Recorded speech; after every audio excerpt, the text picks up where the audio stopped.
Hey friends, how's everyone doing today? So, last we left off, we were trying to get our jacket from some banister right near the site that the murder happened, and we failed to do so and fell into existential dread and got a game over screen.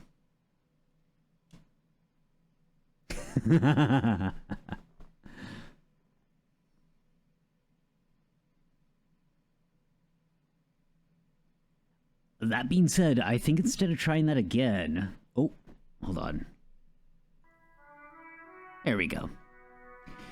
That being said, instead of trying to do that again, I think we're going to go ahead and try to interact with the corpse one more time. We just got the salts, the ammonia salts from the gardener.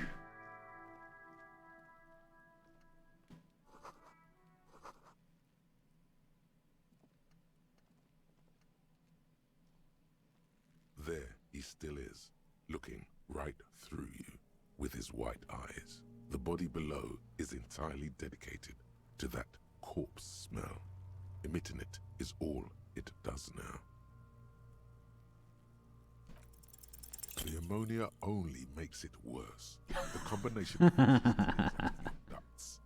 You managed to keep it in once. The second time, not so much. When the vomiting is done, your cheeks are wet with tears.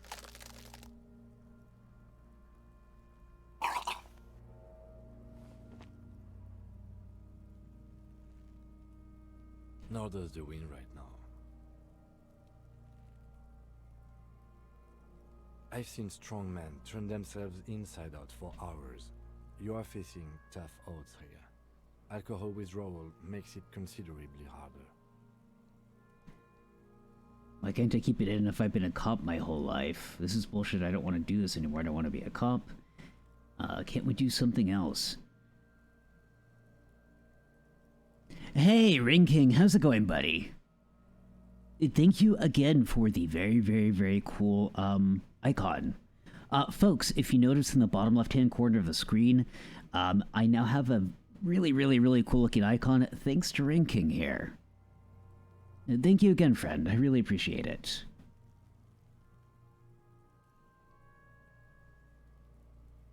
Can't we do something else? I think I want to solve something else now.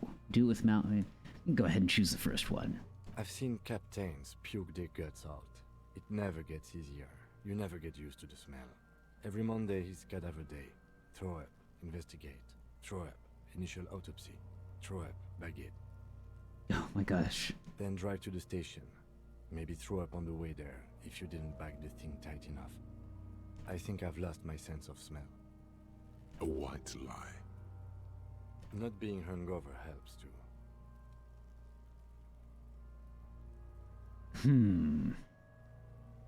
Can't we do something else?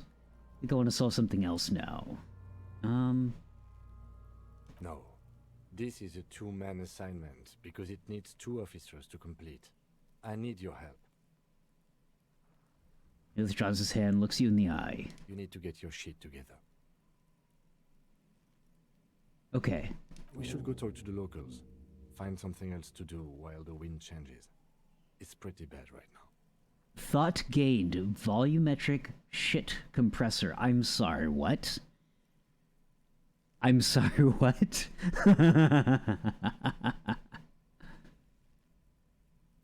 Give it half an hour. Get yourself together. Then come back and have another go. God, what is that? Why is it? Okay, so we're back to the initial prompt. Interesting. Okay. So...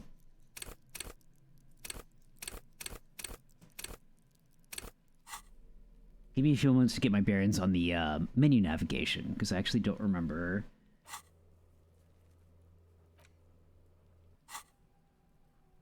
Okay, here we go. Volumetric shit compressor. Temporary research bonus none. Research time 30 minutes. Problem. Your shit is apart, and it's rather unbecoming of a cop and a human being. It's supposed to be the opposite of that. Together.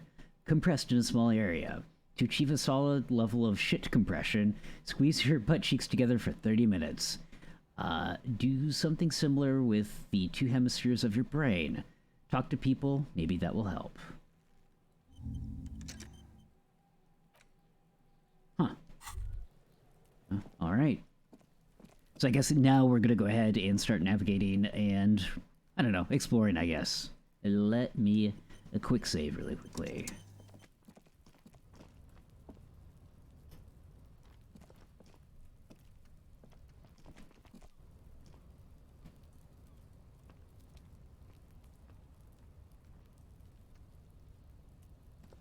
An inconspicuous pile of the roofing material, Eternite. I already got to this check earlier. Well, prior to getting the game over screen last time. Because there's a secret door. There it is. You see a shabby little door.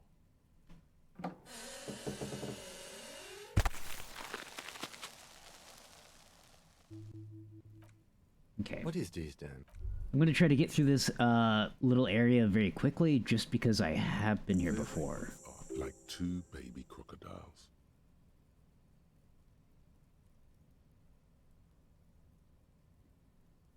Hey, take care, Rain King. Good to see you here. Thank you very much for the lurk.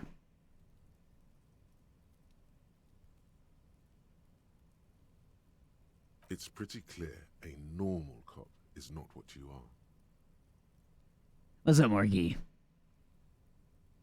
Good, they're balanced. Comfy. Ow!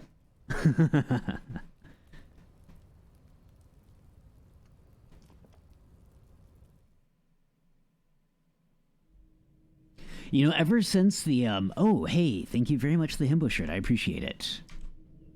There we go. Ever since the Twitch integrated throwing system update, the items kind of all come in a big cluster whenever they're thrown. I hope they get that fixed at some point, because the item hose is supposed to be a continuous progression of items fired over a short period of time, i.e. like a hose.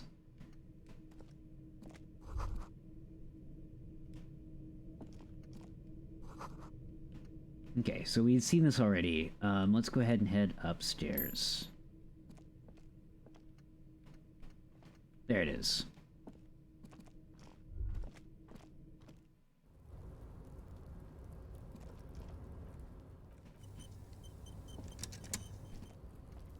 Alright, there is the shirt that we tried to grab last time. I don't think I'm going to try to go for it again, because I'm probably going to fail it. That being said, let me see if I can interact with a few of the other things up here.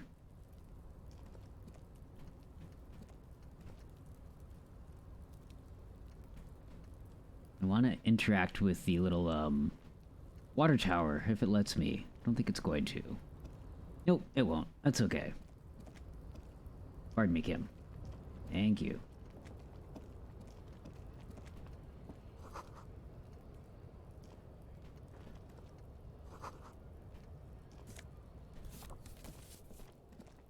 Grand Coupon.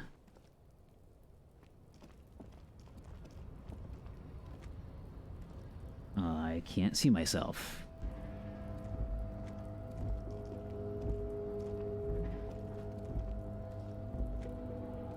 There we go.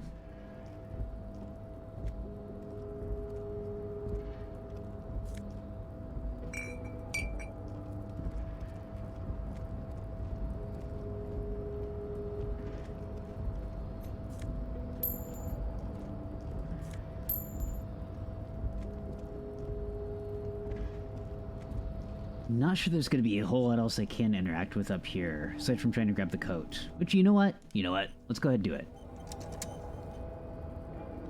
Looks like someone left his tarpaulin cloak hanging on the railing ahead. When the wind ruffles the cloak, you can most definitely see a white rectangle on its back.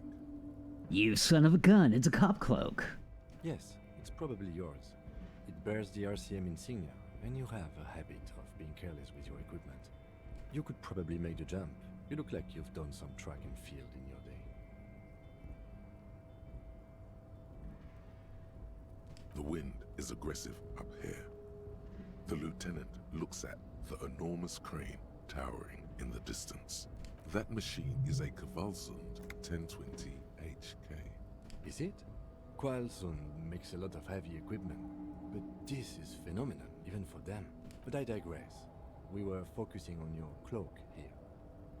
He looks at the sad piece of fabric flapping in the wind. He kind of sounds like the new Kratos. Kim does, or the narrator. I actually haven't kept up with any of the new God of War stuff. The new one's supposed to be coming out soonish, right? The cloak? I do think it's yours, yes. As to whether you should... Okay, yeah, that was just the narrator. Neat. I still need to play through the last one that came out. I know it's available on PC, so I don't really have an excuse. Well, it doesn't seem too dangerous. 2 meter stops. Whenever you're ready to do it, I'll be right behind you. The cloak looks like a bag of goodies floating in the wind. Who knows what its pockets may hide? All right, friends, give me your energy. I'm going to try to make the jump.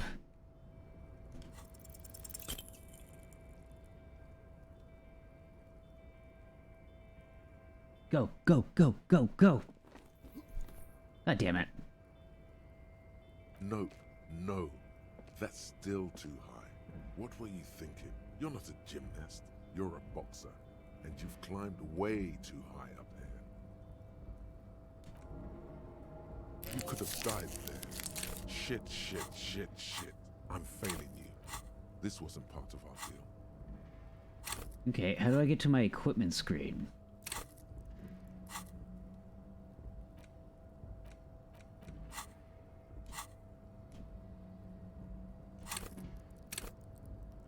Okay, that's the encyclopedia. That's the journal.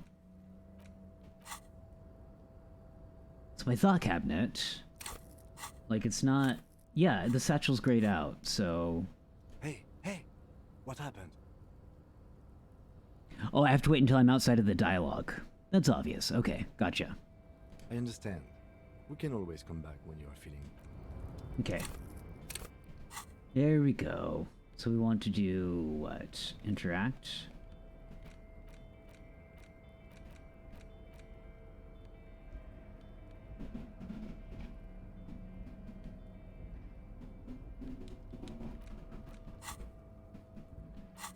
Hello?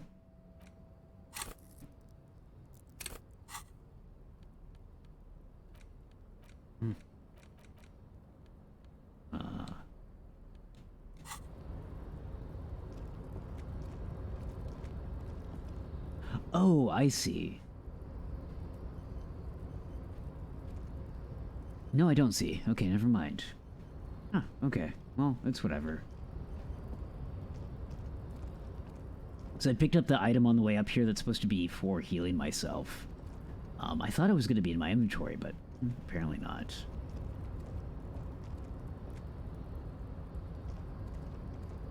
Okay.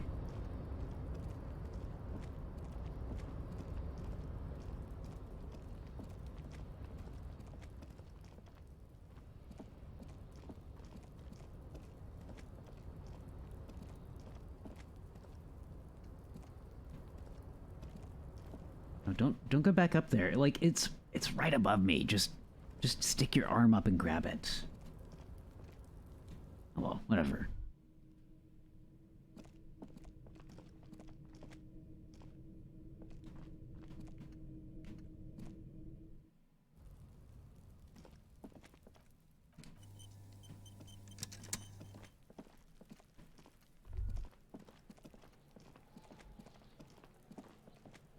Pretty sure I already dug through this, but I want to double check before we head out. This trash container is locked. There's just a trash container. There is no such thing. Your fingers start to itch just looking at that padlock. Why am I looking at you, trash container? You're just a trash container. We could try using a pry bar. There's one in my motor carrier. Hey, Ace, how's it going?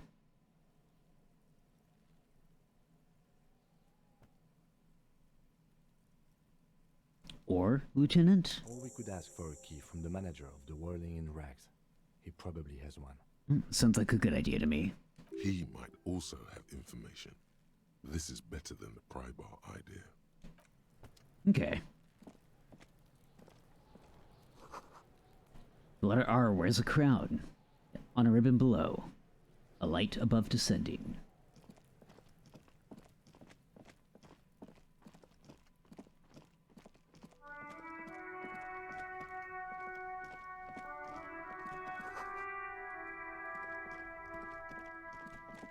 Oh, hello.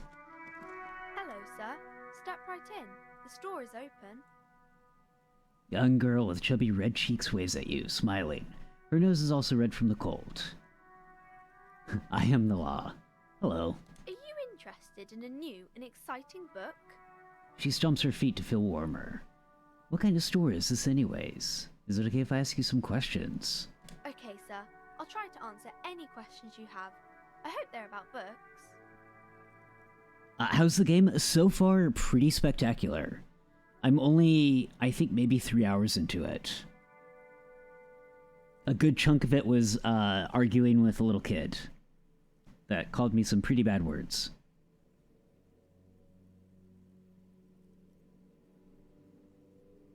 What is your name? My name is Annette, sir. My mum, her name is Plaisance. She owns the store. She's inside minding the register or organising the stock.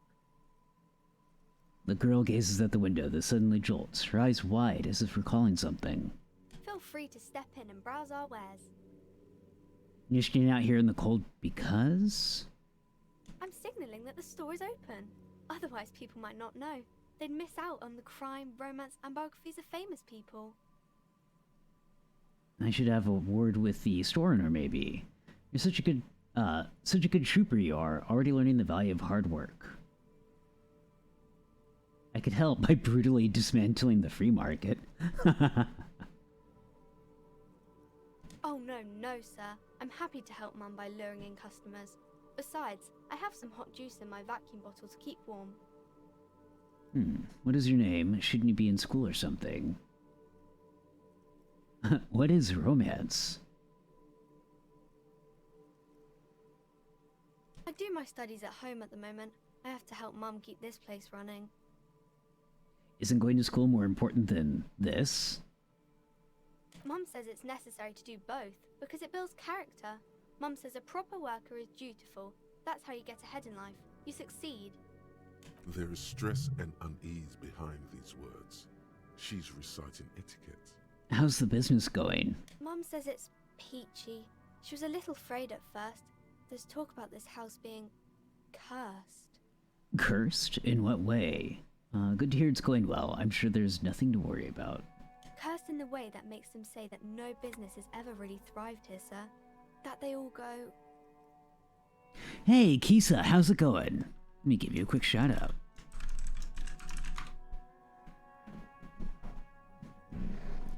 Bankrupt? Ass up, say nothing. Exactly. But we've been doing fine so far. I don't think curses are real. They shouldn't be, but they seem real. Anyhow, they say that these grounds are doomed for businesses. It's just regular trading and selling of things, child. It doesn't work out for most people. They're not doomed, but your mother should learn from their mistakes. Of course, sir.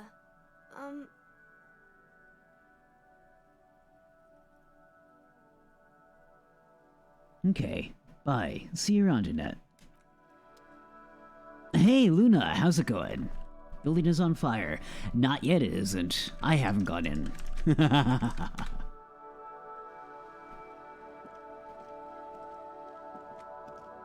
Whoa! Rez! Hey, thank you very much for the 9 months! Stream baby! How's it going, buddy? Good to see you here. I'm full of vibes and gonna make cookies for friends. Aw, that sounds wonderful, Kisa. What kind of cookies are you gonna make?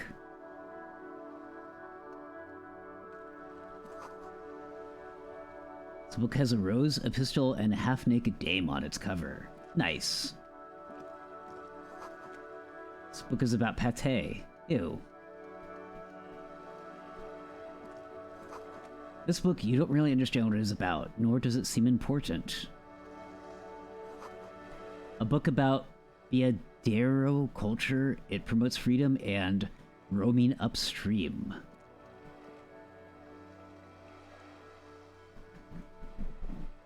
It's going very well, Luna. It's going very well. How have you been?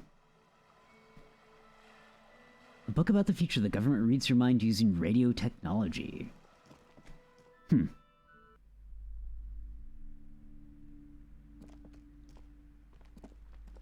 Welcome to Crime, Romance, and Biographies of Famous People.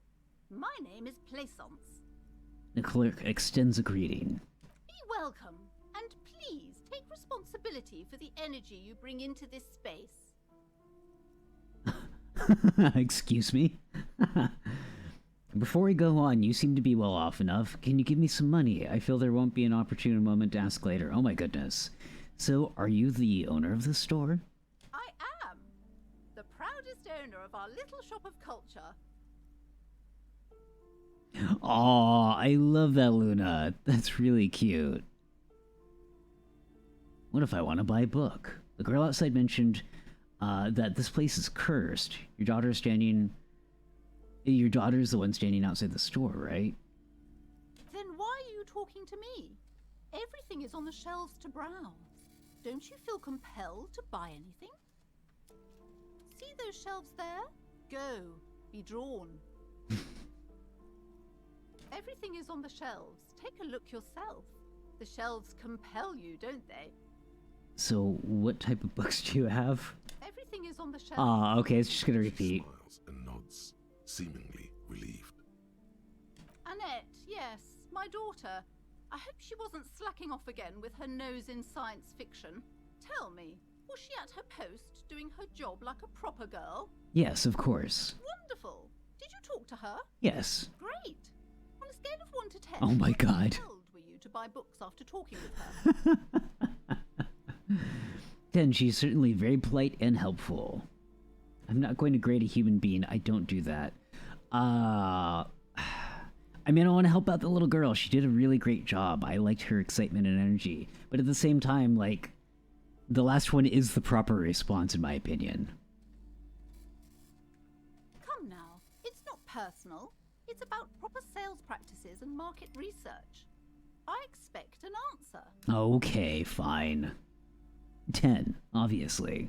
My precious, her dedication brings joy to my heart. If you have children, I hope they turn out as great as my Annette. The way you're handling her strikes me as wrong. Annette is quite the trooper. She's a great value add. Ugh. That hurt to read. I'm here to dismantle the free market and abolish child labor. Okay, I'm gonna just say, okay, let's change the subject. The woman before you scans the store, her shoulders rigid and tense. Every now and then, she nudges her glasses. Okay, farewell for now, book peddler. The display rack is brimming with worn paperbacks featuring an extremely muscular, sword-wielding barbarian on the cover. Nearly all the titles contain the word Hyundai somewhere.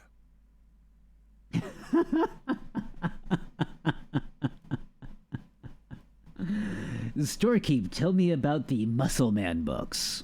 Oh, Man from Hyundai. A very popular series of adventure novels. They're awfully immoral and violent books.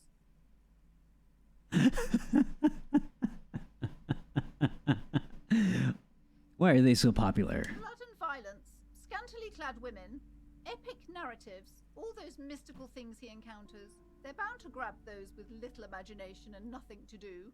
That's me. I'm one of those people. Sounds good. Which one should I start with?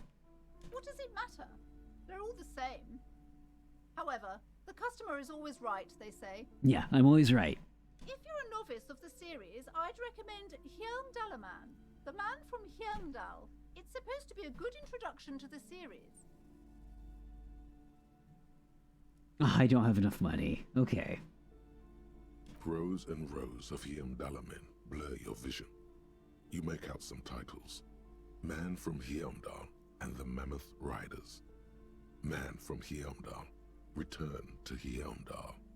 And the solipsistic Man from Hyundal and the Hyundal Man. Good God, how many are there? Maybe 100. Man from Hyundal and the Sages at the End of the World. Man from Heimdall and the false god. Man from Heimdall and the scorched earth. Cool. Man from Heimdall, the Heimdall colonies. Cool. Man from Heimdall and the swamp beast. Cool. Man from Heimdall and the snow crabs. Slightly less cool. Is that all? Not even close. Oh my gosh. Man from Heimdall in hell. Man from Heimdall and the forest of slaves. Man from Heimdall under the lake. Man from Heimdall, Heimdall burning. There's even The Trial of Death, a pastoral combat gamebook set in the world of Heimdall man. Oh, that sounds cool. Much more. I want to play that. Pain Threshold. Do any of the books call out to me?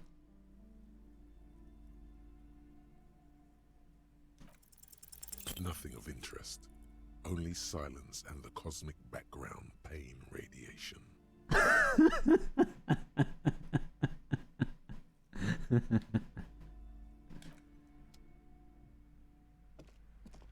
Fun fact, that's the kind of radiation I give off.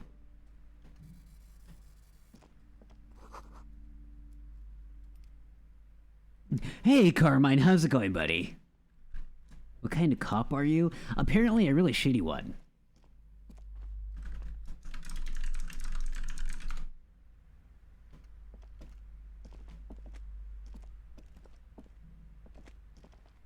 A small mountain of colorful board game boxes.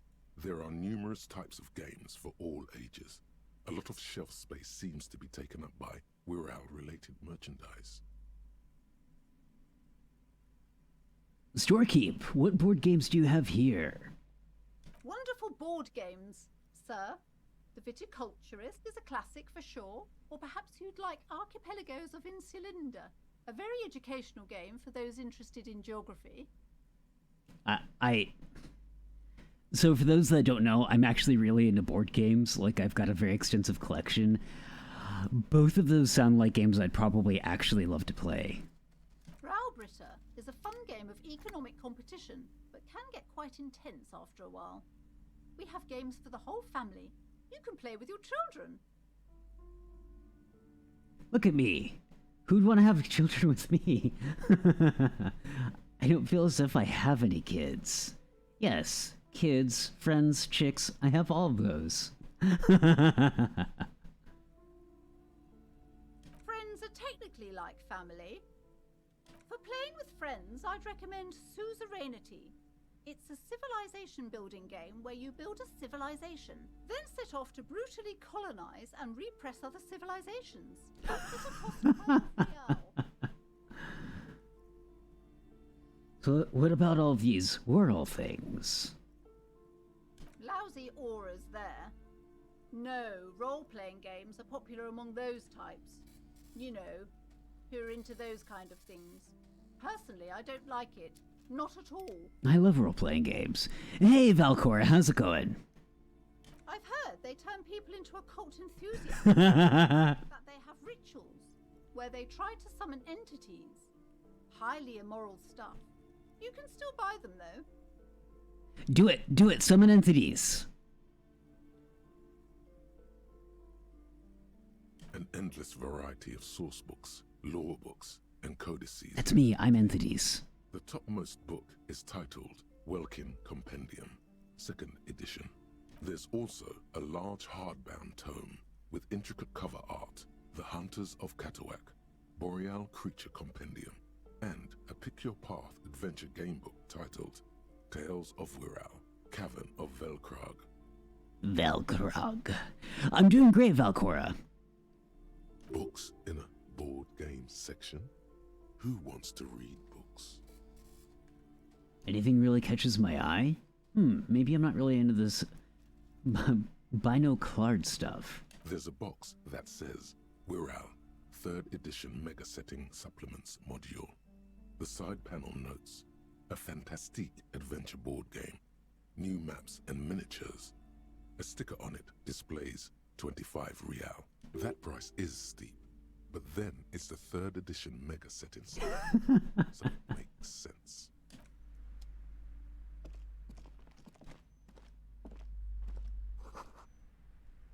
Book collects the national recipes of Arda.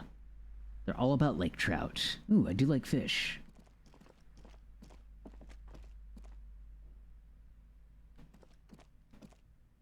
These shelves are overburdened with books from the same series. You see the name Dick Mullen over and over. Dick Mullen. Dick Mullen. I hate that name. A couple of spook novels hide amidst all the detective books. Thrilling tales of spycraft and daring do. Ooh, that does sound pretty neat. The storekeep. What's all this crime fiction?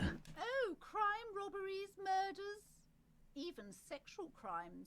We're fortunate to have Dick Mullen and his stories to sort all that out.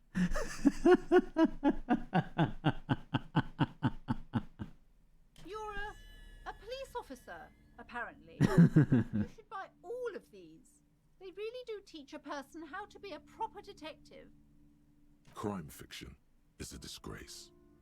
An asinine misrepresentation of the physical attributes of the arduous everyday work of actual police officers. These books greatly overstate the excitement of police work, glossing over how long it takes to actually follow up on leads and eliminate dead ends. What's more, they completely ignore the psychological hardships of year after year coming into contact with people during the worst days of their lives. Not a single mention of all the stress this work creates upon the officer's family. Detective fiction just doesn't tell the truth at all. Now, would you like a list of all the books found on the shelf? Yes, of course. You see Dick Mullen on the job. Get Me Mullen. The Stalwart Adventures of Richard P. Mullen. Dick Mullen and the Murder in the Orchard. The Sordid Affair of Dick Mullen. A killing is declared. Dick Mullen in the Murder House. The Final Case of Dick Mullen. An Obvious Lie.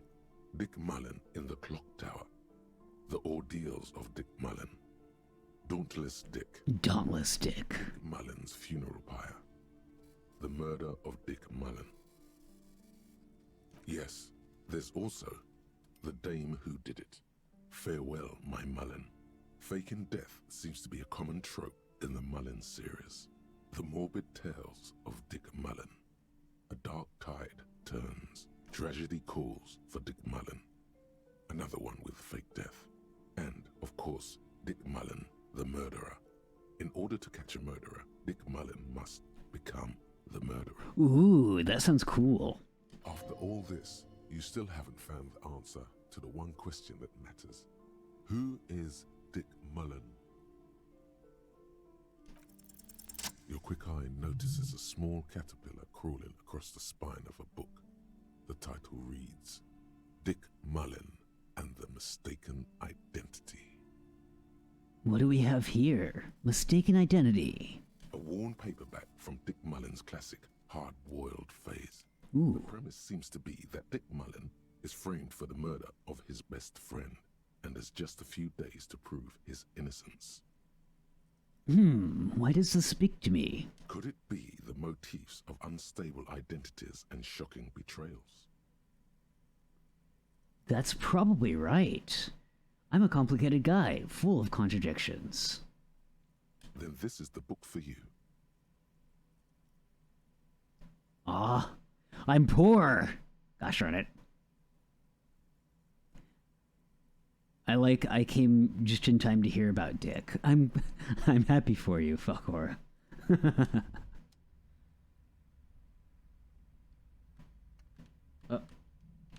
Uh-oh.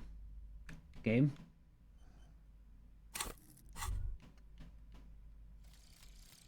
Volumetric. Shit. Oh, okay. Bizarre scientific news from Revachol West today, where a police officer's shit has been observed at a pressure of around 495 gigadecimals.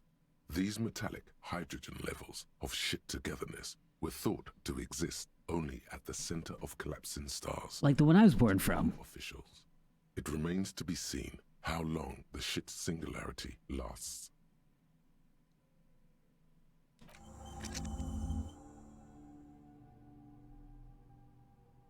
Cool.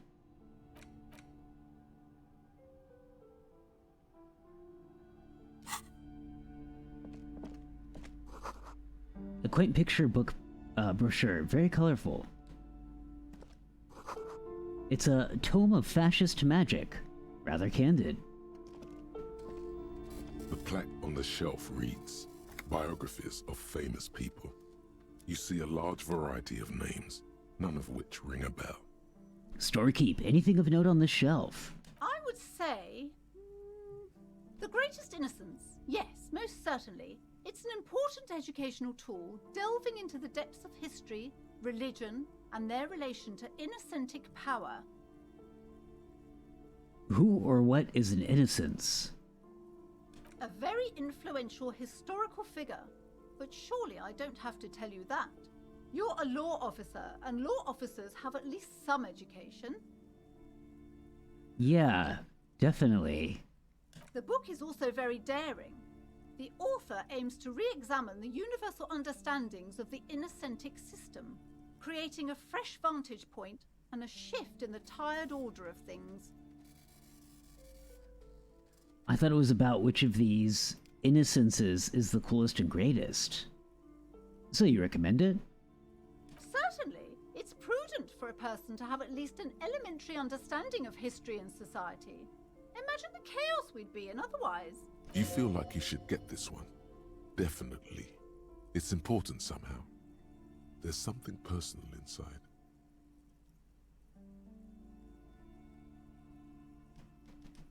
Browsing through all the books with all their names makes your head spin. None of these seem important or relevant. It's all just vapid egoism.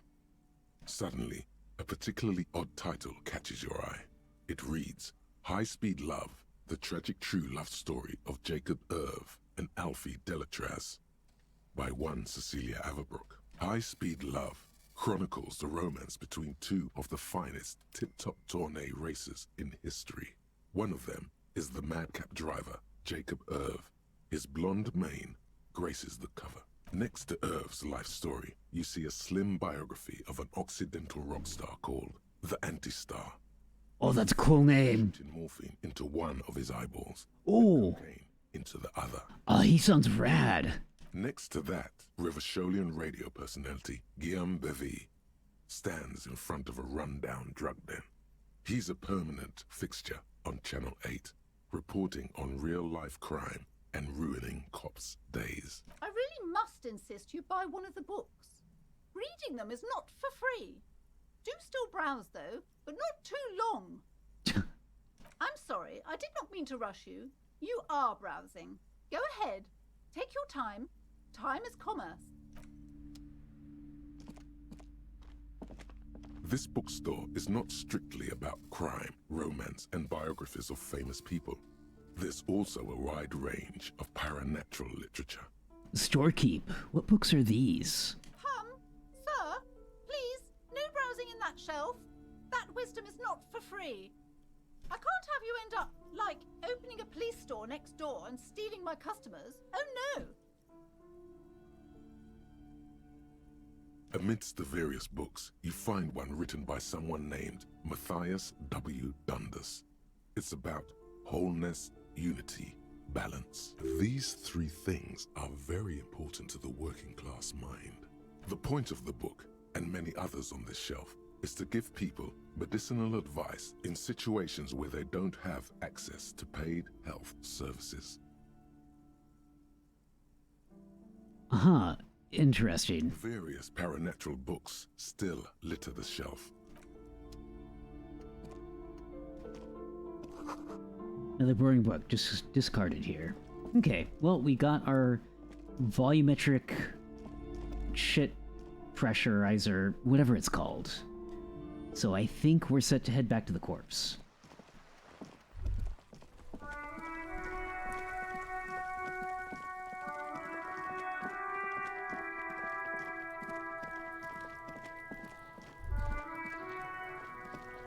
Oh yeah, hold up. Quick save. Okay. Now we're good to go. There he still is, looking right through you with his white eyes. The body below is entirely dedicated to that corpse smell. Emitting it is all it does now. As you breathe in, the odor comes over you. It's a spell of the mind telling you to run, and your stomach to wring itself empty. With your hands at your sides and your eyes squinting, you stand in it. It's a puzzle. What's hanging in front of you is a puzzle of decaying flesh, tattoos, and tendons. Do they always do that? They do after 7 days, yes. We are deep in decomposition here. The man before you is naked, but for a pair of underpants and enamel boots. His skin is greenish, marbled with decaying veins, and blotched by lividity. A fading web of tattoos covers his chest and shoulders. The cargo belt used to fasten him to the branch above appears industrial in strength. An intricate web of blue lines stretches across the torso, from the right shoulder to the solar plexus. Each time they intersect, a small white star is formed in their crossing. Hundreds of fading asterisks riddle his skin. Their concentration is highest around his heart. That sounds like a really neat tattoo. Is this a map of the night sky? Is this a microelectronic system? Is this a national pattern? A map of the stars. I do see some similarity to astronomical charts. Great Century Messinian, maybe. But this seems more particular. Customized somehow. As if someone left out most of the night sky, filtering it through personal choice. The principle of this filter remains unknown to you. The thought dissipates, and you feel as though you were only half right. I'm missing something here. So am I. A sudden ringing fills the air as the lieutenant pulls down the zipper of his orange jacket. He wears a wide leather belt around his waist and a gun holster under his arm. He takes a thin piece of milled aluminium from his coat pocket and pulls it open. Sounds like a sword being unsheathed. A small lens appears. Some sort of camera. What's that? A Trigger Sunshine. Mini. Triggered is the world's leading manufacturer of intercommunication devices, primarily projectors. The camera before you looks familiar somehow. Shit, Kuno! What the fuck is that? An instant color camera. He produces two metal-capped ampules and clicks them into place on the side of the apparatus. A thin slot shines there. I have only 2 ampoules, so nobody move. I don't want to waste one.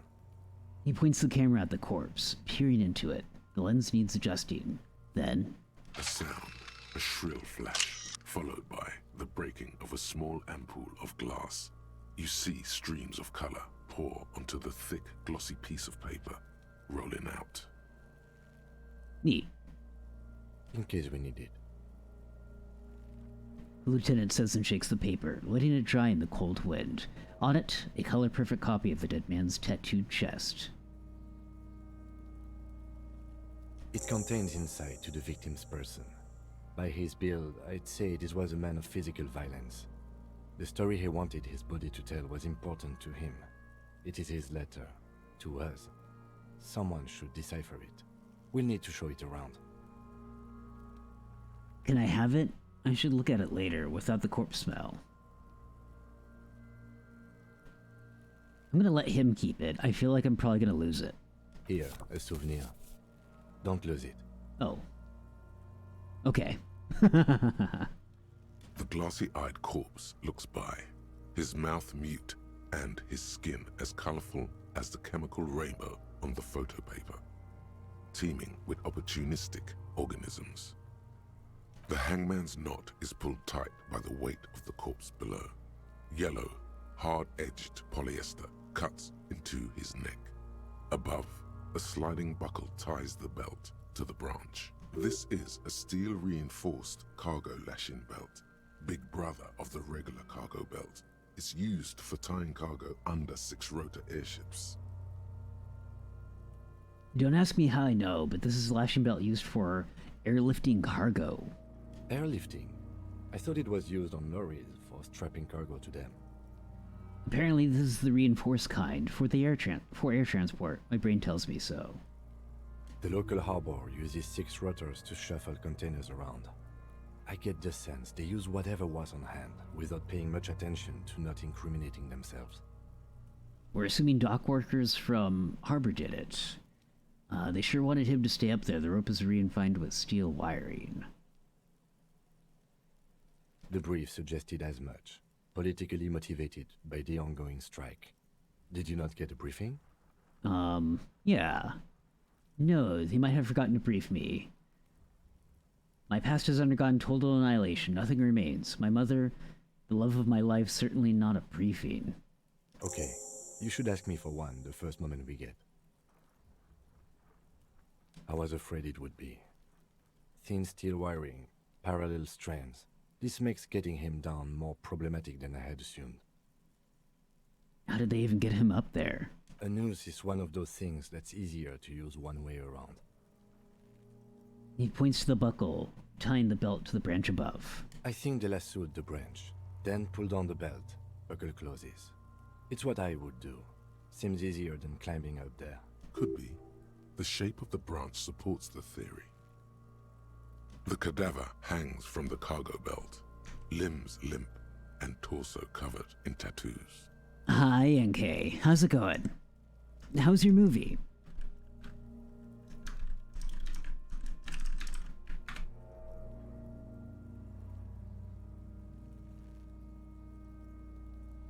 The material appears to be ceramic. Its clean white stands in stark contrast to the decaying flesh above the knee. The man wore thick polymer socks, probably for padding. A fine array of interlocking plates covers them. It was goofy as hell. I appreciated that. Oh, sounds like you had a good time. I'm very glad to hear that. Delicate and fragile, they feel alien to the world around you, out of place somehow. These are clearly not boots. They're armor, possibly part of a larger set. I was gonna say his boots look like something a space marine or something would wear. It's not just boots, are they? They're armor. Spelled with a U. Indeed. Technically speaking, these are sabatons, not boots. Sabatons.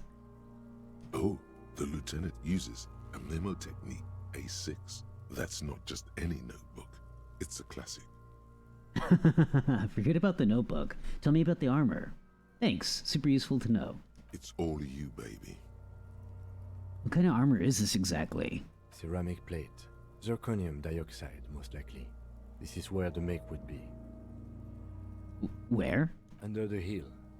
Fair weather. Fair weather model T500 VE. I'm guessing that's vitreous enamel. This is advanced stuff. What happened to the rest of it? Material looks out of place here. The locals probably scavenged it. It would be odd if he had more arm after 7 days. We should keep a lookout for these pieces. The armor could yield information. Maybe he was just wearing these boots and there is no rest of the armor? Understood. The sabatons dangle off the man's decaying form, ageless and synthetic. It is. It's expensive. Lieutenant draws a line of condensation on the ceramic with his index finger. We've requested similar material for our tactical units for years now. The constabularies deemed it too costly. In that time, we've lost 6 men to semi-automatics. How much are we talking about?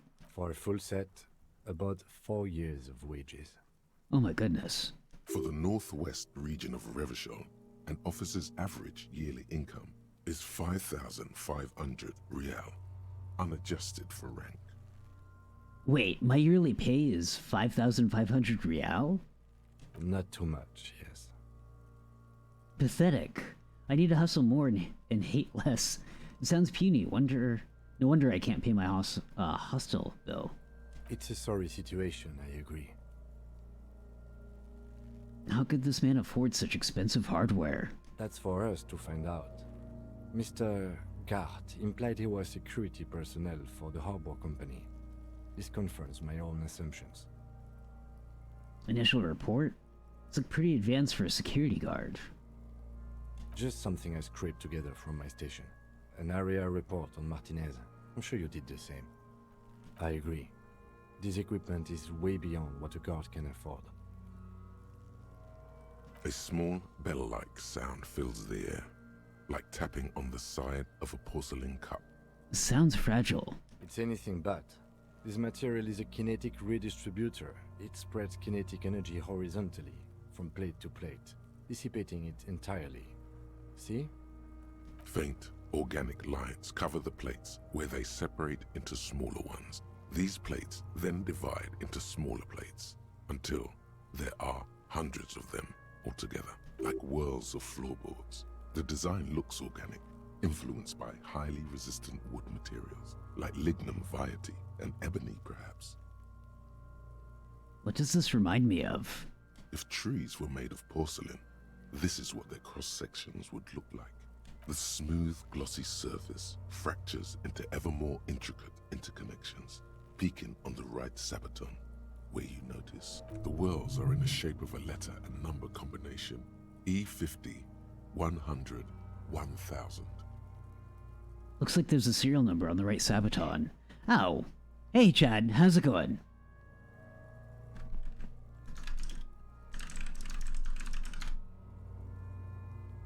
Good. Can you read it to me? Ooh, you were playing Gundam Evo? What do you think about it? And what units do you usually like playing as? If you don't mind me asking. X54156745678222. Let's lie. No, I don't want to lie. We have a make and a number. That's something. We can use the radio in my kinema when we're done. Either station can chase it for us.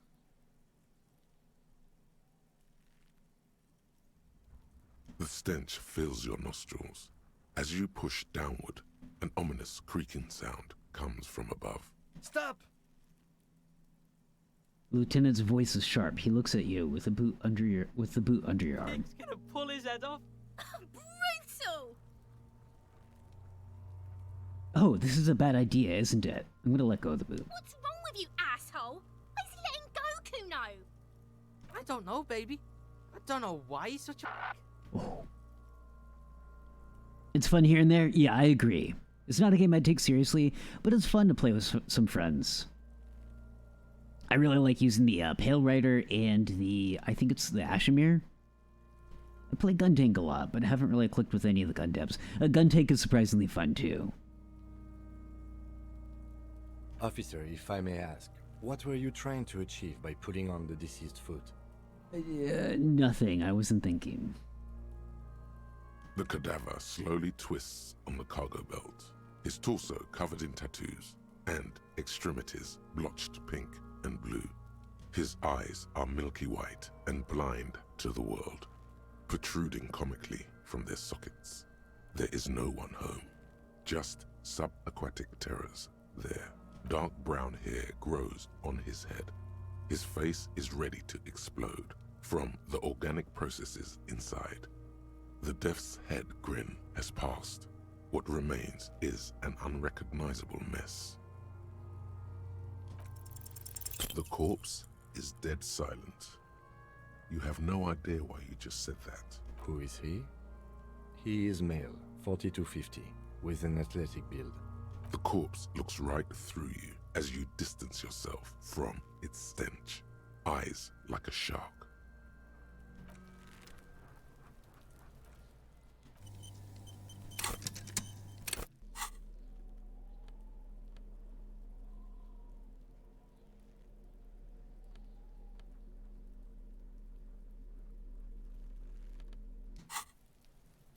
What is the little marker thing that I've got on there? Oh, I see. It's map. Gotcha.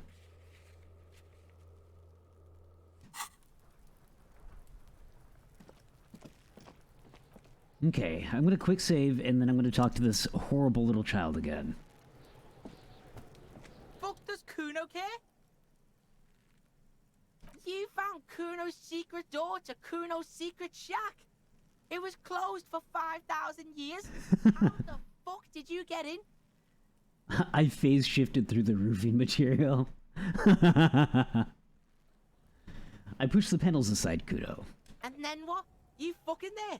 You fucking Kuno's kingdom? Yes, Kuno, I fucked in your kingdom, and I'll do it again. He's trying to fuck at you again, Kuno! What was with the pig head? What's with the tube of Magnesolem? Is that my code up there? I'm pretty sure it's mine. Oh, that? Kuno decapitates pigs? That's just a Kuno demo tape. Were you trying to send me a message of some sort? Demo tape? Like some kind of musician? Cool pig head. I liked it. I got one too. This one. Points to your head. It's shit. What? What is this shit? Fucking on yourself? This is weird level shit. Kuno doesn't go there. Fuck your shit back to normal. What is this? Well played. No one saw that coming.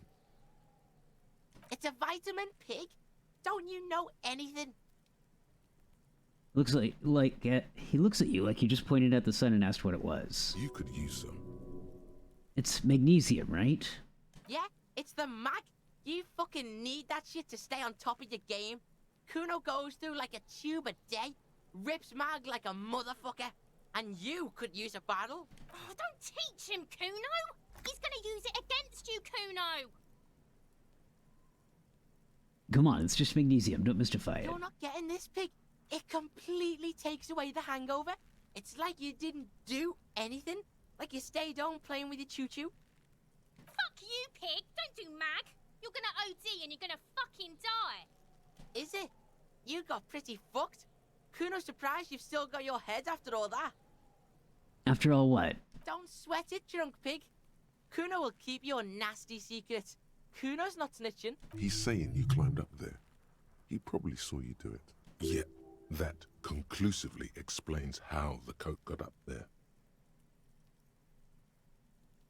Could I get into the harbor from the roof? Of course you fucking can. How do you think Kuno made all the docky boys his gimps? Just gotta fly, pig. I tried that. Didn't go so well. Kuno knows. Kuno and C saw you shit yourself. It's okay, pig. Not everyone can face the fear Kuno style. That's all there is to it then. Don't be a pansy. Just jump. Just jump. Just do it. Good call, Pigmeister. Don't come and talk to Kuno about his kingdom. Okay, I'm off. Kuno doesn't fucking care. Okay. Let's go ahead and try to grab our coat then.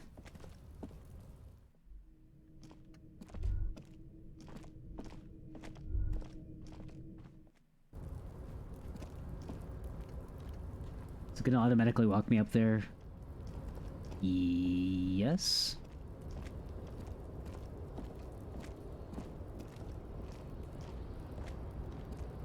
Okay. It'll be a little bit quicker if I actually just do it manually. There we go.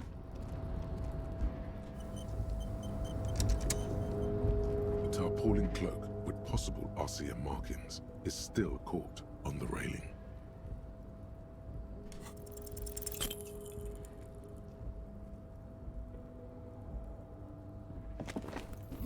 God damn it. Nope, no. That's still... Sure. Just be careful, okay? Looks like you almost strained a muscle there.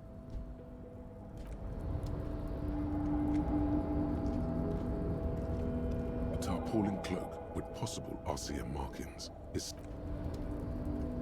Fine.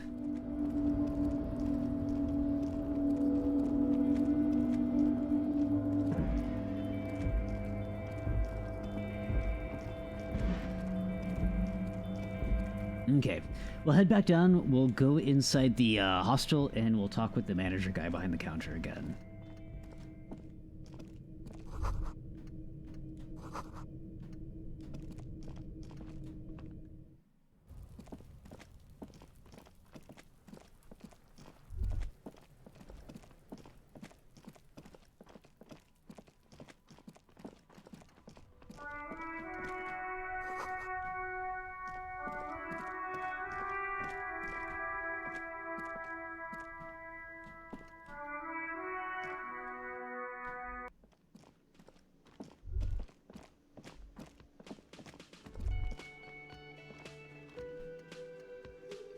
So it...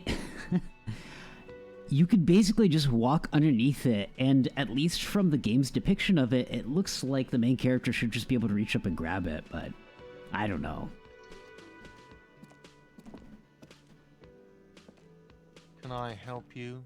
If I need rocks, you know, guy. Awesome, I appreciate that, Chad. Thank you very much. Is the trash container out back yours? Mine? No, it belongs to the Whirling in Rags. Thank you for clearing that up. Why do you keep the container locked? Why? To keep the hobos and drunks out. That's why. And the neighbors too. They put their trash there and they don't pay for the garbage company. I thought as much. And are you the only party with access to the trash container? Well, yes. Us and the garbage disposal company. It seems a little callous, doesn't it? Something stirs in you. I wonder what this feeling is. No, it doesn't. Nothing stirs in me, and it isn't callous. It's common sense. Prod at him and find out. Doesn't it seem callous to you, guarding even your leftovers from the poor?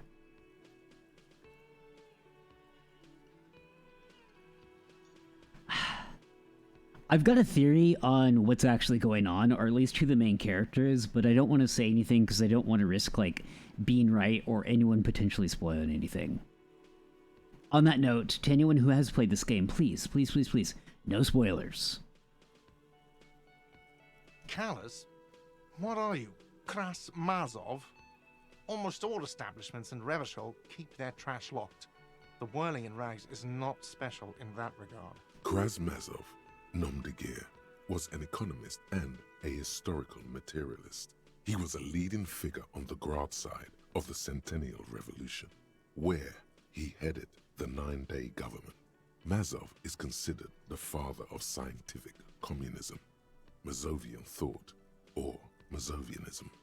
I'm sorry, did I mishear that? Did he audibly say 9-day government?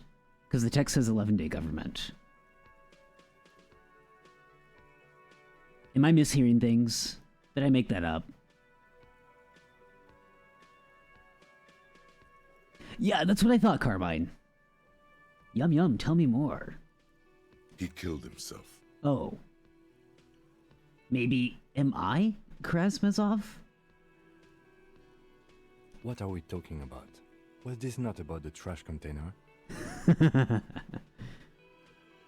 No, wait. Whisper and point to the back of your head. What if I, Krasmazov?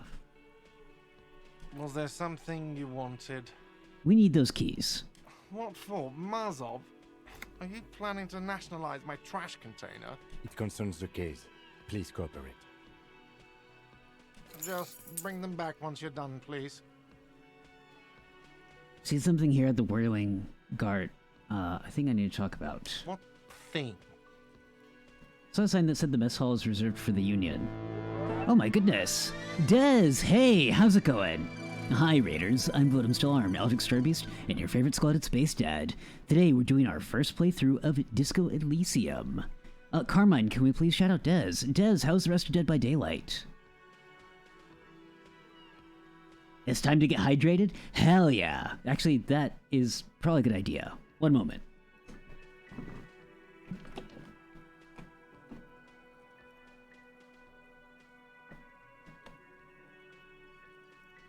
Always a good time? Absolutely.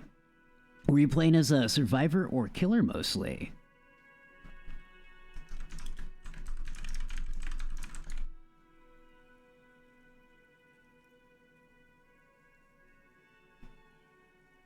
Gart, I saw a sign that said I couldn't go into the kitchen. Why can't I go into the kitchen?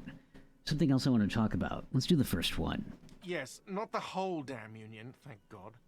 Just the nastiest and loudest faction. Survivor, but I did one game as Bing Bong Man at the end. Nice, how did that go? I actually just fought against Wraith, I think maybe for the second or third time.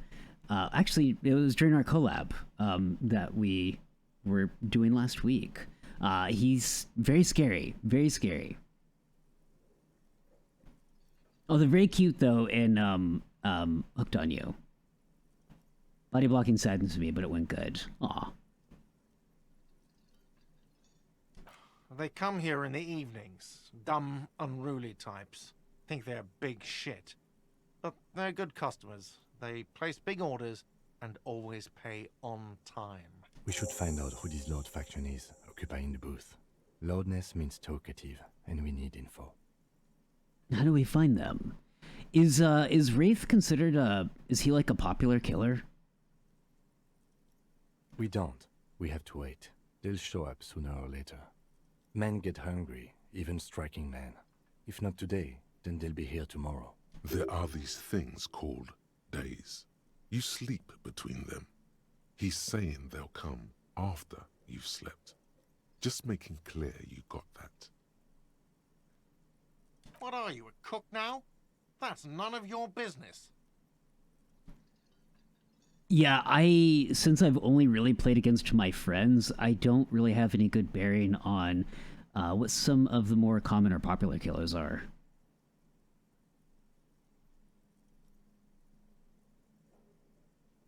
I played a little bit against randos with NK a few weeks back, but that was when Wesker just came out, so we basically just fought against Wesker.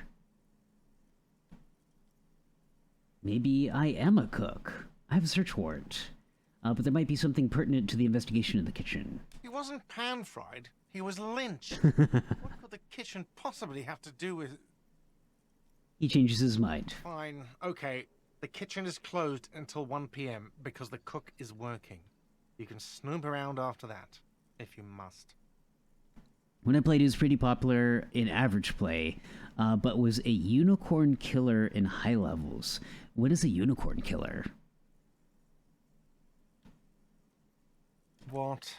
By the way, you should come back to this thing-based questionnaire if you see anything interesting in the whirling later.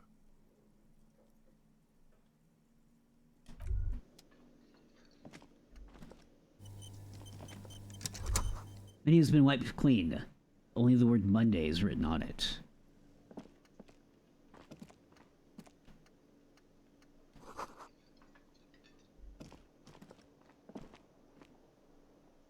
Super rare to find / see, like a unicorn. Ah, gotcha.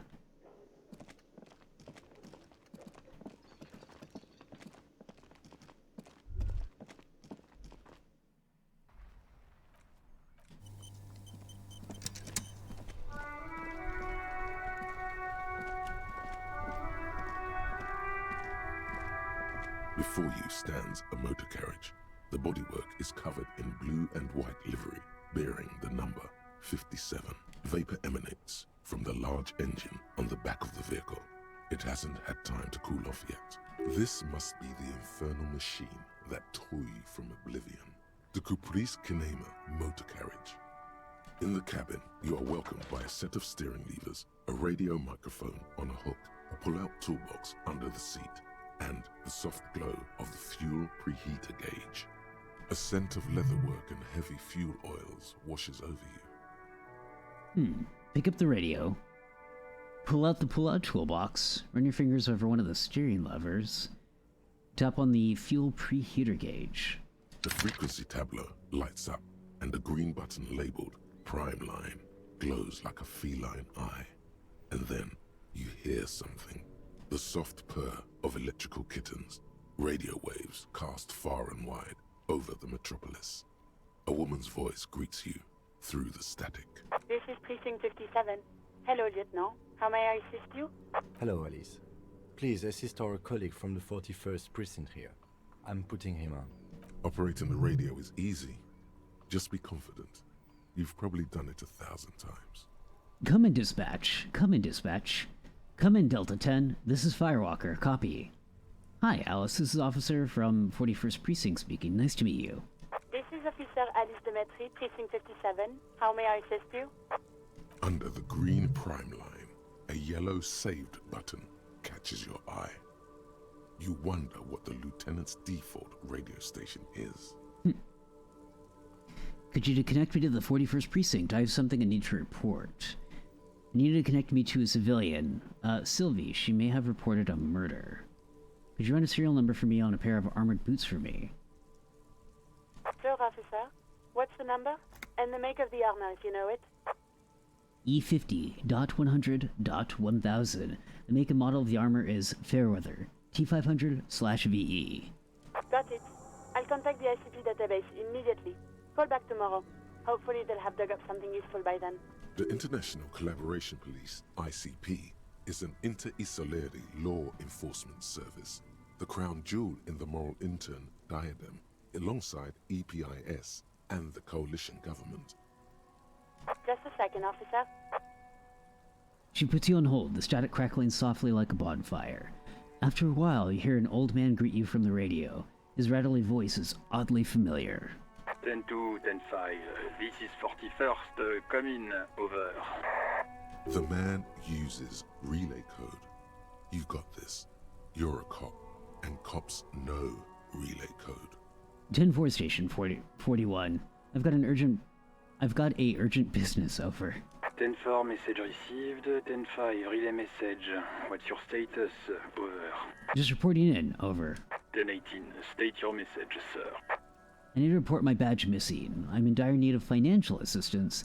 This might sound odd, but there's personal details I'd like to discuss. 10-9, over. My badge, I can't find it anywhere. Basically, it's gone. 10-4, message received. This is a very serious situation. I need to 10-22 the captain. Over. Is it him? What does he want? Says he lost his badge and needs to report it. He what? He lost his badge? Hey, who is this? This is Communication Officer Jules Pidieux, sir. Over. No, the other one. You mean your partner? Over. I've got a partner? What is he saying? He's asking who you are. I'm his goddamn partner. It's your partner, Satellite Officer Vitmar, sir. Over. Did he lose his memory along with his fucking badge? Man in the background sounds like he's losing his patience. Who lost his badge? Dick fucking Mullen. Who do you think? It's Officer Dick Mullen from the bestseller Dick Mullen and the Lost Identity. He says, fighting off laughter. Dick Mullen is not your name. It's the name of a fictional detective who would not lose his badge. Defend yourself. Immediately. They're laughing at you. Come on, operator, tell them to stop. This is serious. Haha, officer has lost his badge, haha. Like I'm the first cop to ever misplace his badge. Can't we just move on? I want to get it reported and be done with it. He says this has probably happened to other policemen before him and laughs sarcastically. Oh goddamn it. Is he fucking kidding? The whole station's gonna be dicked for this. Satellite Officer Vicmar is wondering if you might be joking and adds that this tarnishes the reputation of the entire station. Over. Mullen dicked us. Come on, operator, tell them to stop. This is serious. He's asking you to stop, says this is serious. Of course it's serious. He lost his fucking badge. Satellite Officer Vicmar concurs, losing your badge is serious. Over. 10-4, I hear you, officer. I'm just going to make a note here that you are in pursuit of your misplaced badge. Over. Fuck me. Mac, come here. You've got to hear this. Dick Mullen lost his badge. What's going on? Super Cop here lost his badge. He lost his what now? His badge. He lost his goddamn fucking badge. Could you all please stop saying lost his badge for a moment? Enough with this. Excuse me, enough with this now. I have other things to discuss. 10-9, come again. I didn't get that. Over. The animated conversation in the back is making it difficult for him to hear you. New heights even for Captain Sober. Ask him. Ask him if he's lost his gun, too. The room roars with laughter. Sergeant Orson wants to know if you lost your gun too. Over. Check your pockets. Check your... Holy fuck. You don't know where it is, do you? Oh god, it's not here. Okay, it's gone. Your gun is most definitely gone. 10-9, come in, officer. Did you get my question? We were wondering about your gun. Over. Convince them you didn't lose your gun. Lying? Over the phone? Just say it like it's the truth. And then it becomes it. No, of course I didn't lose my gun. He says he didn't. Thank God for that. That would have been a nightmare. I don't even want to imagine the poor prick who has to relay that kind of news to the captain. Losing his badge is bad enough. Tell him to find it and fast. We can't have some gangbanger running around with it. We're all glad to hear you've not lost your gun, officer. You need further assistance? Over. This might sound odd, but there's personal details I'd like to discuss. Okay, 10-4, sir. I hear you. Relay your question. Over. Wait. Before you say anything stupid, think it through. I need information, not fear. Be smart about this. Ask if he's there alone. Clearly he's not. 10-4, sir. I'm not hearing your question. Hold on, are you alone in the room? I need some confidential information about myself. I want to know if you've got my badge's descriptor writing a report. Could you read it to me? Name, rank, date of birth. Looking for my address, I don't know where I live. Please refer to me with my full name in the future. Any name about my family. Have I ever told you about my life before the RCM? That's a negative, sir. I got 10-12 visitors present here. Over. What? What is it? He's still on the line? He wants to verify the information on his badge. But of course, it says Dick Mullen, High General of the Revacholian Cavalry Force. Tell him to stop wasting time. What do you need, sir? Over. Any news about my, family? 10. Excuse me, sir. Over. I just thought you might have heard, of them, that's all. Nothing, never mind. Again, sir, I didn't get that. Understood, sir. Over. Roger that. 10-10. Over and out. Static ends with a loud click, then everything is silent in the cabin. Let's see, pull out the pull-out toolbox. A metallic drawer slides out from under the seat and clicks into place. The tools inside are neatly organized. Take what you need, officer. It's going to be a long case. I'm not protective of my tools, like some men are. Huh. Red-tipped pry bar, rubber-handled chain cutters, hand-cranked flashlight. The handles are long and sleek. Snap, snap, go the cutters in your hand. You can do good work with these. Cut chains, locks, and ropes, especially belts. The pry bar feels nice and cold in your hand, heavier than you'd think. I do like a good pry bar. Useful for opening all sorts of doors and lids. It's robust, weatherproof, and well-made. Police issue, blue, lets you see things in the dark you would otherwise miss. The pull-out toolbox slides back into its nest. The white suede feels luxurious under the touch, and the metal clutch handle so very familiar in your palm. As you tap on the gauge, the indicator pin jerks as if startled. It's in the large orange sector, indicating the engine is warm. Next to the gauge is a red switch labeled heat. There's no use pressing the heat button. It won't start without the ignition key. Translation: we're not going anywhere right now. Cool.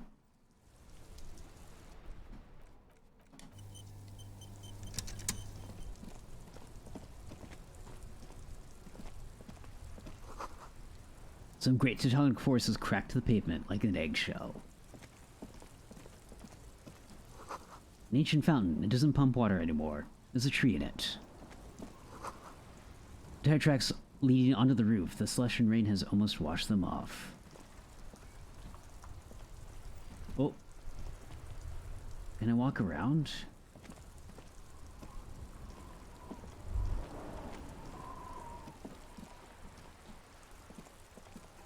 Life doesn't need to be a struggle.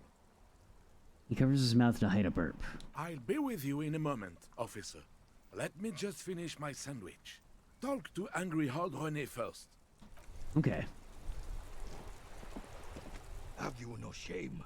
Whining about your back every time you bring out the measuring tape.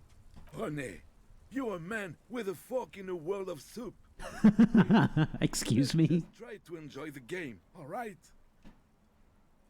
This one's still chewing on a sandwich. I'm trying to, but you keep breaking my concentration. You're old. I can see that. We're both old. Now stop grabbing your ass like it's a girl. These manly men are playing balls. This is a ball game. Grab a ball and play it. Don't ask questions. Shoot first. Ask questions never. My goodness. Shouldn't ask what game it is first? No, you got this. There's the ball. You're the game. Better observe them first. Hand-eye coordination. Pretty high chance of succeeding. Moment of your time, fellows. Don't you go get involved in the game. I'm going to go ahead and interject myself in there. Sounds fun.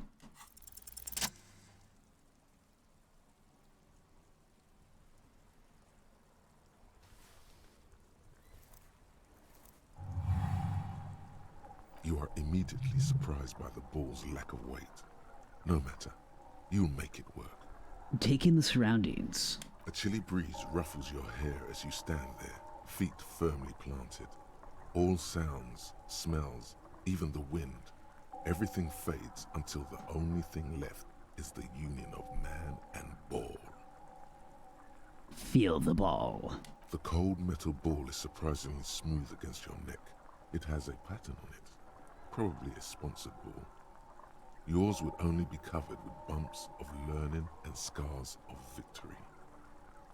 Already your muscles are adjusting to the weight, the nervous system calibrating, until you and the ball have merged into a single entity.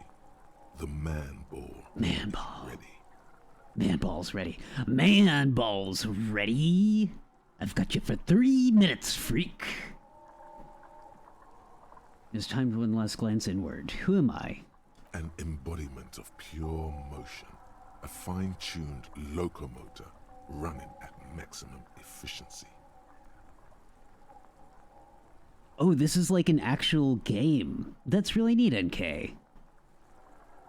The inertia can be contained no more than a bullet leaving a gun. Let's go. Be the bullet.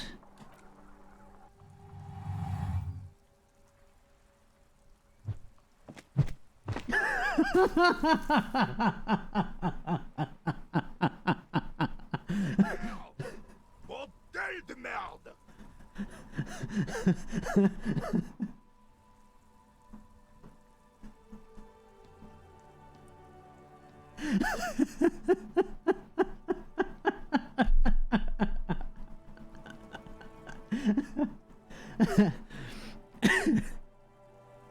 A whorehouse of shit.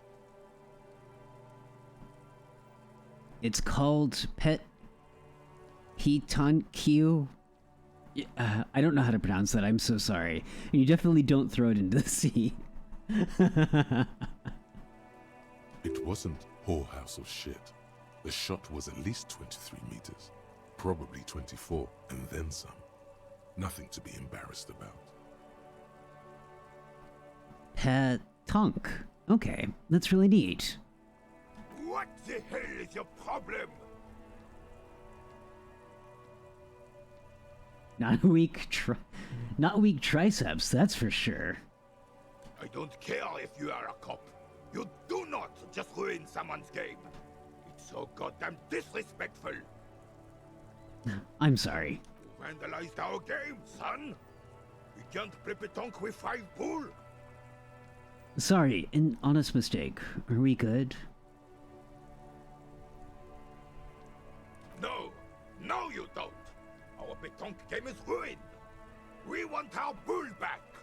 Take it easy, René. This is just a misunderstanding, isn't it, officer? No harm done. Of course there's harm done, you orange slug. You are as a goddamn bull. Okay, I'll try to fix this. Listen, guys, the ball is gone, and I have a murder to solve, alright? I'll accept the task. Good. Mistakes are forgiven, but men at least try to right their wrongs. I believe you will try. Now, why did you approach us? Yes, why did you come here? It's unlikely they know anything about the murder. You never know. He might know something. This is a good vantage point. Do you know anything about the man hanged in the back of the whirling rags? Unfortunately, I don't. Unlike most of the locals, I have no qualms about assisting law enforcement. but this affair has passed me by completely. And most of the locals? In Martinez, the union is the law, so can you really blame them? But you don't have a problem with cops? Cop is a pejorative term. I don't have a problem with policemen. On the contrary, I admire the effort to bring order to our streets. He doesn't know about the crime. Your time is better spent discussing politics. So, again, you don't know anything? I knew I would not be afraid to tell you. I simply don't. I'm an old man, not a coward. The daily business of the riffraff no longer concerns me. 'Tis true, sire. He knows nothing. You seem to be playing in a crater. Yes. The terrain here provides an interesting variety to a familiar game. Do you know what created it? I do. Fire from heavy artillery. Okay, it's a crater left behind artillery fire. But why? Why what? Why was heavy artillery used? Because that's what happens when communards hijack your country, execute your supreme leadership, turn your capital into a slaughterhouse. Becca Love, welcome to Tartarus. Enjoy your complimentary school, and thank you very much for the follow. I really appreciate it. I hope your day is going very well. Execute your supreme leader and turn your capital into a slaughterhouse. Use heavy ordnance to clean up your home. Wait, who are the Commodores again? Commies, communists, socialists, anarchists, call them what you like. They just chose the name to feel special. Senseless sentimentality.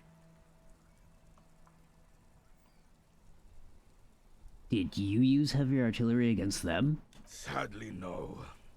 It was the foreigners who brought them to their knees. We fought valiantly. Too valiantly. So valiantly we got licked.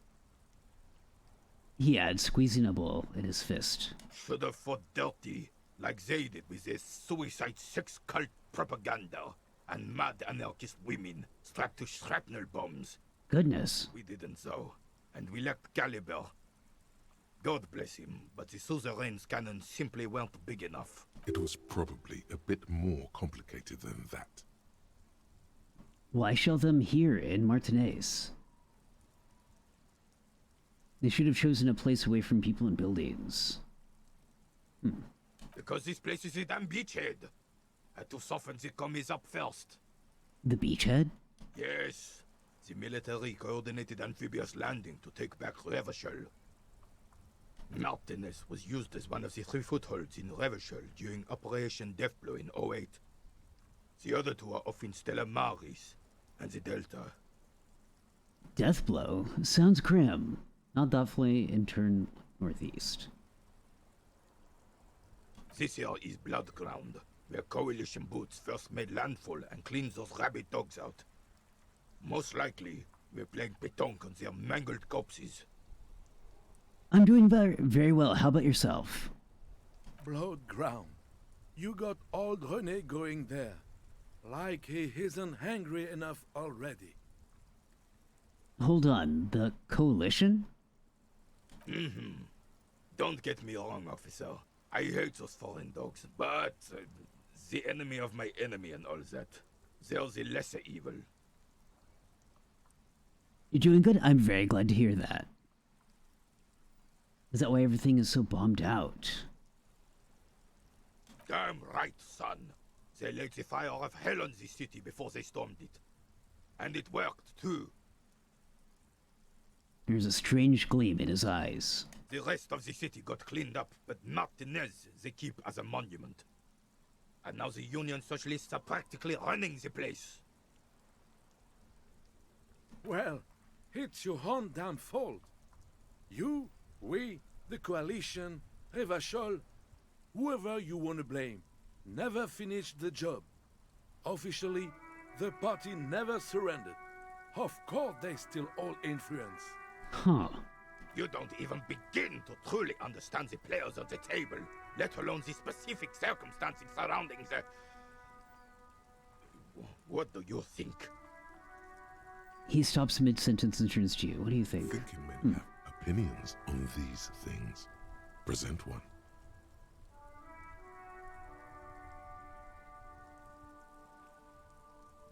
I'm Wolf Angel. Well, it's a pleasure to meet you, Wolf Angel. That's how it should be. Soft socialists paving the way for hard working class to take over. Foreign powers cleaned up our mess, and now they rule us. Shake your head in shame. This coalition seems quite capable, actually. Commies just don't understand how money works.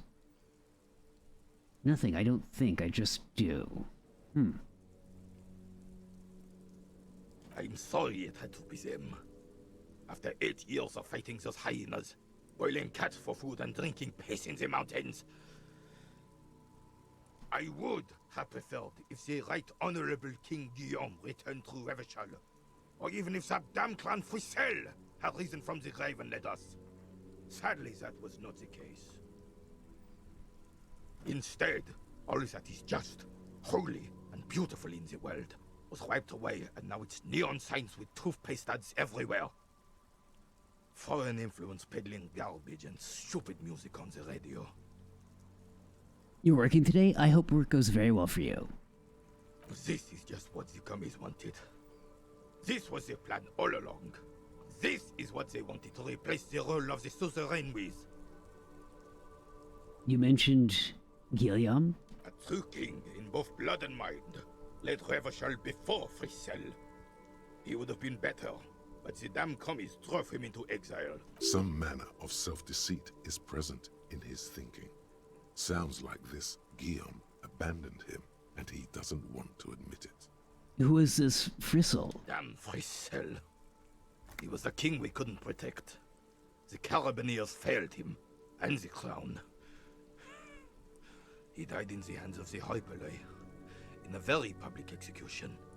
He slouches as he says that. It makes him smaller, admitting they left the king to the mob. The suzerain is the king! Has everyone forgotten already? They've forgotten already. It's no use talking to you. Aw, thank you very much for the hug. I appreciate it. When it happened.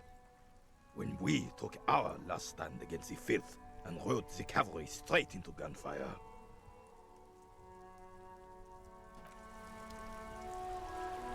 Oh, cool.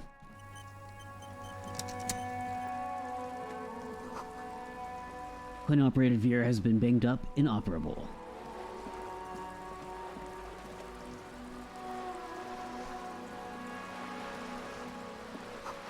The ad reads broken window. Tibbs has windows. This coin-operated viewer is facing southwest. Its coin slot is full of fossilized bubblegum, rendering the machine permanently inaccessible. Aw, poor little viewer. The metal feels cold and wet under your palm. It looks unhygienic.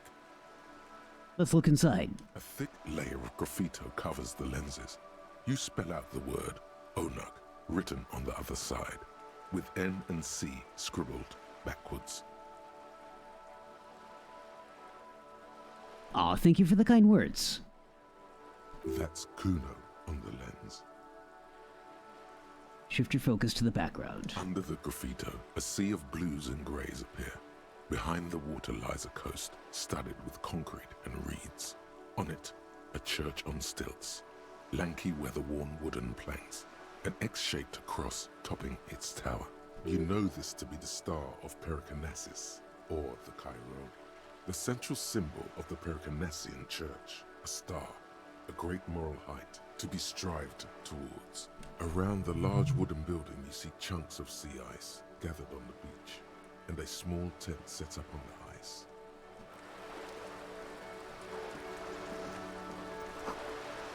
You had a bag in your hand, perhaps you collect these bottles and sell them.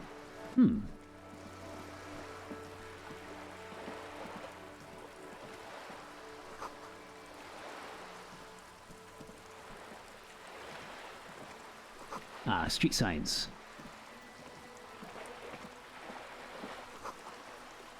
Normal revolvers worthy of real man.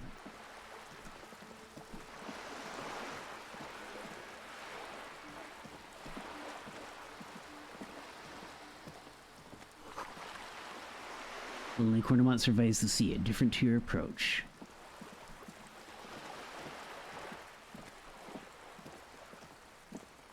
Oh, hold up. What's this?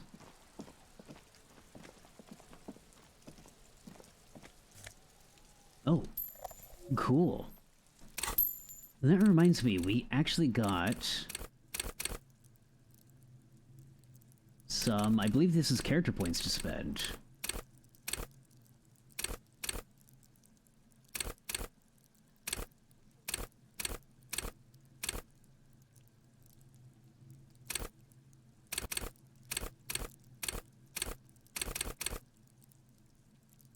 Threaten people? Oh my goodness.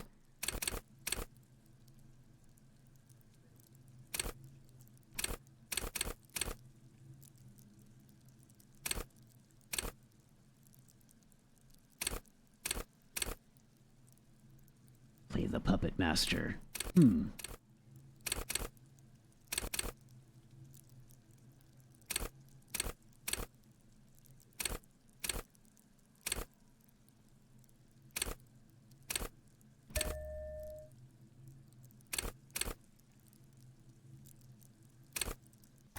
Okay.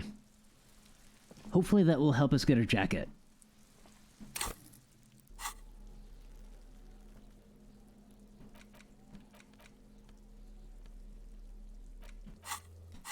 Okay.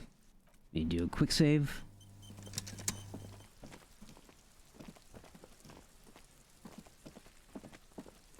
Oh boy. Are you trying to sneak up on me? Come to slit my throat in my sleep? Apparently, she doesn't like people standing behind her back. Logic error. She is not sleeping right now. Pig's come to take me out. Trying to snuff me out. No, why would you even say that? Are you sleeping right now? Don't get fucking clever with me, pig. You think you're so clever. Yeah, I am clever. Oh, is that it? Trying to sneak up on... Yes, I guess that's it. Okay. Oh. I missed that. Hold on. This is a wall on the side of an apartment building. Huh. Conceptualization. Impossible. 18. Why am I looking at this wall? You have no clue. It's just a wall. Ah. So many walls all over Martinez. Weather-worn, cracked, their paint peeling.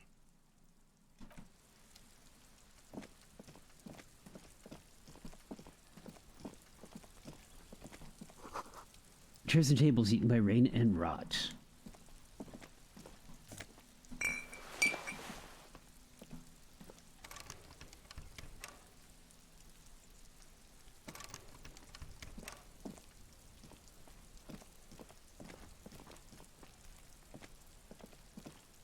Okay, Wolf Angel. Take care. A garden hose. This won't be of use until the snow melts. There must be another way into the building. Oh my goodness, why was that super loud? Hey, what's that noise down there?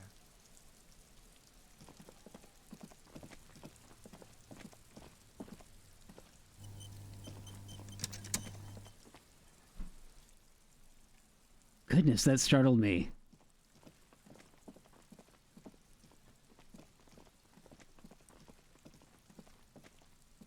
Okay, I don't think there's going to be anything else to interact with over here, so... walk back around to the front.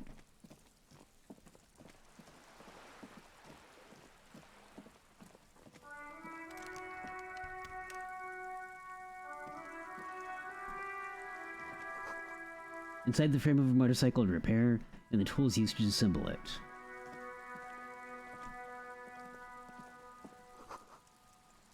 Capeside Apartments. That's another street sign.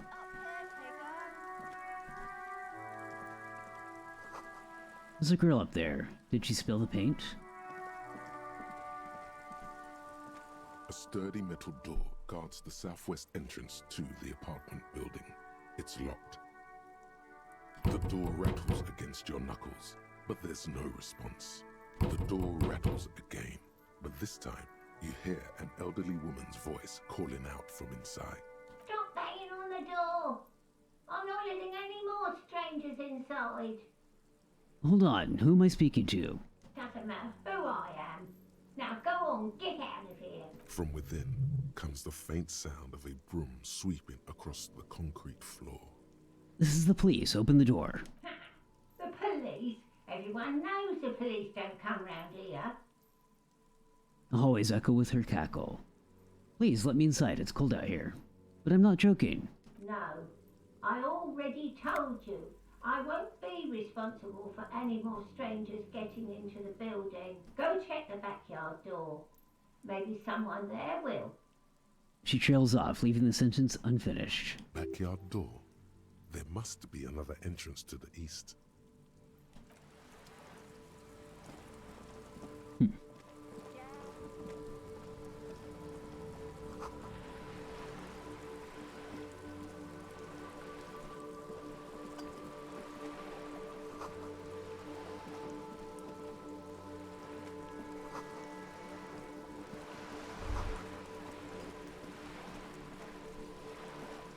A striking woman leans against the cabin top of her sailing boat, smiling as you approach. Her green raincoat glistens with droplets. A silk scarf is tied around her throat. Good afternoon, officers. I'm Joyce. She extends her hand in greeting. Joyce L. Messier. I represent the board of Wild Pines, the owners of the harbour. You gentlemen must be from the RCM. She steps closer and holds out her hand over the railing.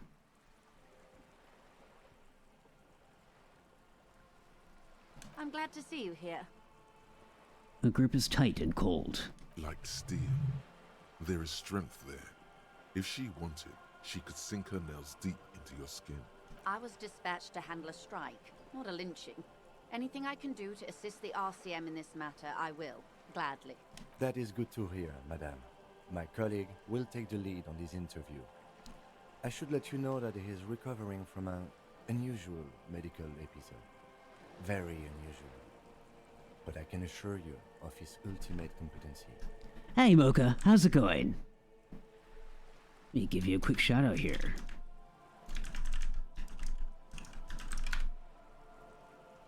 It happens quicker than a shooting star. But did the lieutenant just wink at you? How interesting. I wish you a swift recovery. Going alright? I'm glad to hear that. Full cooperation. And the full cooperation of the Wild Pines group. Oh, no problem. It's always very good to see you here. You're on a boat? Tell me about Wild Pines. What do you do? What we do? I'm afraid I don't speak for Wild Pines as a whole. It's a giant undertaking. Oh my goodness, thank you very much for the bits. I really appreciate it. There was a touch of discomfort there. She wants to merely... Awoo!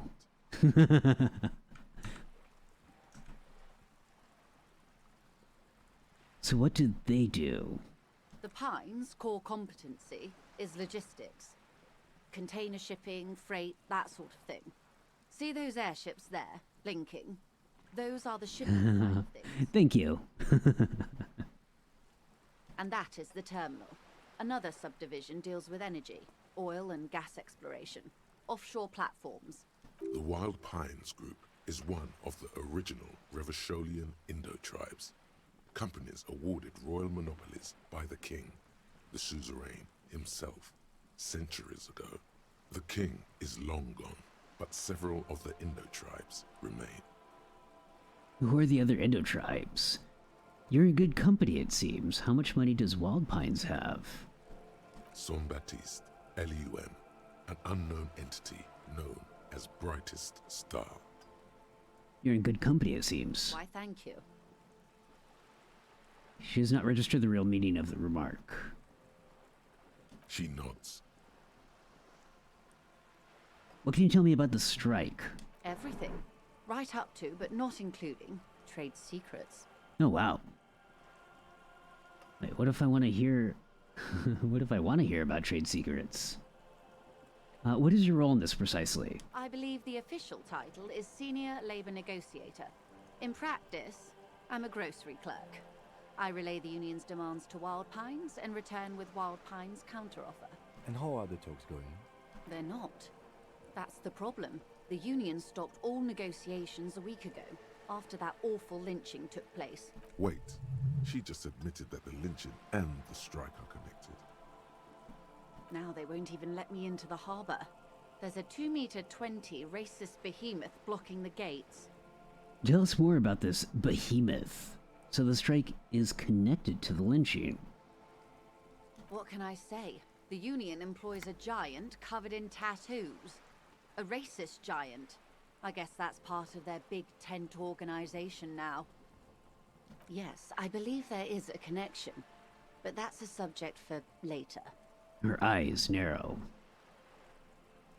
How were the talks going before the lynching? Let's say I was not making the kind of progress I'd hoped for when I first arrived. And when did you first arrive?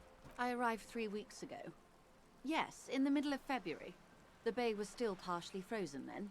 I prefer to do these things on site, like the RCM. But the strike began in December. He looks at his notes. I wasn't the original negotiator here. I took over after Mr. Gaumont hit a wall with Mr. Clare, the union boss. Mr. Clare refused to speak with Gaumont despite concessions he'd granted the union in prior negotiations.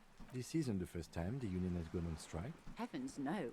There have been 2 prior strikes.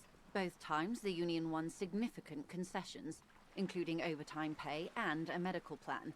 This time their demands are more, I guess you could say, aggressive. Ludicrous even.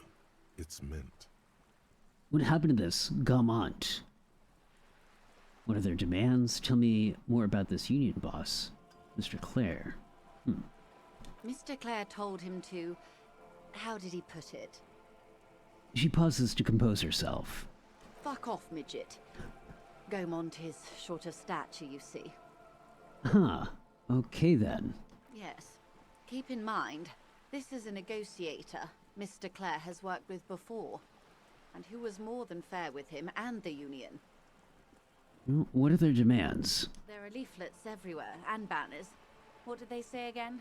Oh yes, every worker, a member of the board. Most of the workers probably don't know what that means. I like it. I don't know what to think about that. Hey, Riders of Satellites, welcome to Tartarus. Enjoy your complimentary skull, and thank you very much for the follow. Oh, thank you very much. I appreciate that. I hope your day is going very well. Over-aggressive commie posturing. Seems like they have no idea about business. In its defense, another said, demand democracy. Pretty tame stuff compared to every worker a member of the board. What does that even mean? Most of them probably don't know what that means. Fortunately, they explained it. Every time the Wild Pines group makes a decision about anything, it needs the signature of each of the 2,200 workers in its Martinez terminal. It's a lot of signatures. Just so you understand, this is but one of 22 terminals owned by Wild Pines. Essentially, not only are they kings of the company, they are also kings of the 72,000 employees of Wild Pines Group. That's pretty funny, I have to admit. Workers can't be kings. The king is king. They're having a blast. But how can they afford it? After 4 months, my assumption was they would prefer a more practical solution. What are you going to do? I'm not sure. Naturally, I assumed that was just their opening position. A hard-nosed tactic with a side of mockery. But there's been no follow-up, just the same nonsensical slogan repeated over and over again. And now, people are getting lynched, I hear. Behind the whirling in rags. A disastrous situation if there ever was one. Excuse me, from whom did you hear about this lynching? I first heard it from the boyer at the gates. The one whose very name advertises his aversion to work. I think he said it was, "Call me mañana." This checks out. Tell me more about this union boss, Mr. Clare. Everard Clare is a man of the utmost integrity. If you can say one thing about him, it's that he always puts the interests of the workers first. Really? Of course not. Everard is fantastically corrupt. I imagine he has a thick, viscous goo where you and I have blood. I mean, that sounds pretty cool. I wish my blood was viscous go. If you were to prick it with something sharp, you could see it oozing out. A knife, maybe? No, a rapier. I do like rapiers.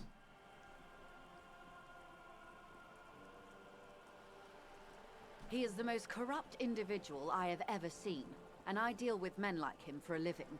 If there is anyone more venal, more irredeemably nepotistic, then it's his twin brother, Edgar. Mañana is a chill dude. 10 out of 10 would smoke a blunt with him. Hell yeah. Wait, there are two of him? Yes, Edgar looks exactly like his brother, except for that lazy eye. He also talks exactly like Evrart does, and when one's term as foreman is up, the other takes over. It's how they circumvent the term limits, you see, with a funny little switcheroo. While in office, they've embezzled God knows how much of their workers' dues. Jeez. What about the union itself, outside the Brothers Clare? The Débardeurs Union was once a perfectly normal institution. 20 years ago, anyway. It must not have been easy to establish under the Emergency Act, but they did it. I can respect that. Organized labor at its best, as they say. Then something happened in the local chapter elections. The Brothers Clare came and transformed it into a... how do you say...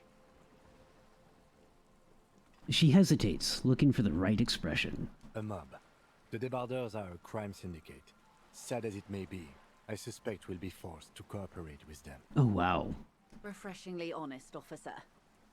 The company has tried appeasing in the past, but I'm afraid our concessions have only emboldened Evrart and his brother. She turns to you. And your opinion, detective, if I may ask? I'm a curious and talkative person, you see. Would you say the Débardeurs Union is... I like her. I like her a lot. An effective advocate for the rights of local working men. A giant leech sucking the life out of Revachol. Basically a socialist mob. I prefer not to have an opinion on these things. Indeed. And a hungry one. Sadly, Wild Pines have cooperated with what amounts to a crime syndicate for 2 decades. However much you feed the leech always hungers. One more thing. You said something happened in the elections? I'm glad you asked. There was a woman, the previous forewoman of the Union. She disappeared. Disappeared? Yes. On the last day of the local chapter elections, her daughter phoned in and said she wasn't running anymore. Or coming to work. Ever. End of story. This forewoman, her name? This forewoman, her name? Sadly, the company records do not even give a name.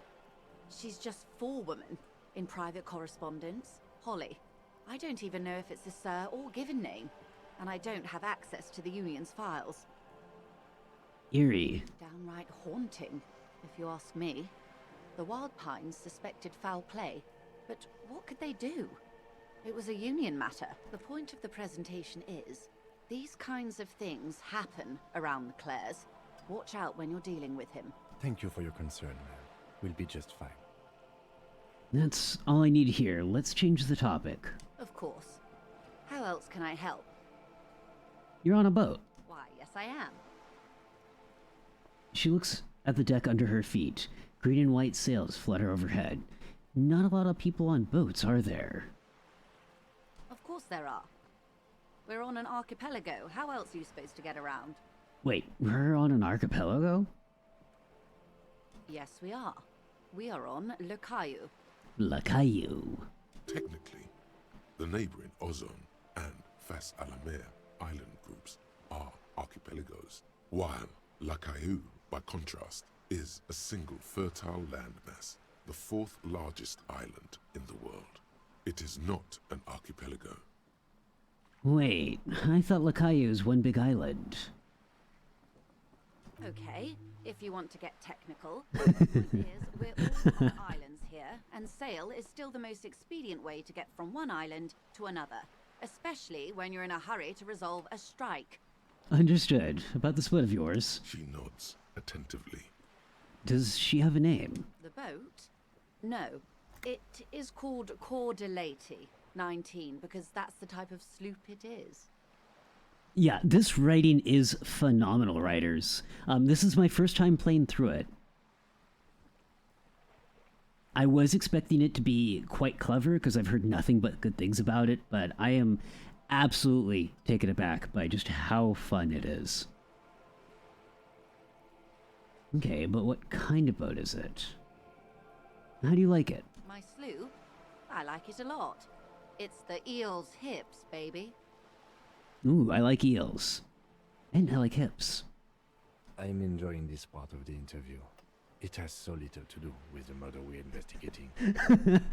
Is that humor from Kim? Is that some dry sarcasm I'm getting? I love that. I love Kim. Good. What can you tell me about this lynching? Quite a few things, I'm afraid. She falls silent for a moment, contemplating something. The information I'm to share with you includes sensitive trade secrets. For the sake of my employer, I have to ask for your names and badge numbers. What's dry sarcasm? Sarcasm that's extra dry. Of course, ma'am. We should have introduced ourselves. I am Lieutenant Kitsuragi from Precinct 57. And this is my colleague from Precinct 41. I'm afraid he doesn't have his badge at the moment. I hope... How curious. Why is that, Detective? Remember when my partner told you that I'd suffered from an unusual medical episode? I lost my badge is related to that. Excuse me, my lost badge is related to it. I see. So, are you saying you lost your badge during the course of this episode? It's possible. After a night of heavy drinking, I lost all memory of my life and the world. Could have been eaten for all I know. I don't remember anything. This world, this city, nothing. Yes. I can't hear you, darling. Speak up, please. Oh, dear. Some kind of encephalopathic amnesia. I don't even know how to respond. I do believe you, naive as that may sound. I simply can't imagine what you gain by faking such a condition. As I said, ma'am, his technique may be very unconventional, but he is an officer of the RCM. At least I hope I am. Of course, I sympathize, but I'm afraid I simply can't share anything more until I've seen that badge. She's a professional negotiator. She should be open to some sort of mutually beneficial arrangement. How do I negotiate my way out of this?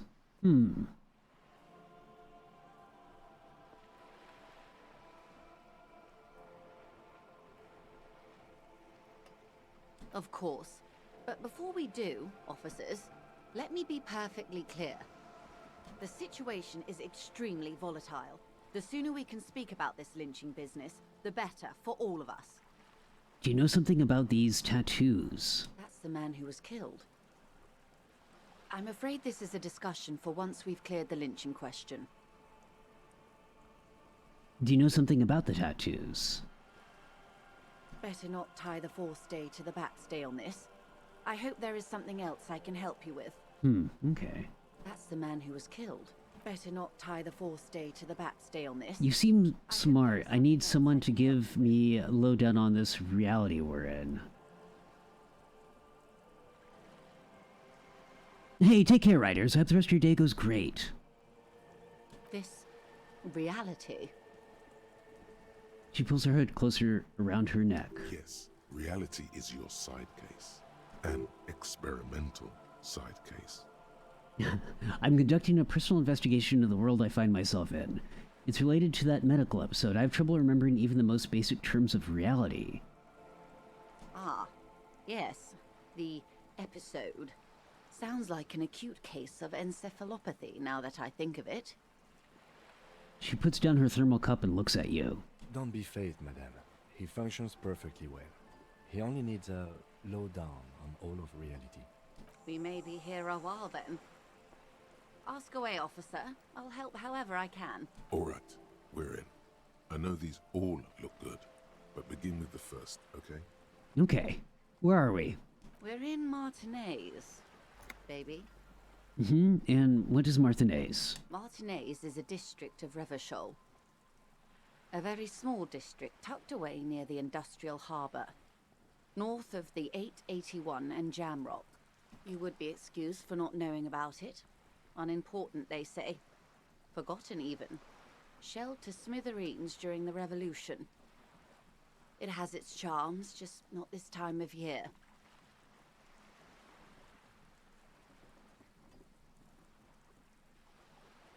You mentioned a sea. What sea is this? It's not really a sea, it's the Bay of Revachol. And the bay feeds into the ocean. Are we near the ocean? Yes. We're on an island in an ocean. The world's largest body of water. The Insulindic. Known to the early Revacholians as Les Immensités Bleues, the Blue Immensities. What's the name of this island? Caillou, as you already know. Imagine a pebble. A smoothed-over pebble amidst a great blue sea. Misshapen, cracked. The cracks are the River Esperance. We're in the delta of this river, on the 6th branch. The Martinez distributary. Okay, that's Martinez. What's Revachol? Revachol? Revachol is what you call a city. What kind of city is Revachol? The great kind. What makes Revachol great? History detective. They built this city to resolve history. Our part in it, at least. Our centuries. When was Revachol built? In the DeLorean century. 380 years ago.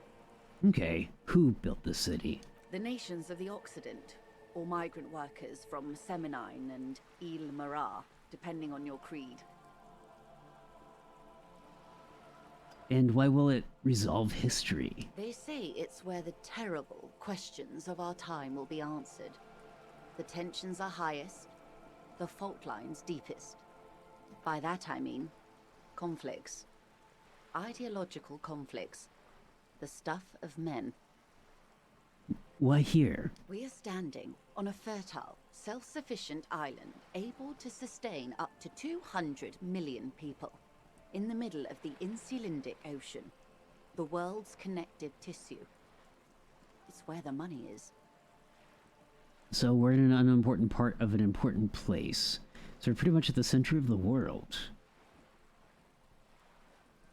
So we're on the precipice, basically nobody's.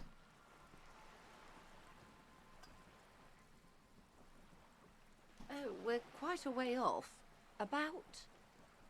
She points across the water, where the skyscrapers rise. A collection of tall ghosts behind the water vapor, light reflecting off their glass windows.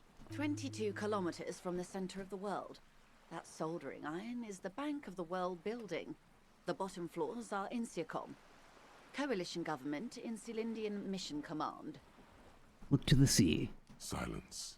She lowers her hand. The water, the light. It's as though you're seeing it for the first time. There is no recognition, only the immensity of the sea and the cold radiating from it. I don't know any of this. We are where we are. I have no truer answer to give, unfortunately. She watches you closely as you scan the horizon. This is one thought you need to complete. Where are you? Was there something else you wanted to know? I remember something about a lowdown. This has been informative. Thank you, ma'am. I'm sure my memory-impaired partner has many more questions to ask, about even more fundamental aspects of reality. Might I suggest not asking them all right now? Ma'am, Messier will be here later too, and tomorrow. Isn't that true, ma'am? Absolutely. My commitment here is long-term. You're right, Lieutenant. I'll continue later. It's better not to eat all your candy at once. Indeed. I'm always at your service. What is think of something close to you? Conceptualization of possible 20. What is reach for something fundamental?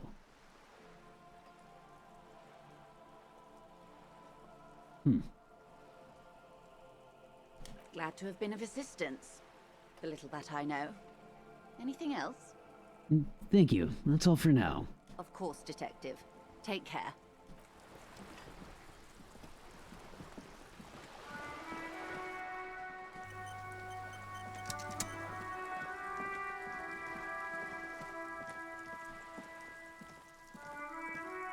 The streets will flow red once more.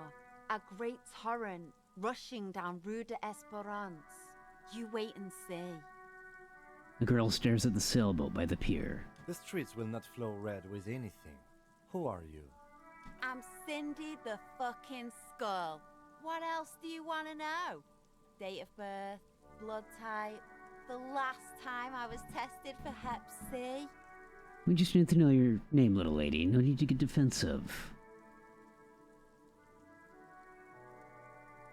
Yeah, when were you last tested? Just answer some questions, okay? Ask away, pigman, but I don't promise to answer. Despite the sass, she puts the brush aside. A brush? An artist? The red splatter is urban expressionism. You keep looking off to the side. What are you looking at? The lieutenant is desperately searching for another handkerchief.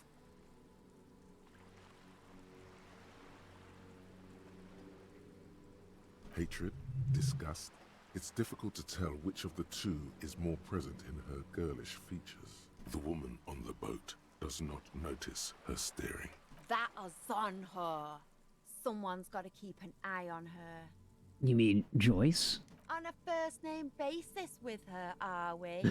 Piggy's moving up in the world. Why all the negativity? Have you got a crush on her? Kind of, yeah. Aching for an opportunity to defend her honor. What are you doing to the wall? Can't you tell? I'm painting a beautiful mural, an aereo graffitio visible from low orbit. I haven't really started it yet. I'm waiting for the right words. So you don't know what to write. Have you ever tried your hand at graffitio? When faced with a blank wall, most people write unimaginative stuff, like pigs go home and Mono is here. I have done graffiti before, actually. It's fun. I mean, lawfully. I've done graffiti lawfully. I assure you. We rarely see pigs round here, though. Just union cads. And my name's not Mona, so... I have an opinion on this. Want to hear it? Yeah? I love public art. Don't mind us. Keep doing what you're doing. Thanks. I'm sure the inspiration will come to me now that I have an official RCM stamp of approval. Glad to hear it. She means the opposite. Do you know anything about the recent murder? I ain't no snitch, pigstein. Go forth and forage in someone else's shit. No shortage of squealers in these parts. Actually, there is a shortage of people who talk to us in a normal, calm, informative manner. We weren't put on this earth to make your life pleasant, fucko. Catch you later, Cindy. Watch your back, ungulate. You've got eyes on you.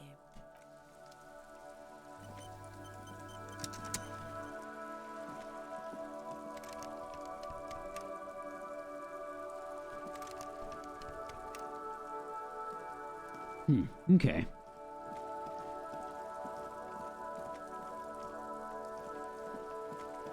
We do have the key for the trash bin, so I guess maybe that's the next thing that we should check out.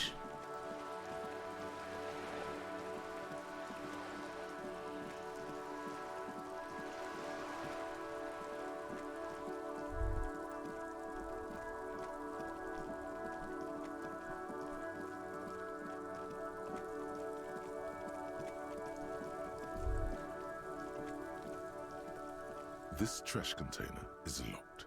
The sliding lid has a padlock that says, whirling in rags. Open the padlock with the key. With a well-oiled crack, the lock pops open. It should now be possible to simply raise the lid. Don't. Maybe you shouldn't. What's this? Just the feeling. A warning from some part of you. Open the lid. The smell of rotten food rises to greet you. You see soggy cartons, dirty rags, and organic waste. We're just in time.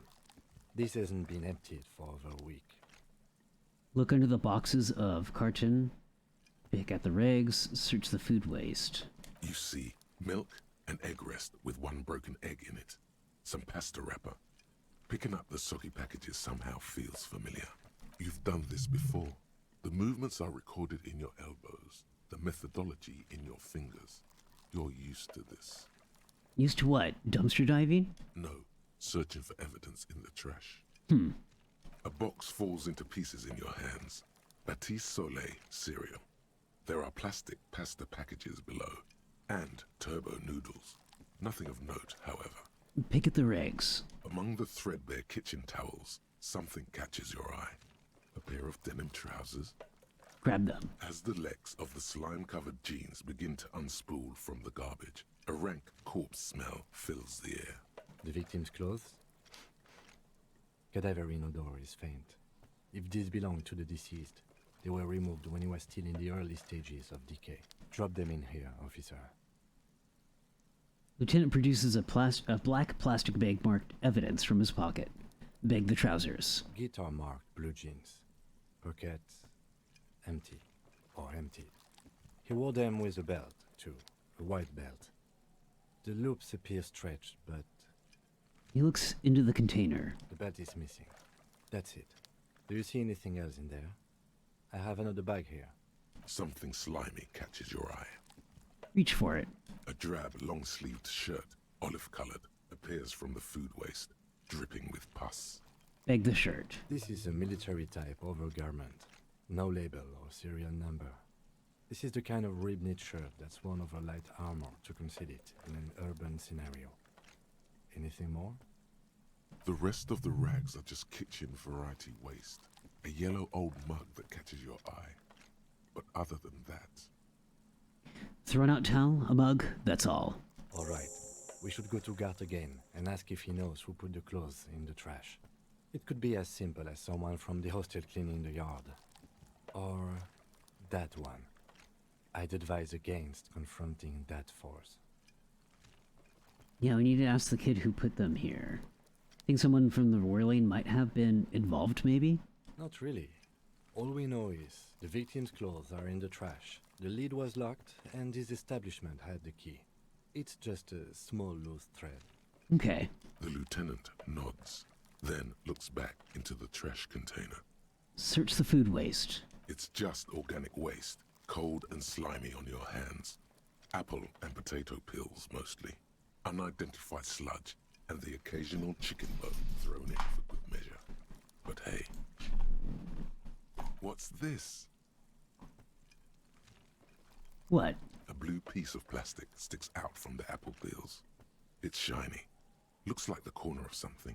Pick it out. Something larger. A clipboard. A blue plastic clipboard with moist papers hanging from it.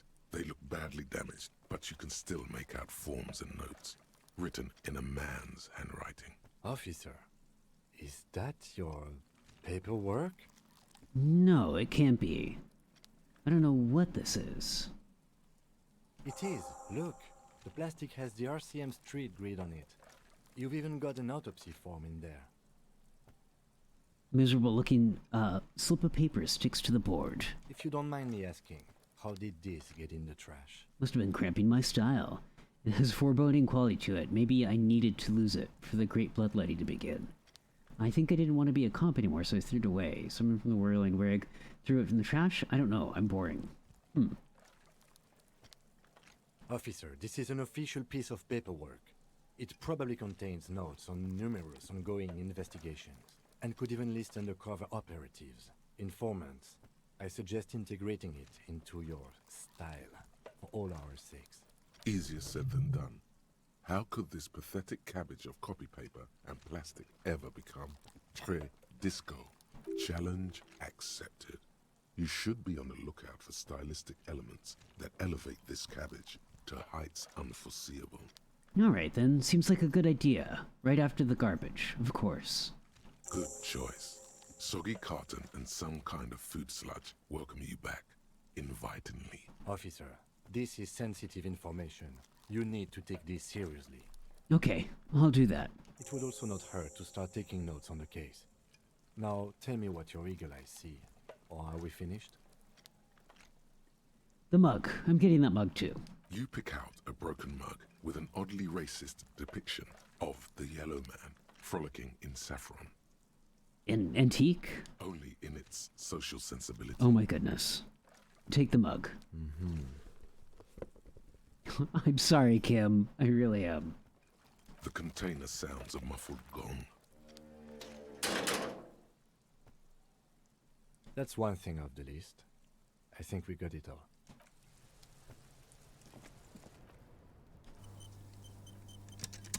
Alright, friends, I'm gonna check on my doggy and get up and stretch and grab some water.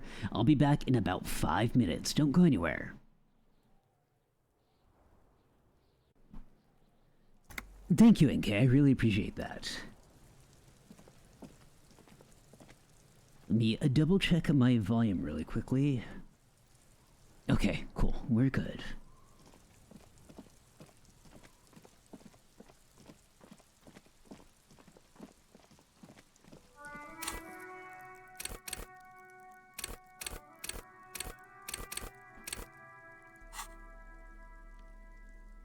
Orange bum hat.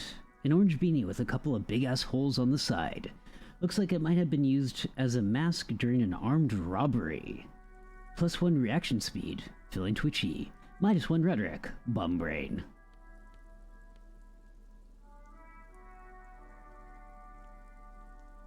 Oh, I never put on the gloves.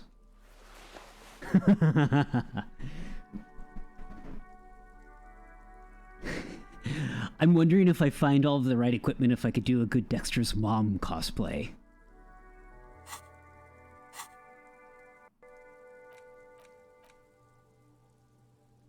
Oh, interesting. Let's see. Lonesome Long Way Home. Temporary search bonus. +1 encyclopedia. Factual memory returns. Research time, 6 hours, 5 minutes. Jamais vu. I'm probably mispronouncing that. Temporary research bonus, none. Research time, 3 hours, 25 minutes.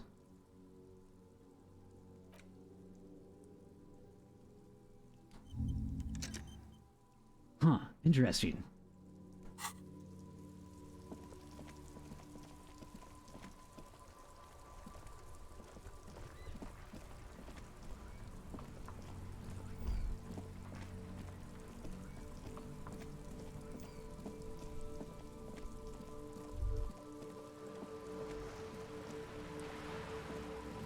Okay, let's go ahead and head down here.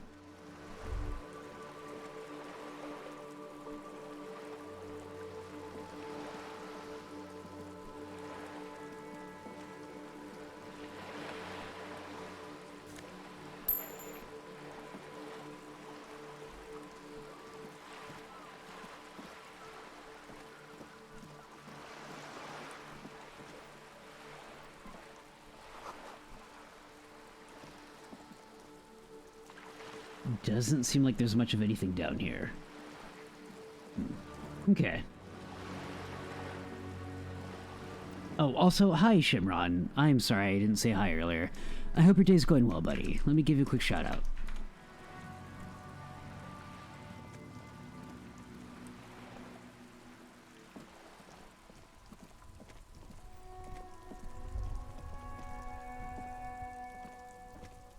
The worn and beaten wooden planks of the bench do not look overly comforting.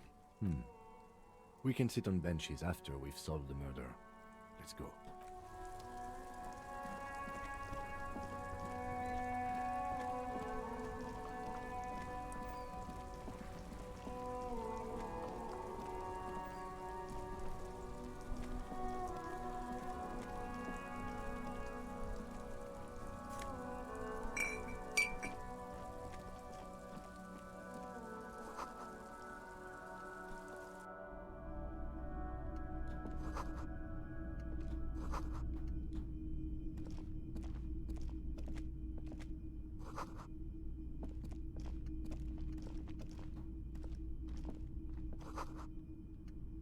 A typical Martinez streetlight sits among assorted floor and table lamps.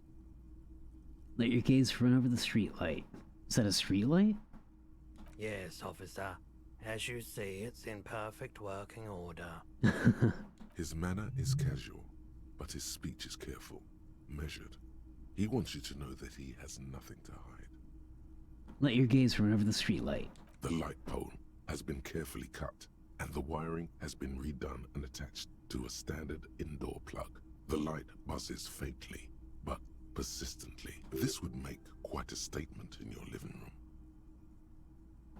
Where did you get this? It was brought to me to be altered. We are not here to investigate the theft of city property. He leans in so the pawnbroker doesn't hear him. You have to admit it's rather clever what he's done with it. He pauses, studying the light.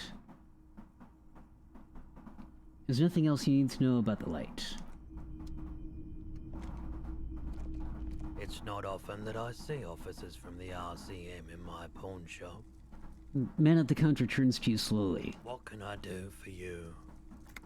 Sorry, I feel like I'm interrupting you. Shake your head. It's shameful how insufficient the police presence is in these parts.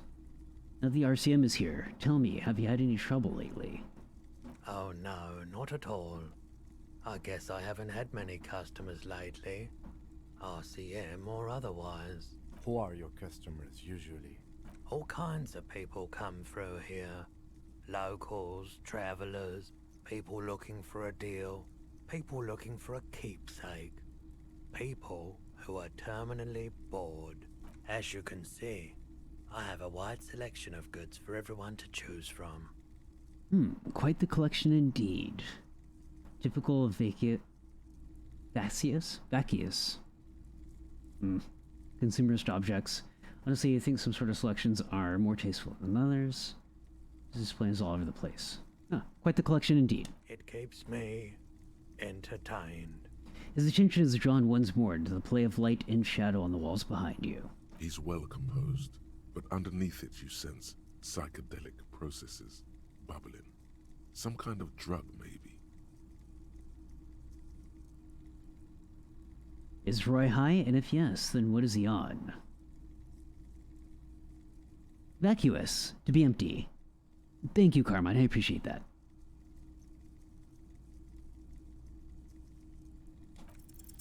Feeling warm and enthralled by the movement of light, while the mind continues to race forward. Lucky bastard. He's probably on Parolidon. It's tough to come by on the street. Parolidon? What is that? A drug developed by the military to treat and prevent radiation sickness. It has psychedelic side effects, and it makes your eyes turn yellow. Is it just me, or is it really warm in here? I try to keep the shop at a comfortable temperature. No judgment, just curious. I probably did loads of Pyrolidon before I lost my memory. Chill out, man. I'm a chill cop who just wants some of what you're having. Didn't mean to offend you.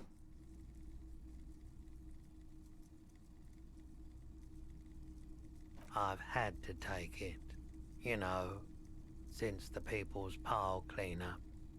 I was with the Emergency Relief Brigade. He's taken it for mental and emotional, not physical pain these days.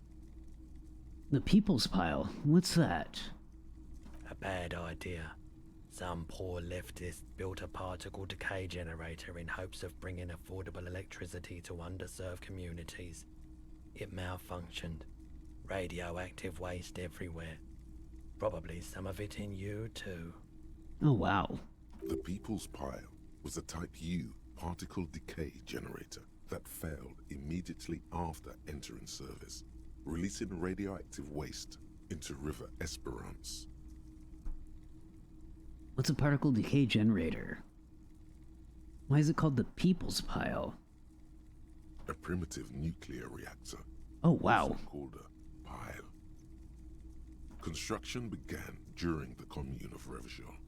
The people continued work on it after the Commune fell. They wanted a cheap source of energy for Revachol West. Needless to say, things didn't work out. An emergency valve defect resulted in steam pressure blowing the turbine, taking the fuel containment vessel up in the explosion. Both the faulty design and lack of finances contributed to the catastrophe. Tell me more about this emergency relief brigade you were a part of. We were an all-volunteer force, self-organized, tried to help the fire brigades contain the spill. On the patch, gamma radiation lines crossed with a red drop of blood. I lived by the river since I was a small boy. The Esperance didn't have the art to let it all go to shit without trying to do something to help out. There wasn't much the volunteer force could do, however. We wasted years in the river mud. Years getting sick. He looks at the spiraling lights and stops. Must have been tough, radioactive cleanup. There's a reason why everyone's tried to forget any of it ever happened, and why no one has tried to repair or replace the pile. So much disappointment, and early deaths. Cancer mostly. And we knew all that was coming even as we were cleaning up as best we could. Whose fault was it that the generator failed? No one's. Everyone's. He sighs and shakes his head. A bunch of poor people built themselves a primitive nuclear reactor, hoping for the best. What do you think is going to happen? How did you end up running a pawn shop? The cleanup happened 15 years ago. I was young then. Later, my second aunt died. Left me this shack and all the assorted junk in it. So I came to Martinez. People told me don't go there. It's a shithole. I said, people, we just had a nuclear pile meltdown. I'm gonna get as far away from Forburg as I can. Still in the same city, but... He shrugs. Thank you for telling me. I like the theory more than the story. Outward movement, not vortices. Yeah, you gotta get in on those vortices, my man. There's something I'd like to sell. You might be able to aid in our investigation. By the way, do you happen to have any guns, like the ones carried by cops? Someone else came here earlier today asking the same question. I promptly sold her the gun you pawned a couple days back. I pawned it. Oops.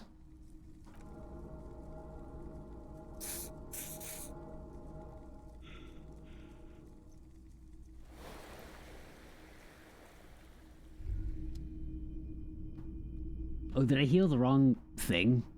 Despair creeps into you, getting fat on your weakness. You're still coming up with sentences.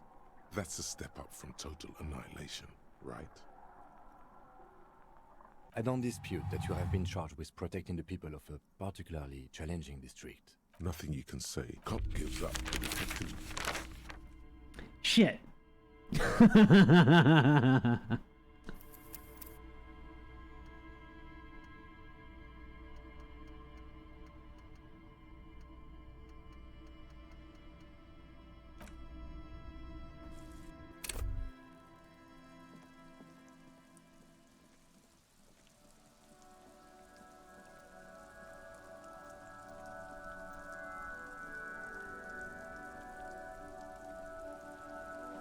Let's see, it was down here.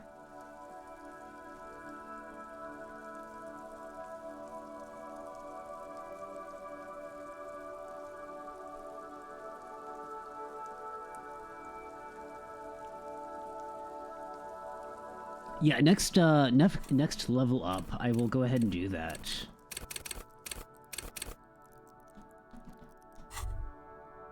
Which I am 30 EXP away from getting that, so hopefully not too much longer.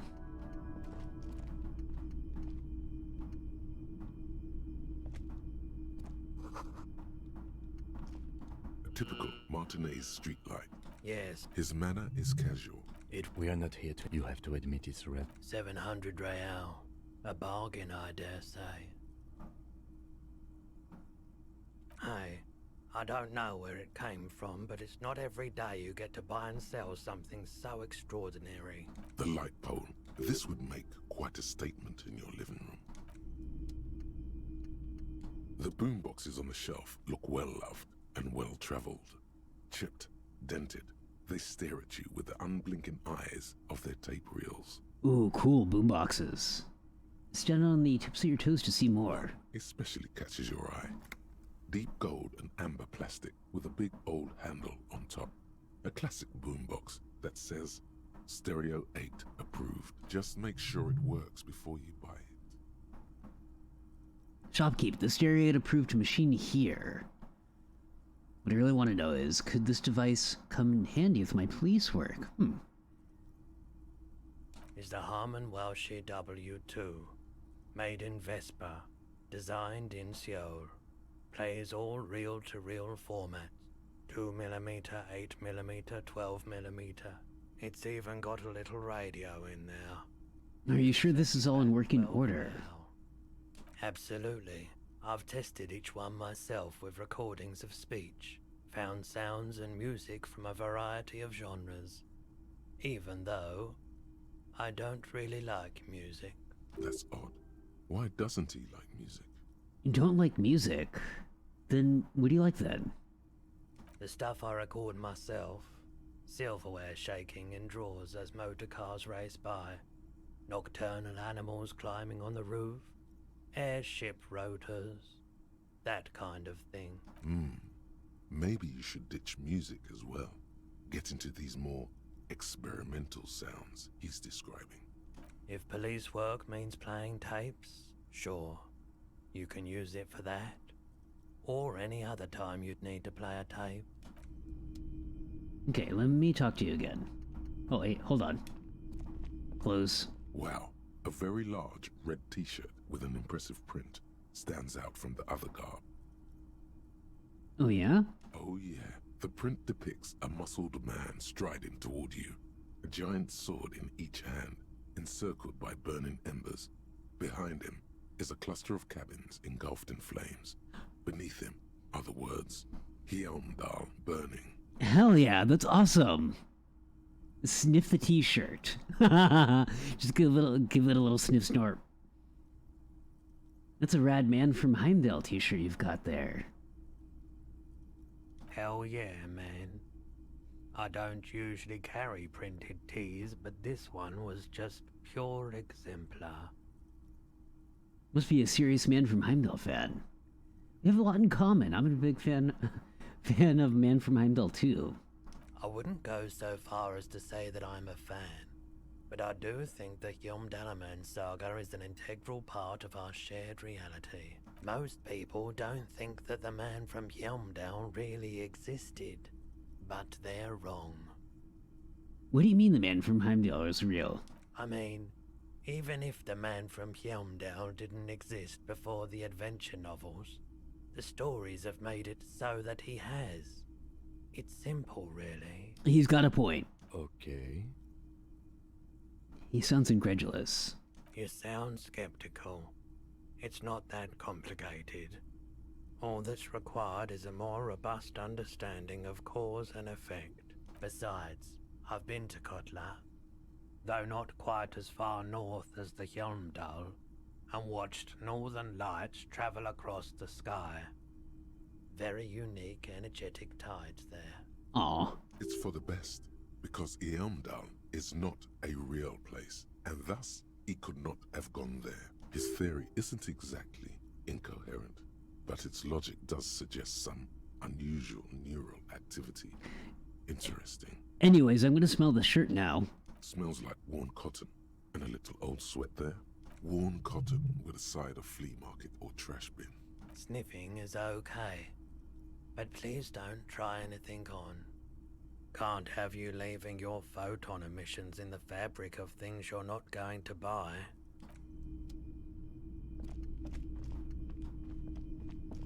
You see rows of toy soldiers guarding the rest of the trinkets displayed on the table.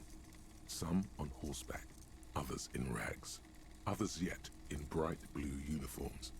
All are stern and unyielding in their duty. Dug up a truly cool figure 8 in the box underneath the table. Okay. Why? What's this? A headless man riding a horse? A headless man wearing futuristic tracksuit trousers that say found. What is this? Oh, that's the Headless Phone Rider. Who? The Headless Phone Rider.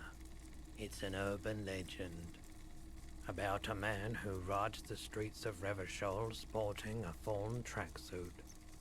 As you see, he's missing his head. He points at the decapitated figurine. 50 cents. Bargain price. I'll throw in the tiny cap too. I think he's looking for it, or something. That part of the story has many interpretations. He lost his cap when he lost his head. Perhaps he's looking for the head. Did I mention that this figurine is supposed to be lucky? Always carry it with you. Awesome. Inspect the blue uniforms. They're not all blue. These figurines also wear gold coats and caps, complemented by orange trousers. They are variously posed, wielding swords and rifles with bayonets. Wait, this looks like Renee, the old guy who's playing Penteke? I already forgot how to pronounce that, I'm sorry. This is what the loyalists looked like, yes, at first. Then they wised up and got camouflage.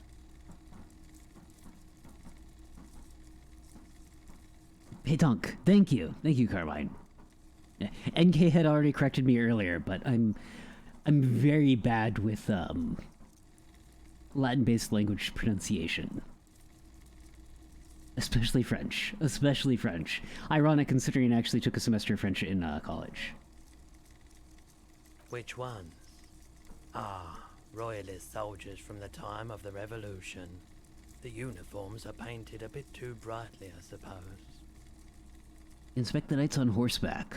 Big men on big horses, clad in lamella armor and carrying flintlocks, the kind that would mow down a line of enemy soldiers in the blink of an eye. These are Franco-Nigerian cavalry, right? Mm-hmm. I used to be very serious about my Franco-Nigerian knights. He looks at the dusty figurines in the dim light. Inspect the figurines in rags. This set of soldiers isn't meant to look impressive. A few have rifles, but most of them carry pistols. Some even shovels and tall sticks. Are these even soldiers? You're probably talking about the revolutionaries, yes? Yes, they are soldiers. Revolutionary soldiers. I think their poverty has been exaggerated for effect. When you place them next to the royalists, it doesn't seem like they could possibly win. It's meant to give people hope. Even we can do it. The contrast is meant to be disheartening, as it ought to be. It is impossible to win against the cohorts of capital. Ask my friend Garte, whose bitch it made me. Wish it was more nuanced. As it stands, I cannot comment. Maybe. Okay. Let's go ahead and knock out the conversation with this guy again. But I see officers from the... What can I do for you? Oh no. Who are your customers? All kinds of people. As you can see, I have a wide select. It keeps me... He's well composed, but underneath it you sense psychedelic. Okay, he definitely is high. Looking at his wares, talking to him, that might give you more clues. Someone else came here earlier today asking the same question. This is a pawn shop, and it did feel as if you've met before. Oh, the lieutenant shifts from one... There we go. Okay, we're good. Alert. Wait, I sold you my gun? At least now I know how I lost my sidearm. Was the buyer a policeman too? She didn't seem like a policeman, although she kept referring to herself as a pig, which was odd.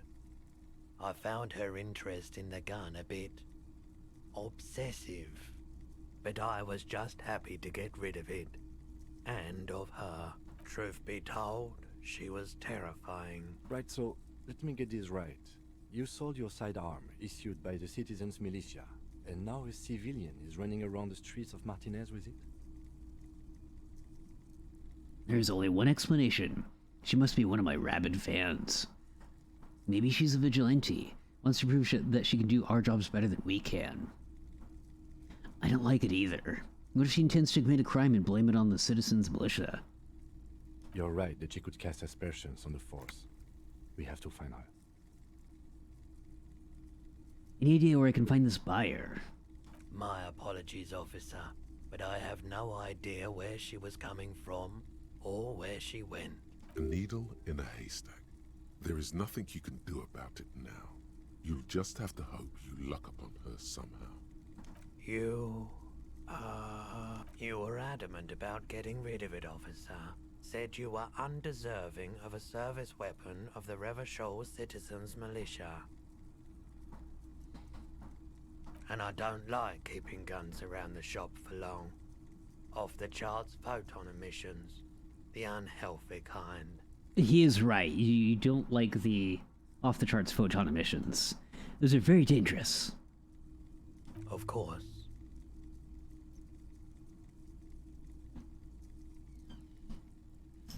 I doubt it, but I can try and answer any questions you may have. Know anything about the recent hanging? I do my best to keep my distance from all manner of butchery. Bad for business. Bad for everyone. He doesn't know anything. The pawnbroker's gaze is already fixed on the dancing colors. Ah, unfortunate that I didn't get that check. But that's okay. I mean, the only thing is I really got out of it was a history lesson, which was really cool, and then 5 experience.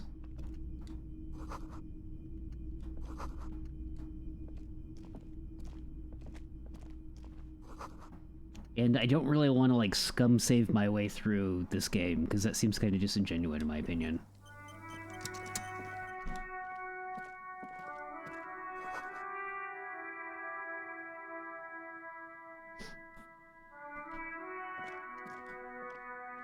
G'day to you, officers.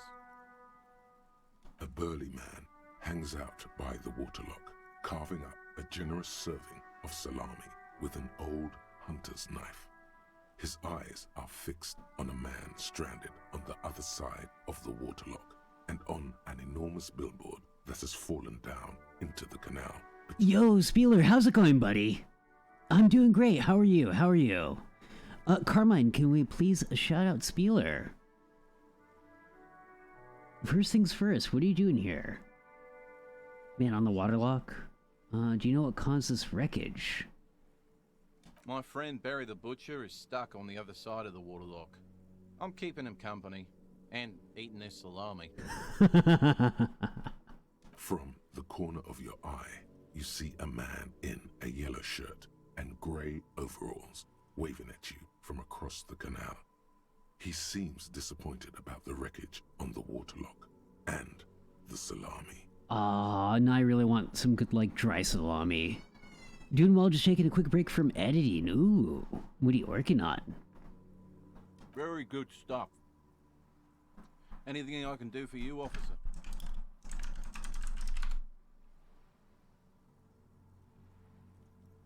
I wasn't here to witness it, but those look like tire tracks on that sign. Weird, huh? Then again, plenty of daredevil drivers in Revachol. Shopping some stuff up from my Resident Evil stream. Ooh, that's awesome. Too bad it also takes a year and a day to repair anything around here. Especially a waterlock. The rest of the coast is closed off till then. Do you know what's further down the coast? Well, there's the fishing village, an abandoned fish market, a bizarro church. Not much use to the congregation, though. There always seems to be something wrong with it. He thinks for a moment. Disco Elysium has been phenomenal so far. I think I'm about 6 or 7 hours in. Yeah, not really much else. Just bombed out ruins. Can I have some of that? Sure thing. Hell yeah! He cuts off a slice of salami. It is salty. It is savory. It is chewy. The hangover only makes the salami more tasty. Ooh, that sounds really good. Want some too, officer? He turns to the lieutenant. Why not? The lieutenant ponders the offer for a moment, then decides to go for it. He takes a slice of salami from the man and chews on it. Right. Bye. A couple of indicator lights are missing from this control panel. Loose wires dangle from the now vacant holes. In the middle is a lever. Beneath it, a small metal plaque. Yeah, I've held off from playing this game for quite a while, Spieler, and during that time I've had nothing, I've heard nothing but praise for the game, and was told multiple times, I really, really need to play this.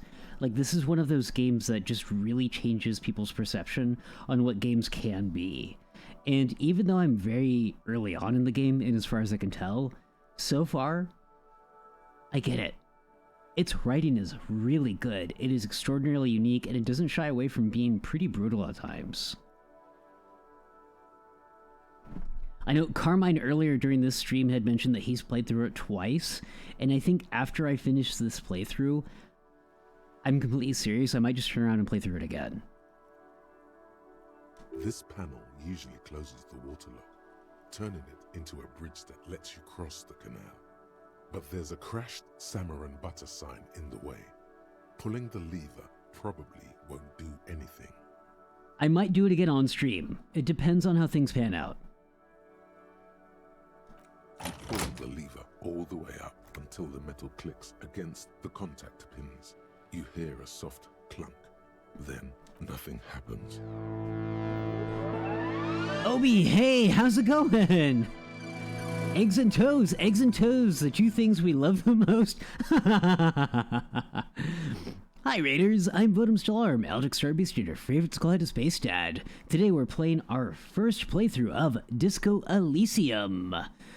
How's your stream, buddy? Let me give you a quick shout out here.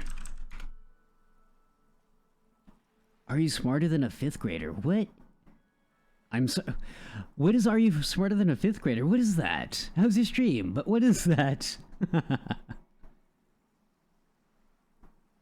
See, nothing happens. Push it harder. Nothing happens. Quiz show, okay. What great. Drew some creepy art and then ended with a game show game. Huh. Used to run on US television. Ah. Wasn't that... Hold on. The memories are coming back to me. Wasn't that hosted by, some sort of stand-up comedian? Mm-hmm. Lieutenant hums to himself while staring at your activities. Release the lever. Spring brings the lever back. Jeff Foxworthy. That's the, here's your sign guy, if I remember correctly. The canal. Some other way. Wasn't there a sign over there saying functionality will be restored on Wednesday morning?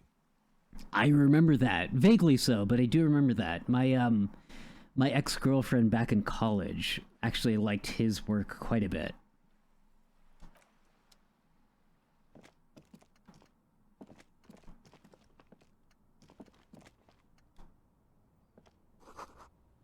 Okay. Well, I think that's everything we can do over here for the time being.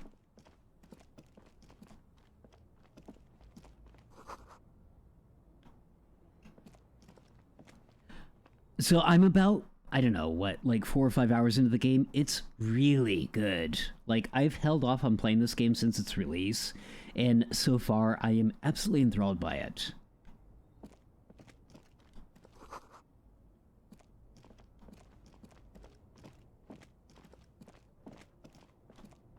Which is why today we're doing a little mini marathon of it. In a small box, a variety of shapes. I'm going to be streaming this for the next 2 to 2.5 hours. And I started about, what, 3 hours ago? You like sunglasses, officer? I've got the latest styles right here. The vendor takes a pair of sunglasses and sticks them under your nose. Try on the shades. Abort. These are hideous. They don't even fit your face. You can feel them pinching your nose and chafing against your brow. I mean, come on, look at the getup my character is in. Do you think he cares about hideous sunglasses? 24-hour stream, let's go. I have yet to do a 24-hour stream. I am tempted to do so. Damn, officer! You You look like a mega secret spy. Very secret. They're practically made for you. I'll let you have them for 2 real and 50 cents. I don't even have a single real to my name. It's going to be very difficult for anyone to take you seriously with these things on your face. No, you are definitely not buying those.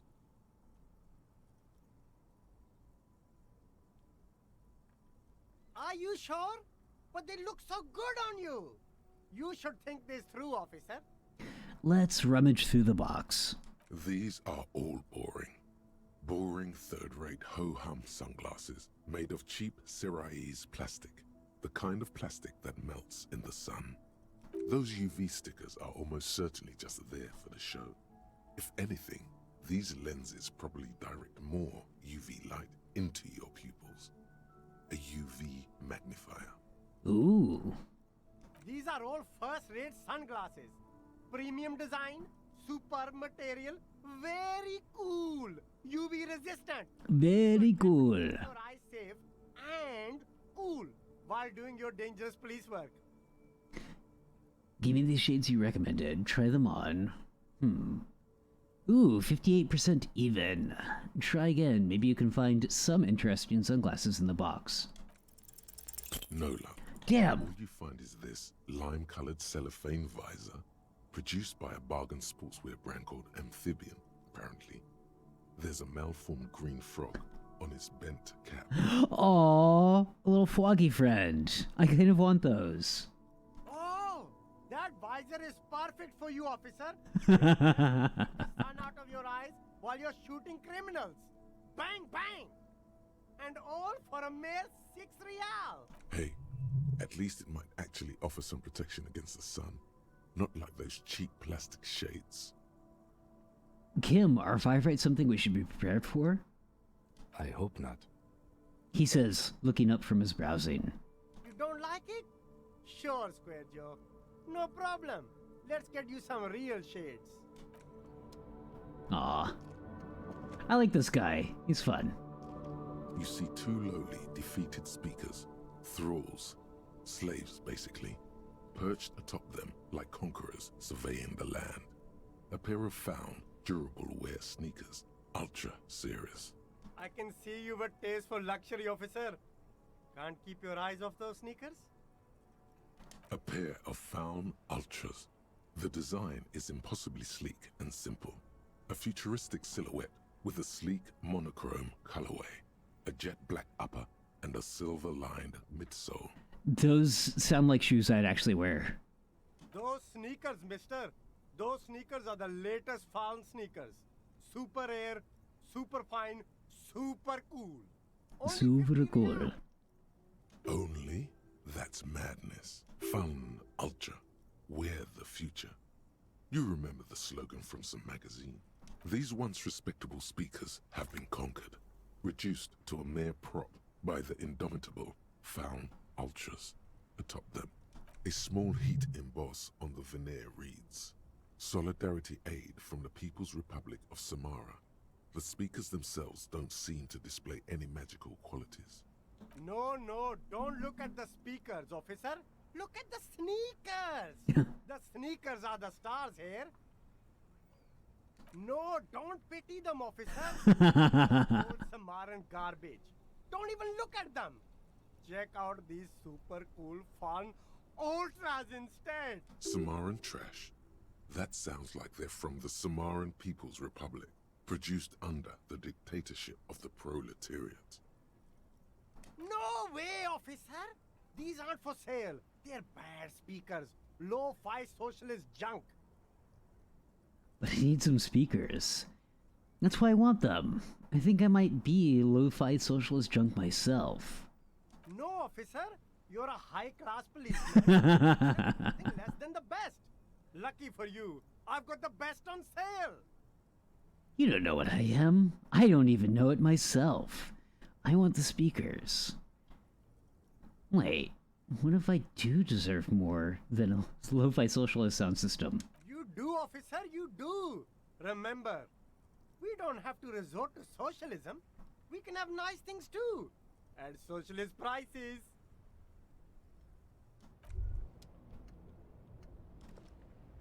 There are clothes inside. Cheap second-hand clothes, smelling of strangers' body odors. Ooh, let me sniff. Don't be shy. These are premium class clothes. Good quality fabrics, best retro design. Save the economy with your style, officer. Save the economy? That sounds off. Save the economy? What are you talking about? Haven't you heard, officer? We've got to be economically conscious. Recycle your cash, keep it in circulation. Don't buy new things. Buy eco. This doesn't make any sense. Why exactly does the economy need saving? Look around, officer. You see all these premium goods just sitting there, not getting bought? We've got to keep the flow of goods moving. Is this really the economy we want to leave to our children? You're right, we've got to save Mother Ecosystem. But I don't have children, I think. Hey, Cena, how's it going? Let me give you a quick shout out here. Yeah, Kim is adorable. You want to scoop him up and snuggle him. It's just nature. Powerful economies expand, weak economies go extinct. This economy is really just a distraction from cultural issues. You know, immigrants. Too bad, officer. Kids make it all worthwhile. Without kids, who's going to be around to enjoy the economy? Oh my goodness. Oh my goodness. Hey, Xander. How's it going, buddy? Hi, Raiders. I'm Votum Still Arm, Algic Starbeast, your favorite squad Space Dad. Sean Raid! Sean! How's it going, friends? How's your stream? Ooh, you were playing Pokemon Black/White 2. How was that? And hi, friends. We're doing our first playthrough of Disco Elysium. Currently, we're shopping for some clearly premium goods that aren't in any way knockoffs. We did some legendary Pokemon catching. Post-game stuff now. That's awesome! Latios kept yelling Sean at us, so he gets that name. That sounds like a lot of fun. Save the economy? What are you talking about? Haven't you heard, officer? We've got to be economic. Okay, this just loops back into what we just said. Keep it in circulation. Very cool. The economy thanks you, officer. You find your hands deep in tattered and faded garments made from weird polyester blends that make your body itch and sweat in all the wrong places. Anywho, I can't stay and watch because one of my friends wants me to play this game blind. Totally understandable, Xander. Thank you very much for the raid. I really appreciate it. I hope the rest of your evening goes great. Love you too, buddy. Love you too. Ma. The box smells like cat piss. Oh, gross. Like an old person with no money. Economical, but also trendy. Look first hand, buy second hand. Keep the economy moving. Composure, medium, 10. Find something worth salvaging from the pile of rags. Something. Let's go. Raises your hand. Synthetic and sleek. A windbreaker. Surf, it says, but also wind, summer, 100% waterproof, and sport. All in different typefaces. It sounds lovely. Good choice, officer. Mega sporty. And it's only $4.50 for you, sir. I can't afford that.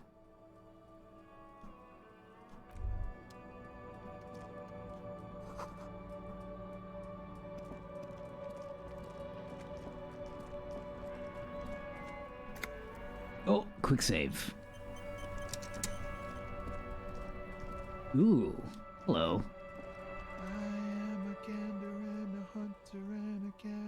Hey, Lex, how's it going?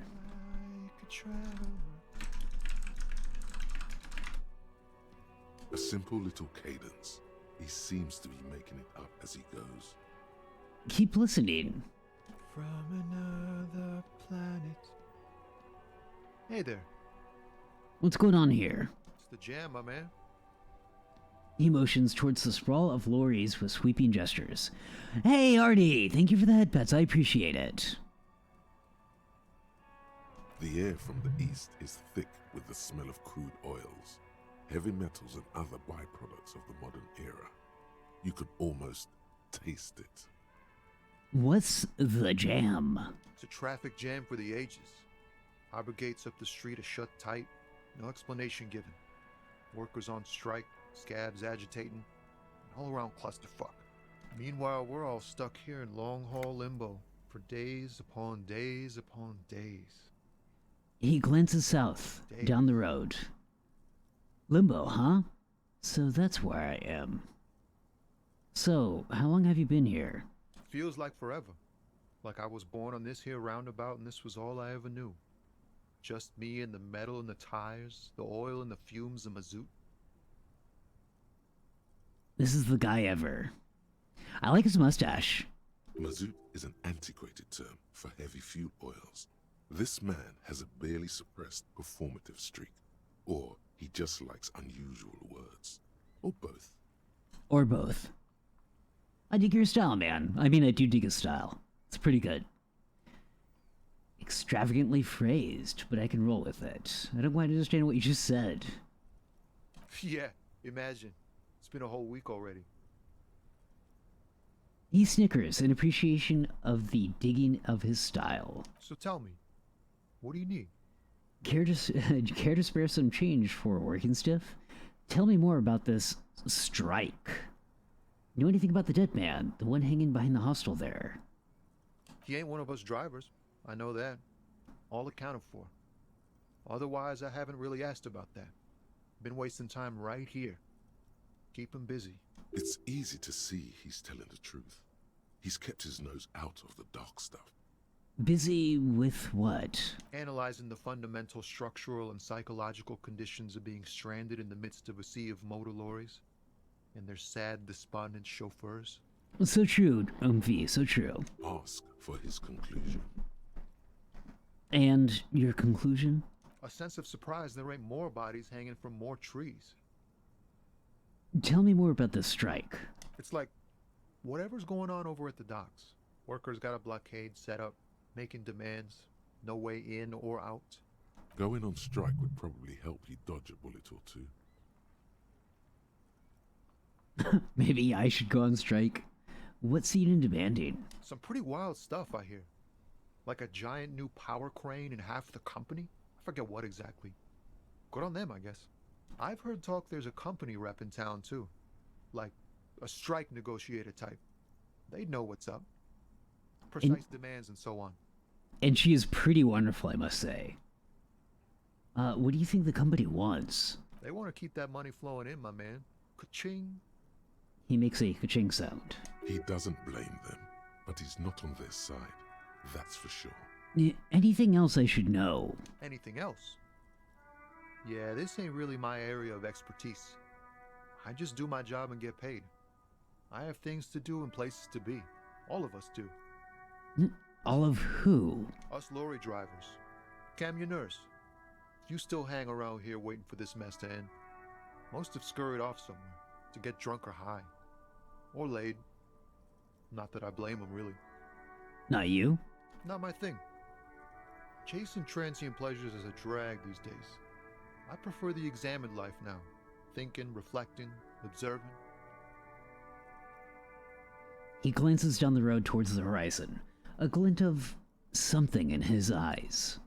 He tries his best to look nonchalant, but there's a rigidity in him, as if trying to conceal something warm and deep beneath a cool exterior. What are you hauling anyway? Oh, high-grade narcotics, illegal firearms, stuff like that. Relax. He's merely joking. Wicked. I've always wanted a friend in the underworld. Okay, what are you actually hauling? Can't even get a few jokes past you, my man. I've got another haul of found cargo. Mostly sporting goods, tracksuits, and that kind of thing. Oh, I want a tracksuit. They usually get shipped to Grad in the Occident. Though we've been making headway in the Il Moran market lately. So, nothing illegal then. That's your machine behind you? This rockin' beauty. Sure is. Like a rash you can't get rid of. A motor lorry, also called a camion, on Caillou and neighboring islands. This one looks roughed up enough to be some sort of found rust bucket. Maybe the A6? No, that's a found 6 you got there. Good eye, my man. Yup, she's an old one, but reliable. Me and her spent a long time together. Could I get one of those found tracksuits you're hauling?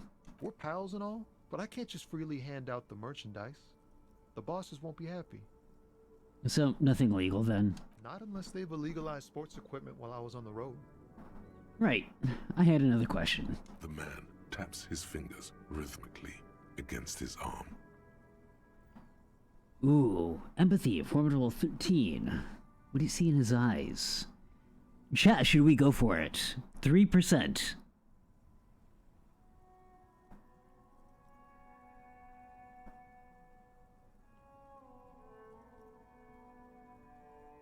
Jeg er så oren. So true, John. So true. Aw, thank you for the head pets, NK. I really appreciate it.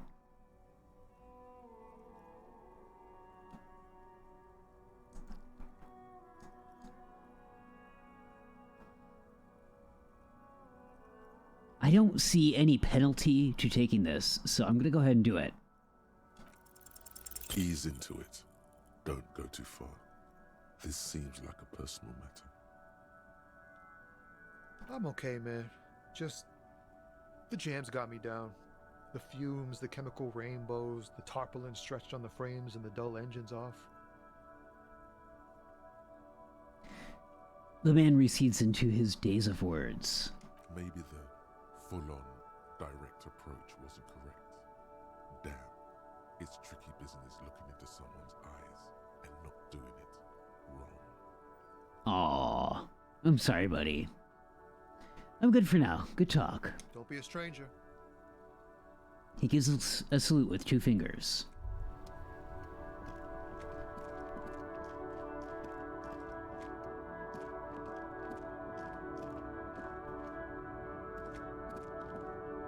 Oh, there's a ramp. Okay, cool.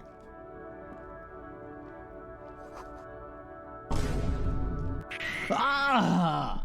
Cena! Ah! How could you? Bot 6H! An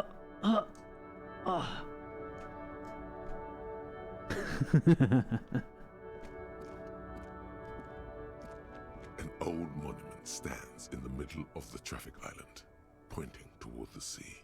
It looks as if it's been reassembled piece by piece, secured and mounted in the air with the aid of numerous ropes and rods. Hey, Carmine, thank you very much for the saturated mode. I appreciate it. Get Potemkin, ding dong. Ah. Buddy, click your thoughts. That's the menu I bring up via X, correct? I probably have missed a few things. Who is this?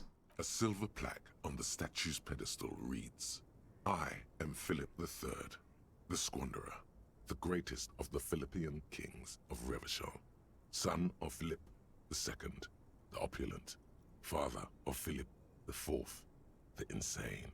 As you look up, you notice something about the statue. There are some odd indentations on the king's chest piece. Encyclopedia, medium 11. What did this king do? Even by the standards of the Philippian kings, old sumptuous Philip was known for his profligacy. In what way? Well, he blew through the whole national treasury, starting the decline of one of the penultimate century's greatest superpowers, the suzerain of Revachol. His own maladministration foreshadowed the fall of the monarchy during the anti-centennial revolution, an end to his family line and the monarchy on the Insulindian Isola. How did he manage to blow through the entire national treasury? Stories have it that he had his bedroom converted into a treasure chamber, where he stored unfathomable wealth. Krugerrands, bars of gold, ornate weaponry, armor, and various chalices. He called it the Sol Aurum, It was obscene. There were whispers he slept on a huge pile of gold-dipped feathers, like some obese dragon, instead of a bed, like a normal person. I'd like to sleep on gold. Hustler style. The king is the king, he could do anything. Wait, really? There's no way that's true. Deplorable farce. No wonder everything went to shit. But wait, you haven't even heard about his fabled cocaine addiction. The what now? You see, old Philippe wasn't just good at squandering the national treasury on gold and ceremonial weaponry, he was also a prodigious snorter of nose candy. Okay, what is nose candy? This is a lot to process. So he was addicted to nose candy, a bloated druggie? His Majesty's courtiers said it helped him connect with the higher realms. Damn, he just like me for real? Cena. Goodness. That's what the revolutionaries said 150 years later, right before they emptied out the royal mausoleum and dumped His Majesty's mortal remains in the Insulindian Bay. Jesus. Extremely valuable. One goes for about $1,730. Cocaine. Cocaine, cocaine, cocaine, cocaine,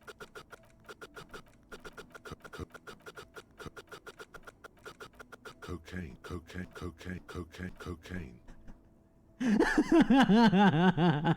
Cocaine, cocaine, cocaine, cocaine, cocaine, cocaine, cocaine, cocaine, cocaine.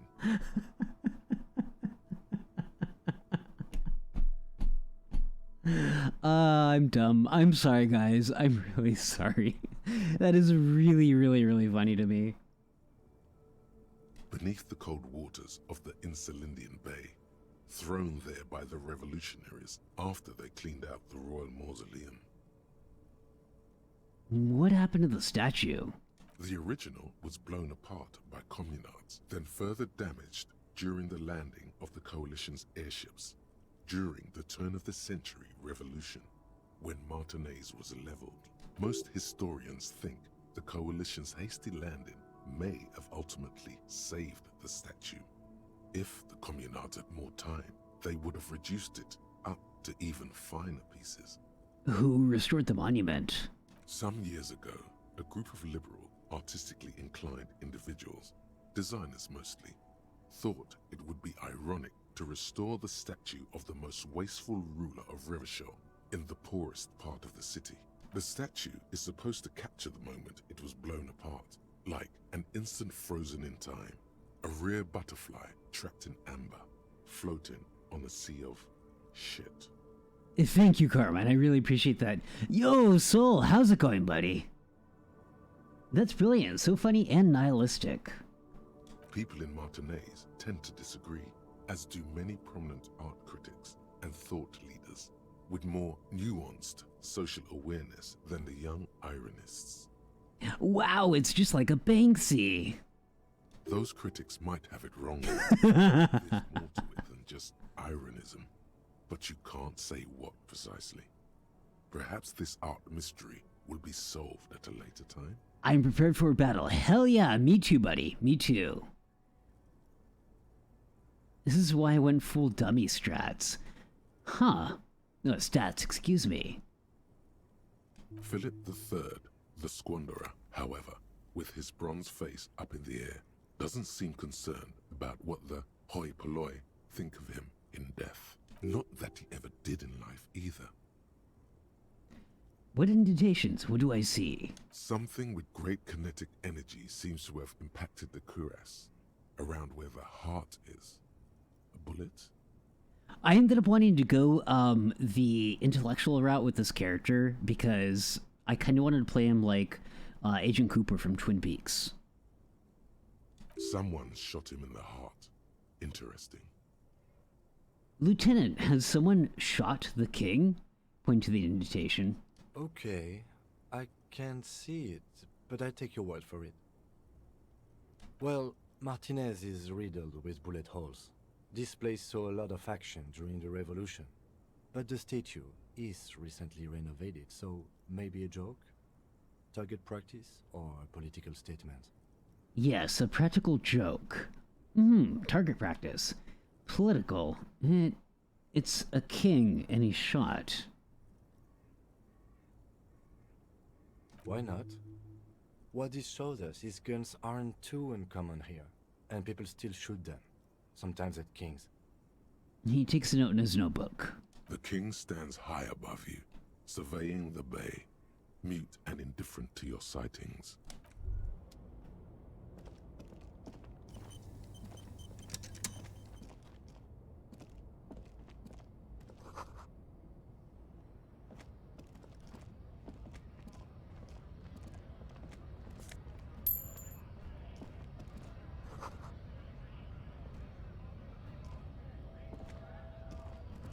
Ooh, what's going on here?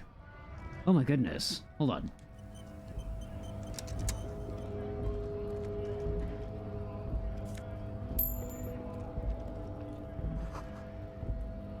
Oh yeah, I know. Check the thoughts. So that's going to be what, X?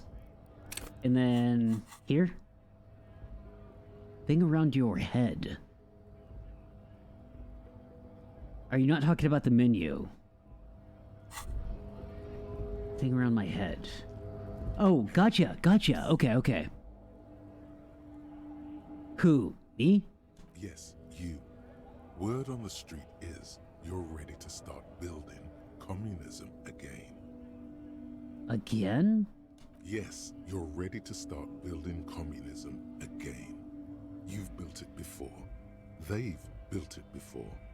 Hasn't really worked out yet. But neither has love. Should we just stop building love, too? Can't argue with that. Yes, we should all stop building love. Love has worked out really well for me. I'm a love winner.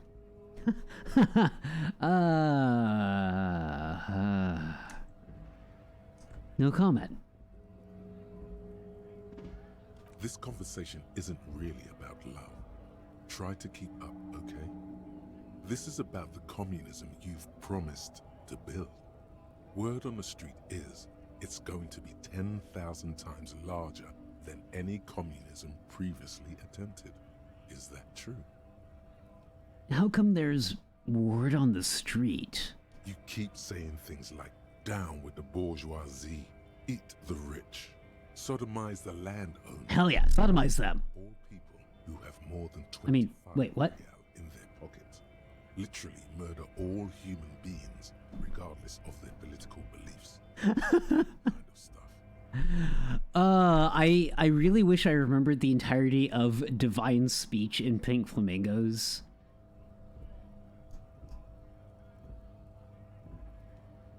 Oh, right, that sounds like me. I haven't said anything like that. I've said some mildly left-wing things, but none of those. Oh yes, the mask of ambivalence. Don't deny it. You're about to rip it off and reveal the monstrous seven-eyed lamb of global communism that would devour and masticate mankind. Aw, but I love multi-eyed lambs. They're awesome. Everyone can see that. So tell me, do you have any questions before we fire up the big communism builder? Wait. Is this a prequel to Cult of the Lamb?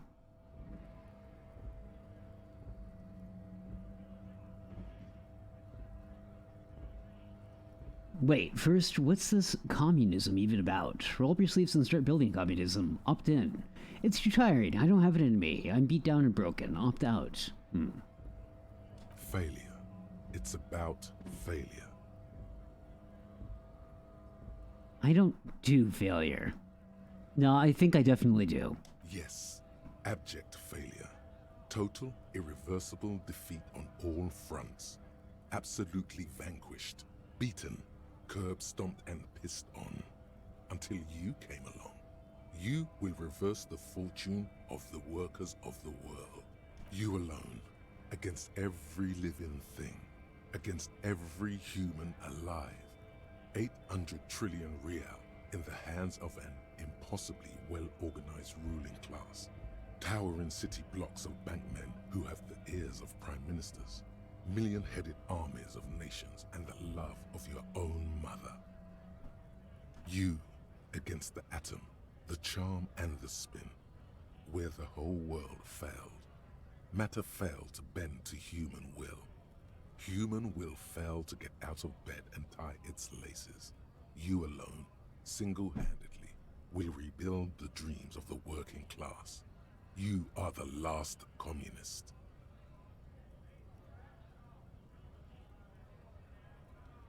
Sure. Now get to work, comrade.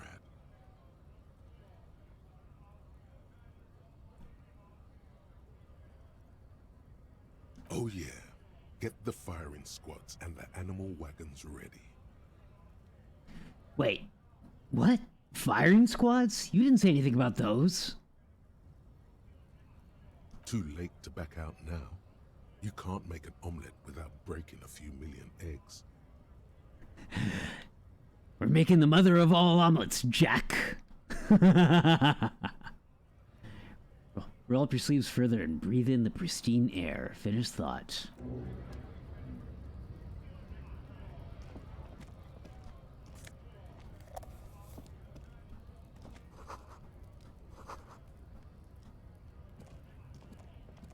Welcome to our Nanomachines, son. They respond to physical trauma. Welcome to Revachol. Down sits the rotund man. The remark isn't addressed to you, it's addressed to the lieutenant.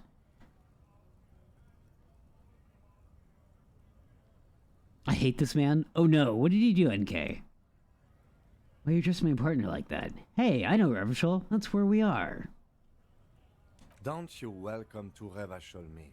My grandfather came here from a 3,000-year-old racist isolationist culture, while your ancestors came to this island a mere 300 years ago.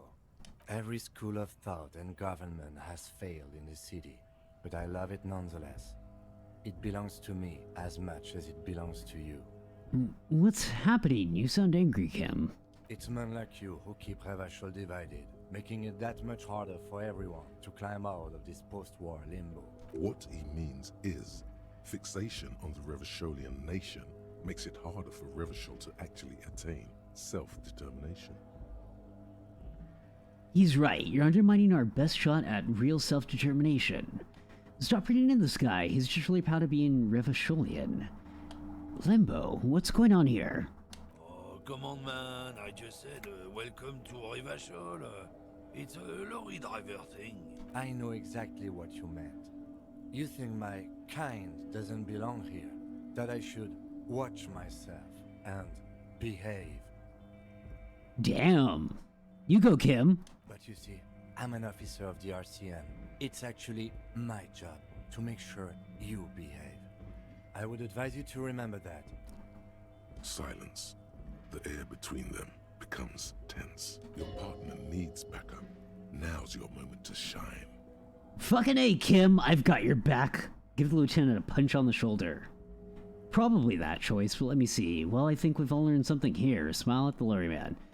Now that that's settled, we have a couple of questions. You two make a cute couple. You know that? The lorryman spits. We do make a cute couple. Now I'm gonna make out with Kim right in front of him. The lieutenant exhales and resumes his regular calmness. Now that that's settled, we have a couple of questions. Whatever you say, officers. He waits impassively, cigarette smoldering between his fingers. He smells of heavy motor oils, and his breath of high tar content cigarettes, probably Astra Whites. I found this muck in the trash. Show it to the man. Yours? What was that argument all about? What are you hauling? Oh, not much anymore. I'm here to pick up some cargo, but the dock workers are on strike, so it's a sit and wait on your ass situation. Wait, how long has this been going on then? The strike? Oh, they've been at it for a while. A month, 2 months maybe. But this here is just the last week or so. What kind of cargo are you supposed to pick up? Apples. Yo, Project Osmos! How's it going, friends? Hi, Raiders. I'm Votum Stellar, Magic Star Beast, your favorite squad to Space Dad. Today, we are playing our first playthrough of Disco Elysium. Hello, Master28. Welcome to Tartarus. Enjoy your complimentary skull, and thank you very much for the follow. I appreciate that. Did you hear that? The sounds of hammers and nails. That's the sound of the artificers. It's the Osmos Raid. Well, that's awesome. Me give you a quick shout out, Project Osmos. Oh, how did Destiny 2 go? Apples is exactly the kind of thing you'd say. By the way, in my opinion, Agent Cooper should be more like 4413. Is that a build, I'm guessing? I just chose the, like, pre-baked, build that they had. Okay, I'll keep that in mind for my next playthrough, probably. It went well, played some Destiny 2, but it was grinding out challenges. That's awesome. Psyche's too low for this, for Cooper. That is true, that is very true, Artie. How's your stream going? Very well, very well. I've held off on playing this game since its release, and I really wish I started it sooner. It's very, very, very good. That was exactly the kind of thing you'd say if you had something to hide. Sounds like a cover story to me. Look, as detective, I come from a long line of lorrymen. We got ancient rights and privileges. He loses his patience for explaining it. Oh, I'm here to pick up a load of fucking apples, man. Just regular, Koiko picked apples. Found you through Tension. Aw, Tension's such a sweetheart. Koiko may be another derogative. For a person from Grad, you think? Oh, so they grew apples in Grad. Yep, it's one of their main exports. They grow them down South Yekokata. A beautiful place. Got great scenic vistas. In fact, Yekokata is a desolate wasteland whose name literally translates to Zone of Ecological Catastrophe. It features no scenic vistas and supports virtually no plant or animal life. Aw, thank you very much, Osmos. I really appreciate that. Thank you for the kind words. Be working on trying to save for a proper model. Well, I always will take an opportunity to shout out, my creator, Pigeon Child. Please, please, please. If you haven't already, go check out his work. He also even streams himself, doing a lot of his work. Yokokata is not in the south, and they definitely do not grow apples there. Yeah? Says who? Current build, you're going to get a lot of lore, which is good. I've definitely loved a lot of the world building in this. It's literally in the name, Zone of Ecological Catastrophe. Then, I guess they grow apples somewhere else. You can never really tell with those koikos. They're everywhere, except their own homes. You keep saying Korokos. What does that actually mean? He means the people living in Grad. Yeah, you know, Gradniks, Gradvolk, those degenerates from Grad. Okay, but why the word Kozhko? Cause that's what they're all called. Koiko Pichik, Loslav Koiko, Koikovich someone. Low self-esteem those guys have. Mind you, they look Occidental, but they're not really like us. Okay, so it's an ethnic slur. Hey, if the name and description fit by the very grace of nature, who am I to say otherwise? So, can I see the apples? Did you miss the part where I said they aren't here yet? Besides, even if I did have some, I wouldn't go putting my nose in them, huh? He looks at you with a strange glint in his eyes. Relax. You've got all you can get here. He probably doesn't even know what he's holding, even if it is something unsavory. So he'd remain unaccountable. You said something about the rights and privileges of lorrymen. Oh yeah, they're a big deal. My great-grandfather was a carter, had a royal license and everything. We've tried to hold on to our privileges. And that's a privilege? Sure fucking is. We have a guild and everything, huh? Very ancient, very prestigious. So you're in the Carter's Guild. Goddamn right. They've been trying to fuck us out of our heritage in the name of profit. But when they try to replace us, they'll regret it. Trusting street thugs with their goods is going to fuck them right up the ass. Mark my words. Generations of practice ain't no laughing matter. Hey, no worries at all, Osmos. Thank you very much for the raid and dropping by. I really appreciate it. Hope the rest of your evening goes well. Sleep well and sweet dreams, my friend.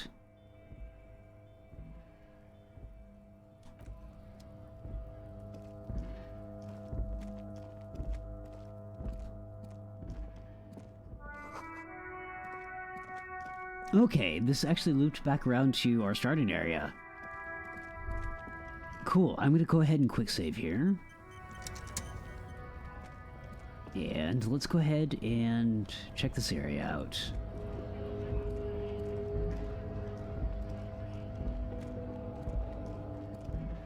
A lorry stuck in the traffic jam.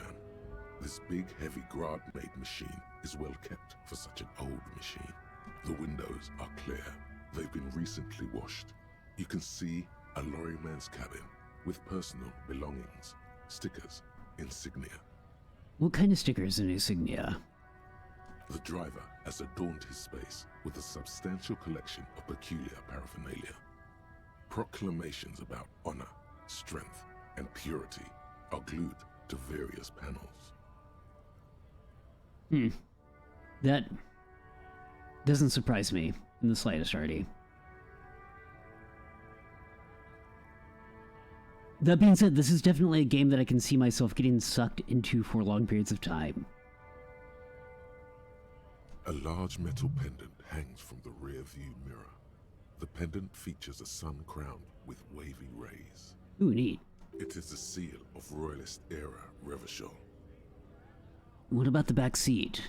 The back end of the cabin has a small perch to sleep, large ashtrays. There are several suns and wheels sewn into the curtains. A book with ragged edges catches your notice. The front cover features a large muscular man from Eamdal. Hell yeah. Racist nationalist paraphernalia. Not unusual in this part of town. This is our guy. You think this lorry belongs to our tough guy? Likely, yes. This guy's proud of who he is. Drapes it all over his machine. There he is, in front of Rita, smoking nervously, hoping it's over. Okay, well, really quickly, we did get a level up. Let's go ahead and level up our volition so we can take a little bit more existential damage, so to speak. I'm gonna go ahead and quick save. And, friends, I'm going to get up and grab some water really quickly. I'm not going to go to my be right back screen like I usually would because OBS tends to crash, as we saw earlier today. So I'm just going to hang out here. Don't go anywhere. I'll be right back in about 3, maybe 4 minutes.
right. Sorry about the wait.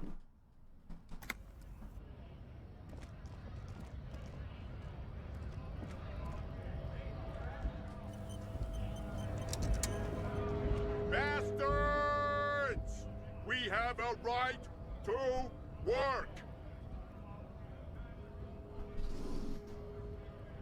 The man yells towards the harbor gates, his voice the loudest of the lot, and oddly screechy for a man of his size. What's going on here? Hold up and stay frosty, everyone. Cops are here. The broad-shouldered alpha male turns to you. He's a full head taller than everybody else here. You here to fuck with us? Beat the honest worker down. Why should I? We're here to fight for a cause. Stripes usually have problems with people who have causes. Okay, then I'm thinking no. Good. We're fighting for a cause here. Right to work! Right to work! Besides, we're not that different. It helps if people see us talking, cops and strikebreakers together. Shows authorities are on our side. Builds confidence. What kind of cause are we talking about? I don't think I've chosen any sides yet. Rights of people. Rights of workers. To have gainful employment. To make a salary. And feed their families. His manner of speaking is wooden. The tone of voice bland and uninspired. Almost as if compiling replies from a set of learned phrases. Might be time. Don't let the fat bastards tread on you. Cops tend to side with the higher-ups, but you're essentially still workers. I don't trust cops, but I can see you understand the right to work! Right to work! Regardless, I have some questions for you. Maybe you should ask them the questions. Like, why we're not allowed to make a living here. Shame on you! We have families to feed, you piece of shit. He points his finger at the man sitting on the railing. So do we, Scott. Oh, it's Call Me Mañana! We heard about him earlier. I want to get into the harbor too. What is a strike? Who are all these strike breakers? What exactly is the goal here? What exactly is your goal here? Have fun. Union shits are on full strike. Don't think they're going to let you through the gates. I'm trying to meet their fat boss. I'm interviewing people about a murder that took place here, behind the hostel cafeteria there. I know nothing about a murder. His reply is snappy and terse. Absolutely nothing. Wouldn't put it past these harbor bugs. They'd do anything to stay alive. Right to work! It's shameful. Cops doing nothing. You should bring backup. Open up the gates for us. Blockading gainful employment for workers is a crime. This really isn't my area of expertise. We are not picking a side in this just yet, sir. Pity.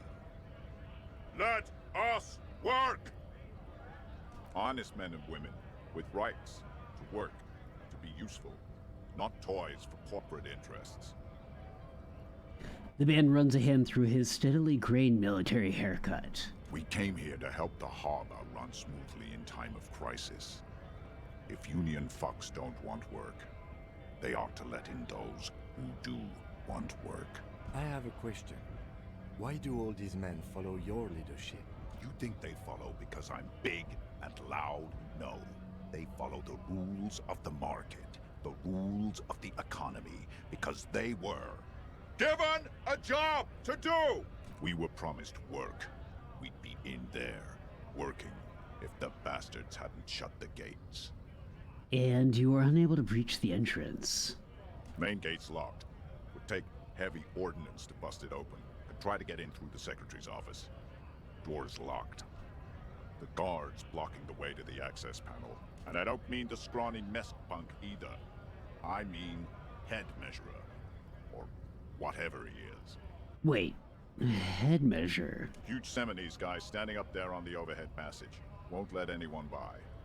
The access panel is right behind him. How bad could one guy be? You seem capable. Bad. Standing on a narrow bridge, he's got a strategically advantageous position. And he's trained. I don't know how the Union has a trained killer up there. But that one's no joke. And my men are tired and hungry. They're workers, not fighters. Have you considered storming in? Like, all of you? Why don't you just talk to them? Like civilized folk, you mean? These native fucks don't understand civilized. It would be better for the neighborhood if you went home, at least for now, if you can't get in anyway. No! They will give up eventually. Or get drunk. Leave the button unguarded. Then we charge. The man rubs his jaw, a perfect, lightly bearded square wedge.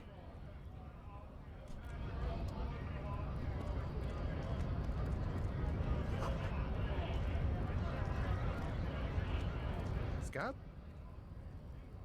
A man asks with jolly eyes, tilting his head. You're hazy on the notion of a scab.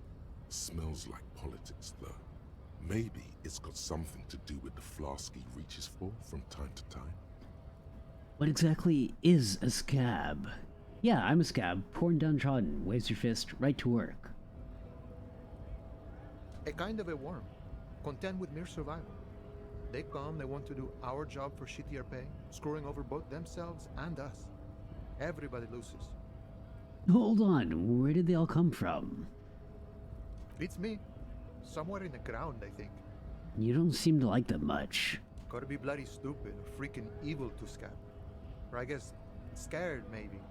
But scared of what? Of who?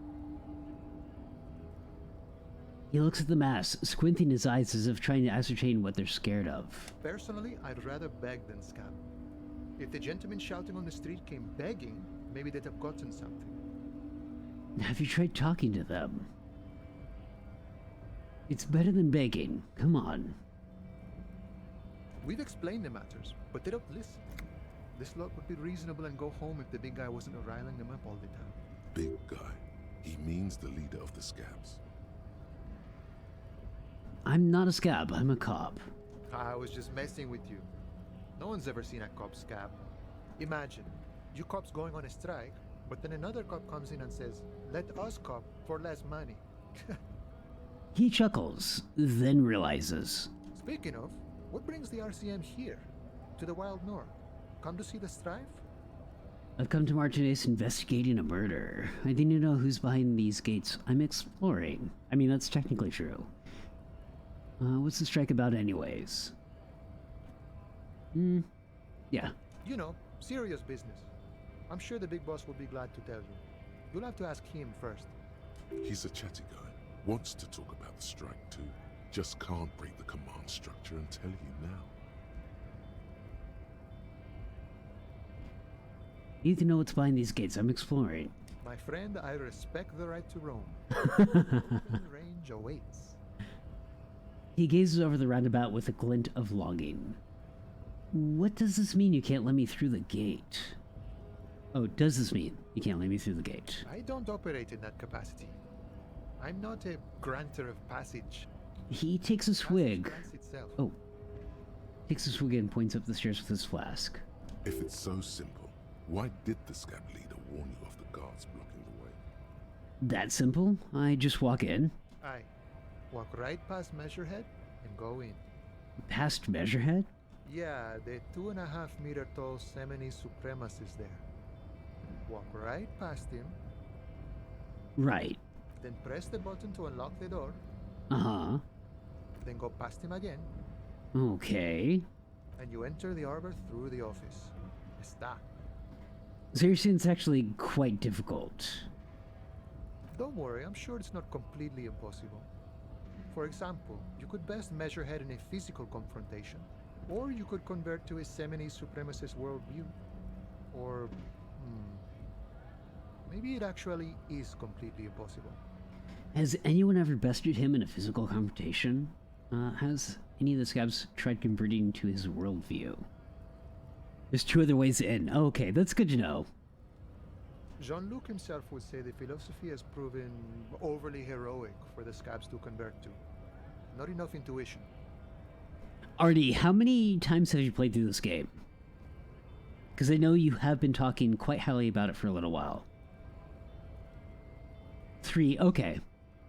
Yeah, Carmine's played through it twice, apparently. Not yet, no. He's incredibly strong. Got it. Another thing. Sure. The man whistles a jaunty tune, the wind rustling his whiskers. Murder, huh? That sounds like a lot of hard work. You'd never see me investigating a murder. It's actually very fun and easy. You're right. It's almost impossible. I'm 91% sure I'll never get it solved. Whisper, I have no idea what I'm doing. Maybe you want to help me solve it by telling me who did it? Of course, Policia. It wasn't me. You can rule me out. Easier that way. He didn't do it. It's the truth. Murder, huh? That sounds like a lot of hard work. You'd never see me investigating a murder. It's actually very fun and easy. I don't believe you. Victoria said the same thing. They tried to get me to be their postman. So fun, so easy, they said. It's just walking. He shakes his head at the memory. It wasn't. I'm doing much better here at the harbor. Being an honest union man with a lot of free time on his hands. Murder, huh? That sounds like a lot of hard work. You'd never see me investigating a murder. I have no idea what I'm doing. That's okay. I have no idea what I'm doing either. I don't even know what day it is. Don't tell me. It's a better day that way.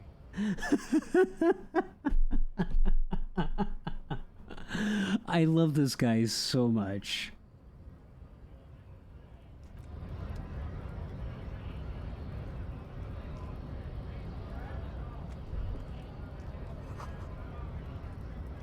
Three T's, how idiomatic. Hold on. Let me quick save. Okay. Notice, in case of strike, press button behind guard.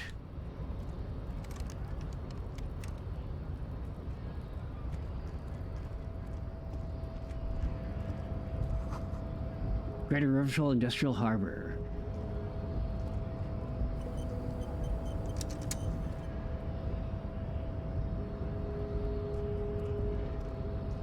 Hi. Betrays your degeneracy. Yeah, Measurehead. His body totally betrays his degeneracy. The young woman at the giant side agrees. Say nothing, size him up first. What do you mean, my body betrays my degeneracy? My body's unimportant. I'm with the police. We need to get into the harbor. That is precisely the negligence that has led you to succumb to Al-Ghul. His face contorts in disgust, as if he were smelling a dead rat. You reek of it. An invisible sword of Al-Ghul emerges from your throat. You cannot see it, but others can. It is making the woman in my company sick. And NK when she sees Big Man. Wait, Abgol, smell your breath. Kim, it really is. Is it really so bad? You're right, I'm an alcoholic. Now, I need to enter the harbor. No, you don't. You need to get another drink. Ooh. Occidental Aplo Group B4 is done giving orders around here. The influence of the ham sandwich race is waning. Aw, ham sandwich sounds really good right now. Does this remind you of someone? The guy down there? The fat rash is over there. You're just him after pumping some iron. I'm the police. I need you to complain now. Free stuff is unimportant here. I just need your help to do my job, please. Begging for help. Attempting to pass via for cooperation. How far the Occidental Aplo Group has fallen. You were once a noble and powerful race. You gave the world eugenics, electricity, and powerful weapons of war like missiles and aerostatic aircraft. You made great gains in metallurgy, race theory, and statecraft. You dominated lesser cultures, like the deformed Hemians and the inexplicably potato-obsessed Khoikos. But now your ascent to the genetic summit has halted. You are obsessed with sadness and with frivolous pop culture. But I love pop culture. You will be superseded. Isn't that right, babe? It is, baby, yeah. You know it. There is a button right behind him, just out of reach. It must be the one that opens the door to the harbor. Come on, I just need to move about 20 centimeters back. Push him out of the way. You're right about all this. Now I just need to get you to let me into the harbor. Enough with this begging. You should leave the stage of history with dignity by inviting the other races to a great world war. Bring your troops to the Simonine Islands and to Boogie Street, and we will pulverize you. When you are gone, we will build a museum for you. The walls will be lined with bottles of Al Ghul, your beloved beverage. Inside, we will store the odes to homosexuality you call art, and your microcephalic skulls. Ooh, homosexual art? Nice. And skulls? Sign me up. There may be a peaceful solution to this. You could internalize Mesheket's race theory. He would take you as one of his own. Wouldn't that mean I have to become supremacist myself? Oh no, this is gonna piss off Kim, isn't it? The best idea. You serve for the Union, don't you? Aren't they white? Know anything about this mug? Show him the mug. What are those tattoos of yours supposed to mean? Conceptualize. Medium 10. Subscribe to his advanced race theory. Physical instrument formidable 13. Knock him out. Oh, I'm gonna hate this. I'm gonna hate this so much. Ask what kind of races there are first. Classification is core to this stuff. Oh my god. Measurehead, I'm new to this world. Help me understand its races. I need to know, what kind of different races are there? Do you? No, I don't. No, Kim. Kim. Yeah. This is for the thing. The lieutenant looks toward the harbor's electronic door, and then to you. He lets out an audible sigh. I'm sorry, Kim. You are obviously a liberal, Sayolite. A polyculturalist. I can see it from your love of microtechnology and your sartorial choices. Do not deny your friend the truth you have denied yourself. There are 3 categories of race. Type A, the heroic races. Type B, the servile races. And the vile CF race cauldron of pederasty. Which one do you need education on? Why is this guy talking in all caps? I hate it. Those are the Simonese, the Areopagite, and the Occidentals, excluding the Maun, of course. The Maun are riddled with eczema to the point where they find it impossible to smile. They are all lactose intolerant, a common result of inbreeding. Because he's tall? Yeah. He's tall and apparently he can drink milk.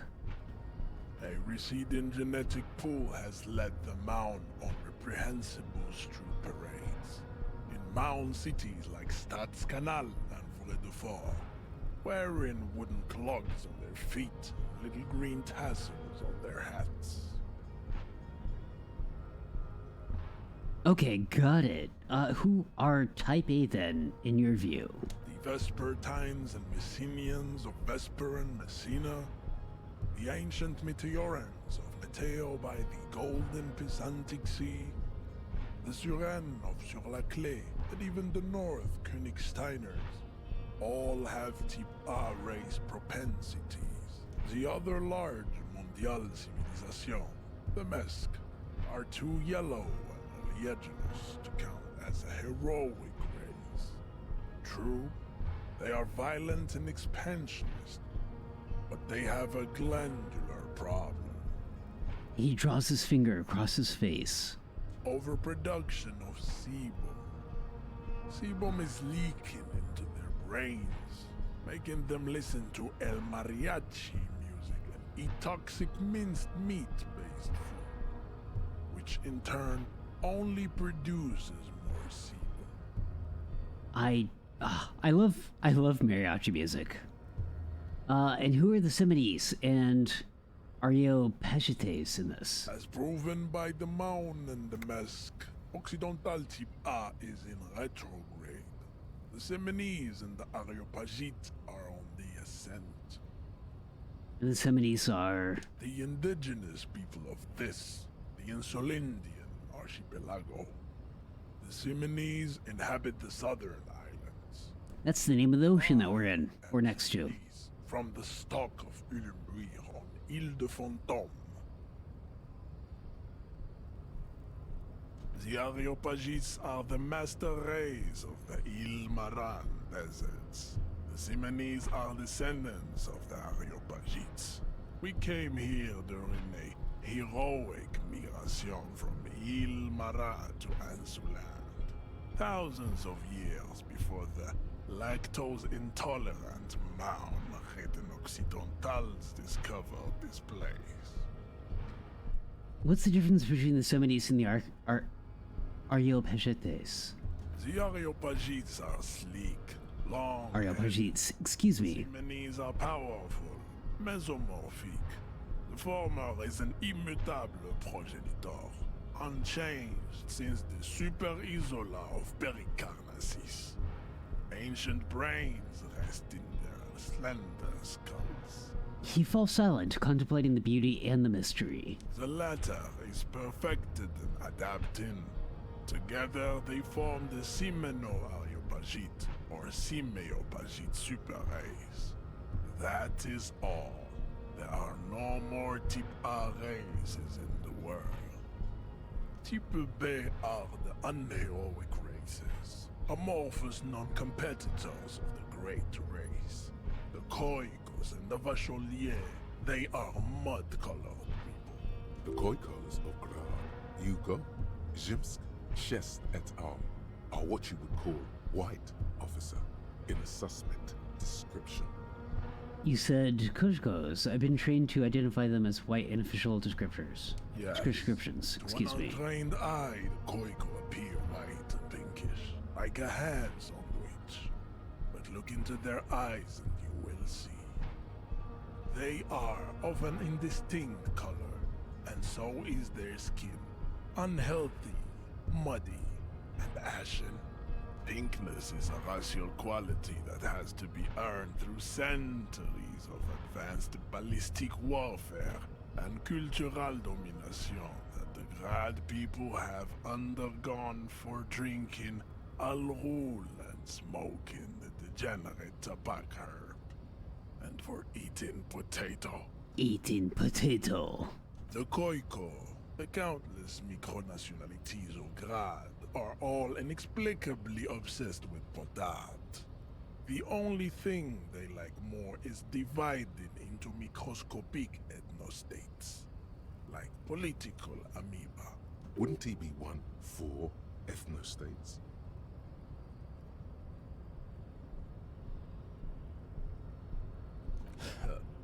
They are microscopic. The Semeno-Areopagite superstate will cover the entire remaining planetary crust, uninterrupted. From Holy Semenine to the Boreal Plateau of Katla. Its leaders will be the genetic epitome of the Semenese and Areopagite stock, elected by nature, not the base inner spoilage called demos. The Vacholians, halfway between Type A and the Racial Cauldron. Two mixed to know right from wrong. You tried your degenerate little Revolution, which was the single greatest failure committed by humans in our 82,000-year history on this planet. Is it 82,000 years that we've been recording history? You have very little idea of what is happening, but that seems a little off. I'm pretty sure history hasn't lasted that long. The revolution sounds good, like it was actually... The revolution sounds like it was actually very good and necessary. The revolution sounds like it was perpetuated by degenerate marauders, not all the people of Revachol.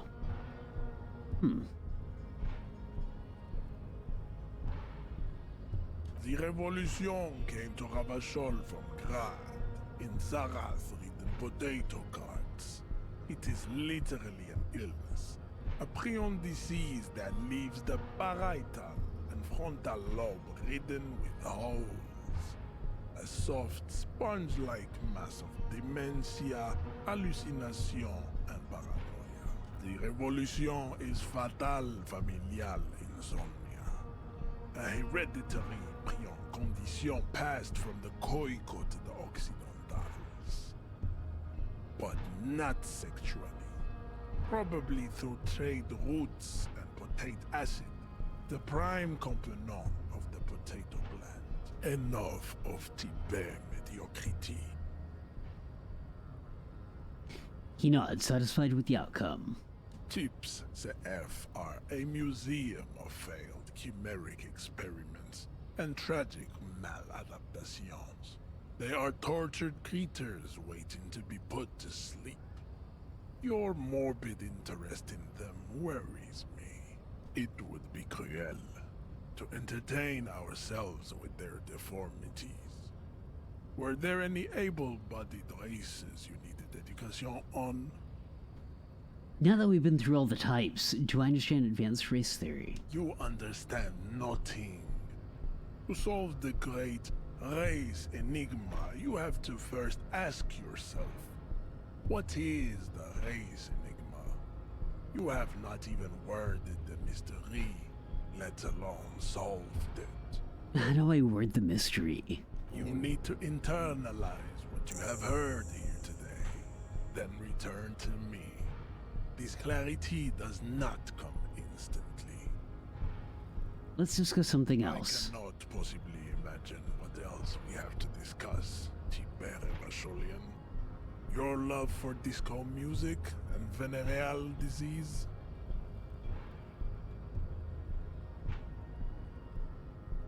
What are those tattoos of yours supposed to mean? Racists are generally not very good examples of their race. He gestures towards the lorryman down the street. Welcome to Revachol. You hear him yell at a redhead woman visiting the fritter nearby. He must think redheads are immigrants. I am not like them. I am craniometric perfection. I have taken the trouble to permanently draw a phrenologic grid on my skull and features. This should dispel any doubt. The drawings are precise and look true to their pseudo-scientific ambitions. One thing, however, it is not entirely free of throwbacks in the phylogenetic tree. His large jaw, for example, could be a trait indicative of criminalism. Also, his earlobes could be small. Are you sure? I mean, that jaw is clearly an atavistic stigmata. Your earlobes are too big. You sure I'm not craniometrically superior to you? You're right, that's craniometric perfection. My race does not stand a chance. Should I give into his weird thingies, or should I point out the fact that he is... I have to do this. That atavistic stigmata makes pussy say yes, plenty. Babe, thanks. But I got this.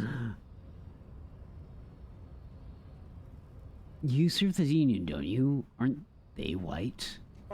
Don't be vulgar. White or not has got little to do with this. The race enigma runs much deeper than that. He turns his eye towards the harbor, seemingly bored with you. Yeah, but still... excuse me. Yeah, but you still serve them. How does that factor into your life? Mr. Clare is a man of vision and means.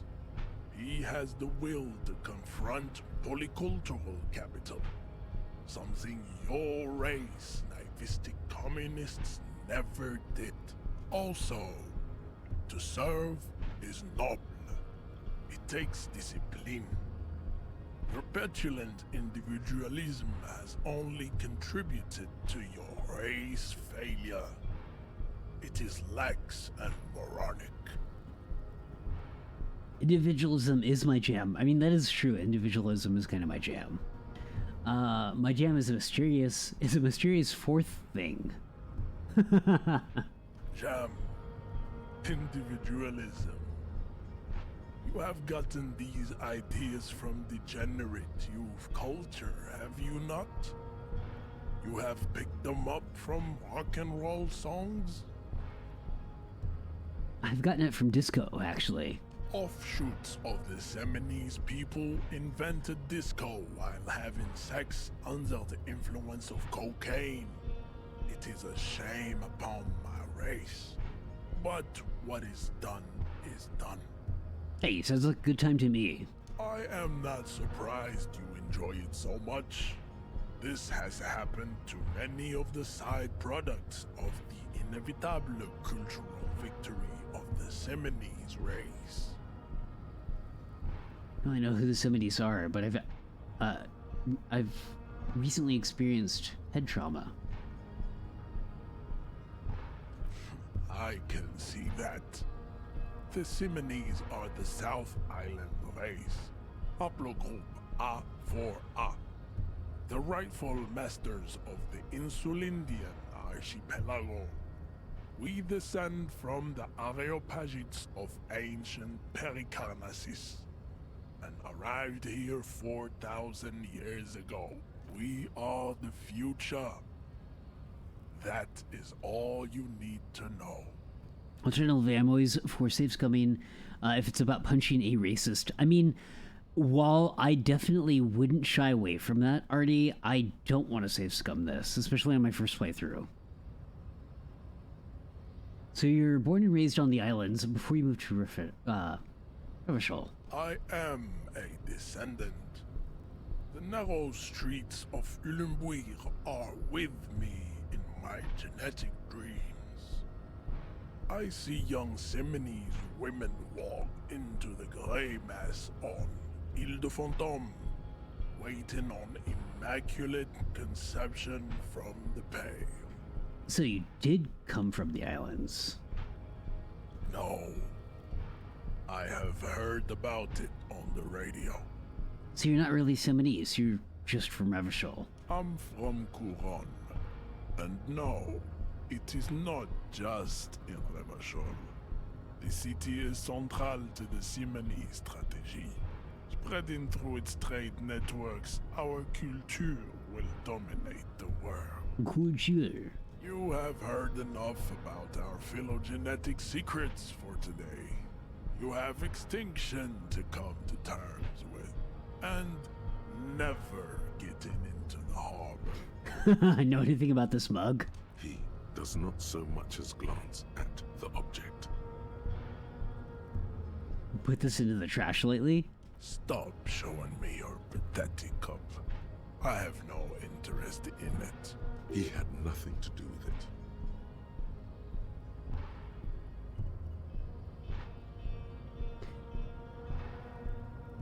Ooh, 28% chance. Hold on. Let's idle about a little bit longer. Kim, what do you think about this? I think this racist is better than the last. But the next racist will be the really good one. That will be the... That'll be our lucky racist. I didn't know there would be a next racist. There always is. Oh. Race is reality. Oh. Can I leave, save, and then come back and try this? 20% chance isn't bad. It's not great. I can, okay.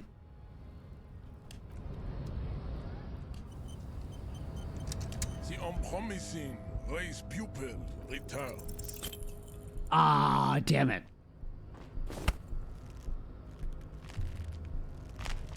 How did this happen? Your little fist is in his giant hand, and he's squeezing it. It hurts. You must be out of your mind, degenerate drunk. Say it. I am a degenerate alcoholic. Fuck you. Your fist cracks in his hand like a ripe apple. Pain shoots up into your brain as he's twisting it more and more. The words to the song have changed. Say, I am a violent drunk. No. I won't say if... Excuse me. No. I won't fucking say anything. Your hand twists in his grip and the pain blinds you. Still you press the words out of your swollen mouth. Good. Now leave before you humiliate your homoerotic organization further. Yes, I'm a member of the gay police.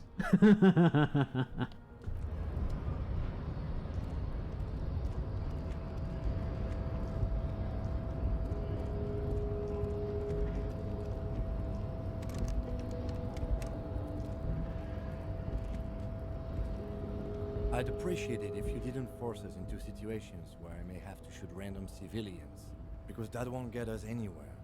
I'm not even sure the one bullet my chamber holds would even prick that Hulk. Damn, his gun only holds one bullet, that sucks. But he's the one trying to provoke me. Okay, I was trying to assert my dominance over him. But I was fighting bad, unsavory ideologies. I'm a hero. And you're just going to let him manipulate you like that? He raises an eyebrow. We are not here on some political quest. We are here to solve a crime. Don't make the situation any more volatile than it already is. Alright, fine. I won't do it again. Let's think of something else. Okay, I'll take that.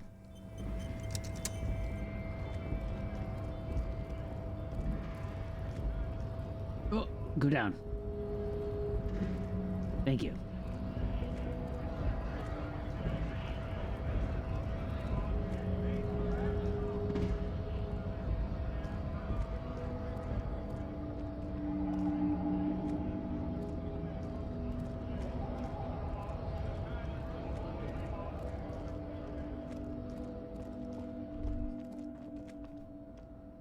Yes?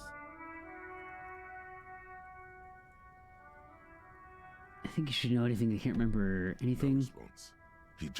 He's having trouble processing it, believing it even. I feel like I must repeat this. I don't remember anything. There was heavy drinking involved. Have you tried concentrating on something other than your personal affairs? What's wrong with personal affairs? What should I concentrate on? Try work. The case at hand. It can work miracles. But I'm completely lacking in basic information about this organization we're in. Can you help me? Fine. We should get through this day first. Off hours begin at 9 p.m. If you're still having trouble then, I can give you an orientation. Ow! Hey, Oatmeal, how's it going?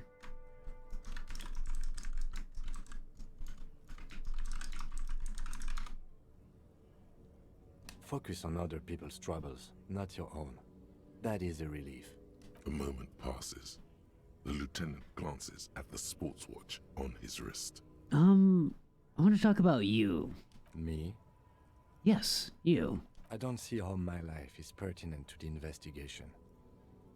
Well, we'll work better if we have a more rapport. Come on, Lieutenant, open up a little. That's a fair point.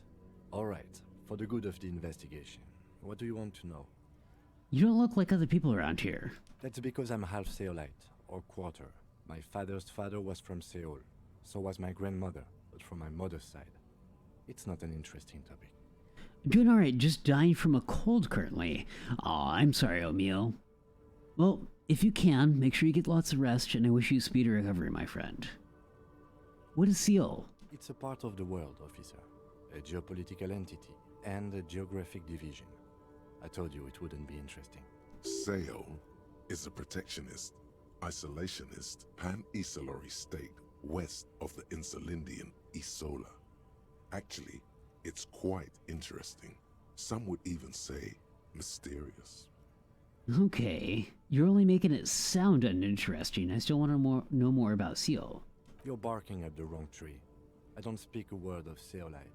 I've never met either one of my grandparents, and I've never been to Seol. I'm a regular Revacholier. A point of pride to him. You're wearing glasses. That's correct. You feel a slight urge to put the lieutenant down for this, but you can't quite muster enough testosterone. Just observing. I guess you don't need glasses, then. You don't ever talk with yourself? Or do you ever talk with yourself? What do you mean? You know, when you're thinking, do you ever have conversations with, like, your brain? I have no idea what you're talking about. The lieutenant's conceptualization skills must be rather rudimentary. So how do you know, top the side of your head? So you're saying your brain never just wants to chime in with advice or warnings of anything? I can't say that it does, no. When I need to think, I just use my notebook. The lieutenant produces his familiar mnemotechnique A6 and idly thumbs through a few pages. We all have our different mediums. His is written. Tell me a secret about yourself. No. Your brain sends the signal to your lips. Aww. They refuse the order. Something is paralyzing them. You're pretty sure it has something to do with the lieutenant's eyebrow. What about eyebrows? It's like you're locked down. Give up. There's nothing you can do. The lieutenant relaxes his eyebrow, and you seem to regain control of yourself. That's all for now. Let's change the subject. You seem to be following me. Excuse me? Also, oh my goodness, why is the music suddenly very loud? Game, please. Hey, Valkyrie, how's it going? Thank you very much for the hydrate. I really appreciate it. What if I want to go out this case alone? No, I definitely need Kim here. Nothing, just an observation. You have a distinctive way of walking. If I were to walk in front of you, we would surely collide. Yeah, earlier in the game, Artie, I walked up to a house and Kim's line read during that particular moment was very loud. Made homemade pizza today. It turned out amazing. That's awesome. What kind of pizza did you make? And did you bring enough for us? I'm quite hungry. What do you mean distinctive? I hope you don't take this the wrong way. It's just a collegial observation. In the 57th, we call it the Jamrock Shuffle. Officers from Jamrock's 41st Precinct tend to move a bit erratically. Of course you did. Aw, thank you very much. I appreciate that. How's that? They say it's a scene-clearing technique developed by one of your lieutenants for gathering evidence. It's erratic, yet thorough. Prioritizes containers. Yes, but containers contain things. Shiny things. They're interesting. It has pepperoni, red onion, pineapple, and bell pepper. Oh, that sounds really good. You're kidding me. Why containers? I don't know. Containers contain. I'm making assumptions. We should move on. And tell me about the case. What do you want to know? Literally anything about it. I can't remember a single thing. Would you say this is a mysterious case? If we're from different precincts, or all in the same case? I'm afraid you and I are pawns in a pissing competition. What do you mean? You don't know? I assumed you were in on it. The sauce is a little spicy because my friend added a lot of red pepper on accident. Ooh, that sounds really good. I love spicy food. There's a couple voice lines that are wrong or have strange mixing. Yeah, I've run into that a few times now. I don't remember being in on anything. You know what I'm in on? At retrograde amnesia. Better still than an imbecilic cop-off. Cop-off? It's just stupidity. We shouldn't waste any more time on it. If you want my take, ask me after we've inspected the victim. You should tell me more now. This seems relevant. Later. Was there anything else you wanted to know about the case? Would you say this is a mysterious case? No, it's not a particularly mysterious case. Why not? The deceased is a security guard for a corporation involved in a labor dispute. It doesn't take a DeLorean polymath to put the pieces together. I just don't see the case getting more mysterious than that. I was thinking of something otherworldly might be involved, you know, something supernatural. White male in his 40s, what more do you need? Personally, I think labor disputes are very mysterious. Okay, so the case probably isn't mysterious, but could it be sexy? There was some interest in this case at my station, but not for the reasons you have in mind. You seem to wish there was I posted a picture in food. Awesome, I'll check that out after the stream. Thank you very much, Valkyrie. Maybe there's a young woman involved. Are you sure there's not some sex angle we could be considering? Oh my goodness. Okay, I guess that settles it then. Excellent. Was there anything else? Actually, I have all I need for now. Good. A Stars Ryko, one of the finest Zhimsk-made motor carriages ever. An oldie, but a goldie. Who drives these? Not many people outside of Grad, and Revachol West too, it appears. Hey, thank you very much for the stretch. I'm going to go ahead and do that right now. And folks, at home, please, if you haven't gotten up and stretched in a little while, do so right now.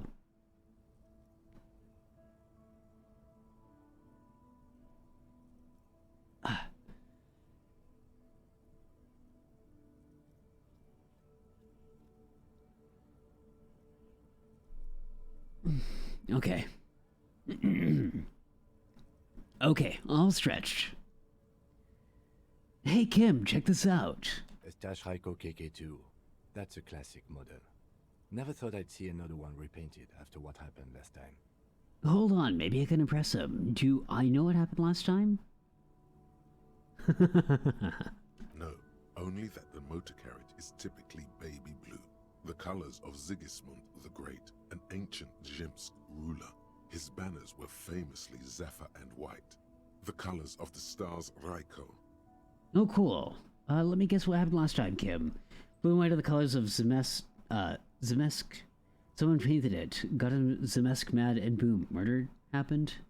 That's, well, yes, exactly it, more or less. Except it was a crowd of them. Tore him out of the vehicle and ran him over with his own tires. Oh, wow. They said it was an honor killing, Hussar style. The Zhimsk community protested the trial, flying the colors. 5,000 came to protest. Correction. 4,395. The fourth largest public protest of a criminal trial in Revachol. I hate to correct you, Kim, but only 4,395 people were on the protest. I don't want to correct him. That seems mean. People we are paid to protect. Let's leave it at that. Why'd they sentence the killers to? 4 years for murder in Reunion. The perps were remorseful. Their sorry knocked 8 years off the sentence. That's the system. The prisons in the greater Revachol Industrial Harbor are already full. Prisoners are expensive to maintain. The longer the sentence, the larger the cost. Could it be another Stash Ryko murder? You really should ask me to brief you on the case. But right now, I'm just gonna go ahead and guess the two aren't related. Interesting. Before we proceed, I've got an opinion on this paint job. Yes, detective? I think it looks better brown and black. Okay. I'm not going to honor kill anyone over this. But I've seen it blue and white. It's much better that way. Huh. Okay, Kim.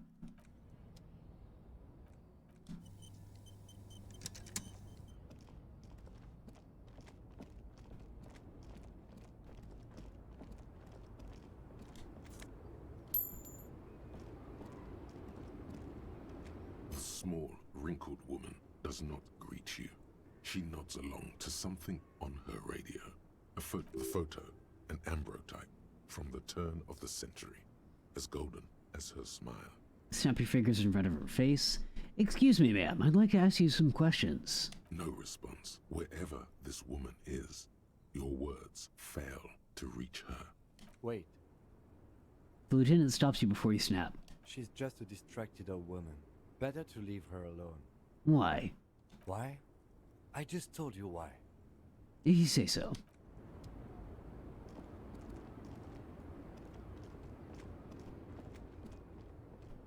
Oh, go back. There we go. White tank top. Okay.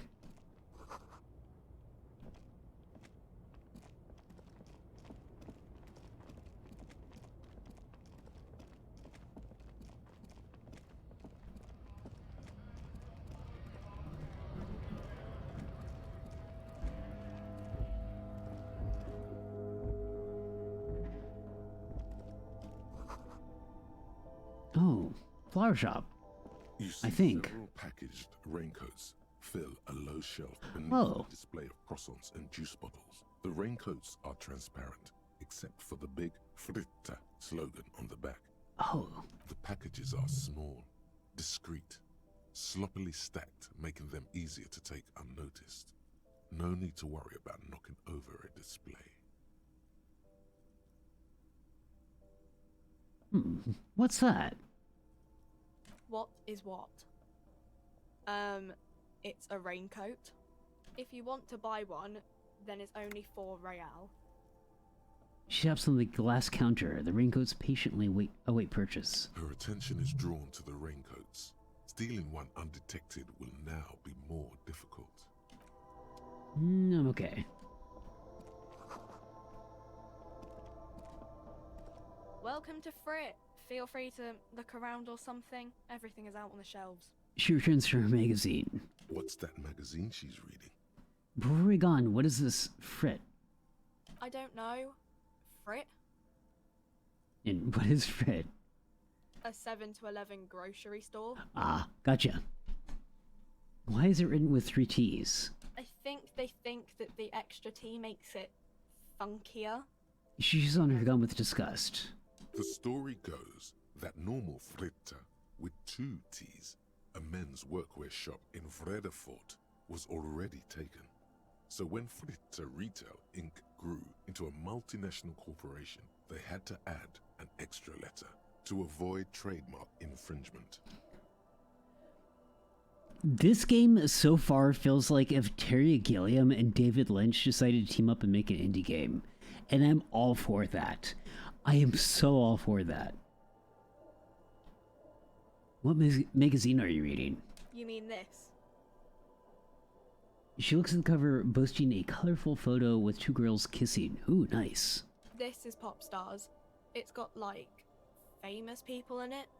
It's not for sale. Looks like it also has something called Police de la Mode, featured on page 34. This speaks to you. I approve of this. Very futuristic. Tap on the girls kissing. Forget about that. Forget about all that. What is this fashion police feature? It's where they rate different outfits famous people wear. It's kind of funny. They're kind of mean. It's about who's the most stylish. Who's the numero uno guy in there right now? And does he look like this? Point at yourself. Point your hat. But your hat would take the prize. No. I don't like it. I hate it. We are not the fashion police. We're the real police. Let's proceed. I have some questions for you. Okay. I'm not really supposed to be chatting to anyone, but... She puts down the magazine. Can you tell me anything about this dead body? Can you tell me anything about this reality we're in? I don't really know anything. I mean, I know it's there, but I haven't seen it, so...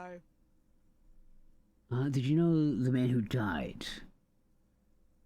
Not really. Not really. Does it mean like you knew him a little? No. I didn't know him at all. How long has it been there? I don't know, really long. What do you think happened? I don't know. No need to worry. It's just standard procedure for us to ask around. If you hear anything, let us know, okay? Okay. Thanks for your help. Uh-huh. Reality? You mean what reality? Economic reality or... She is like a student unexpectedly called upon by a teacher. Can she answer the classroom question? No, I meant like the physical reality. I don't know. What about it? What is the revolution? The coalition. What's that? Someone told me there is one. Our government? Or do you mean something else? Sorry, I really need to finish this article. Okay, I won't bother you with the nonsense anymore. Cool.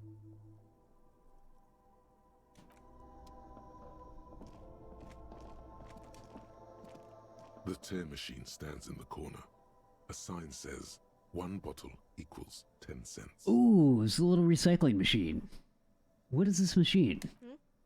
Oh, that's the tear machine. Yes, but what is it? It's a machine for tear. You know, you find tear outside, like bottles or whatever, and put it in the machine, then it gives you money.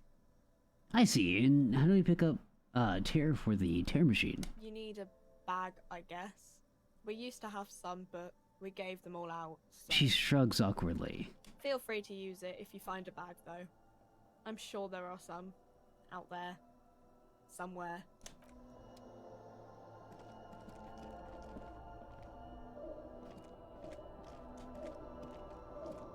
You see several packaged. No, I'm not gonna try to steal it.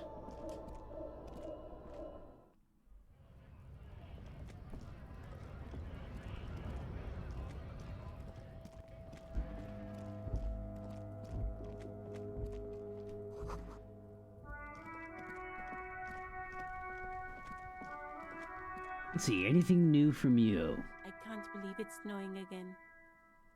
It felt like springtime just a few days ago. Of course. No, nothing new. Okay. Well composed.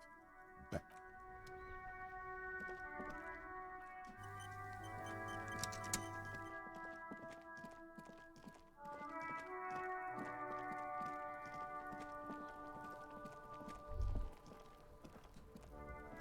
The man before you is naked, but for a pair of underpants and white boots. His skin is marbled with decaying veins and blotched. Are you sure we finished the preliminary examination of the cadaver? We might miss some of these things once he's done. Step back and have another look first. The cadaver slowly twists on the cargo belt, his torso covered in tattoos, and extremities blotched pink. Squint and take a step back. As you narrow your eyes, the monster before you blurs into a violent mess of green and pink. This is a trick. You've done it before. Pink is where the blood settled in the first hours post-mortem. You can use it to see if the corpse has been tampered with. Does his position at the time of death match the discoloration? Observe. Only the lower extremities are pink with a dash of blue.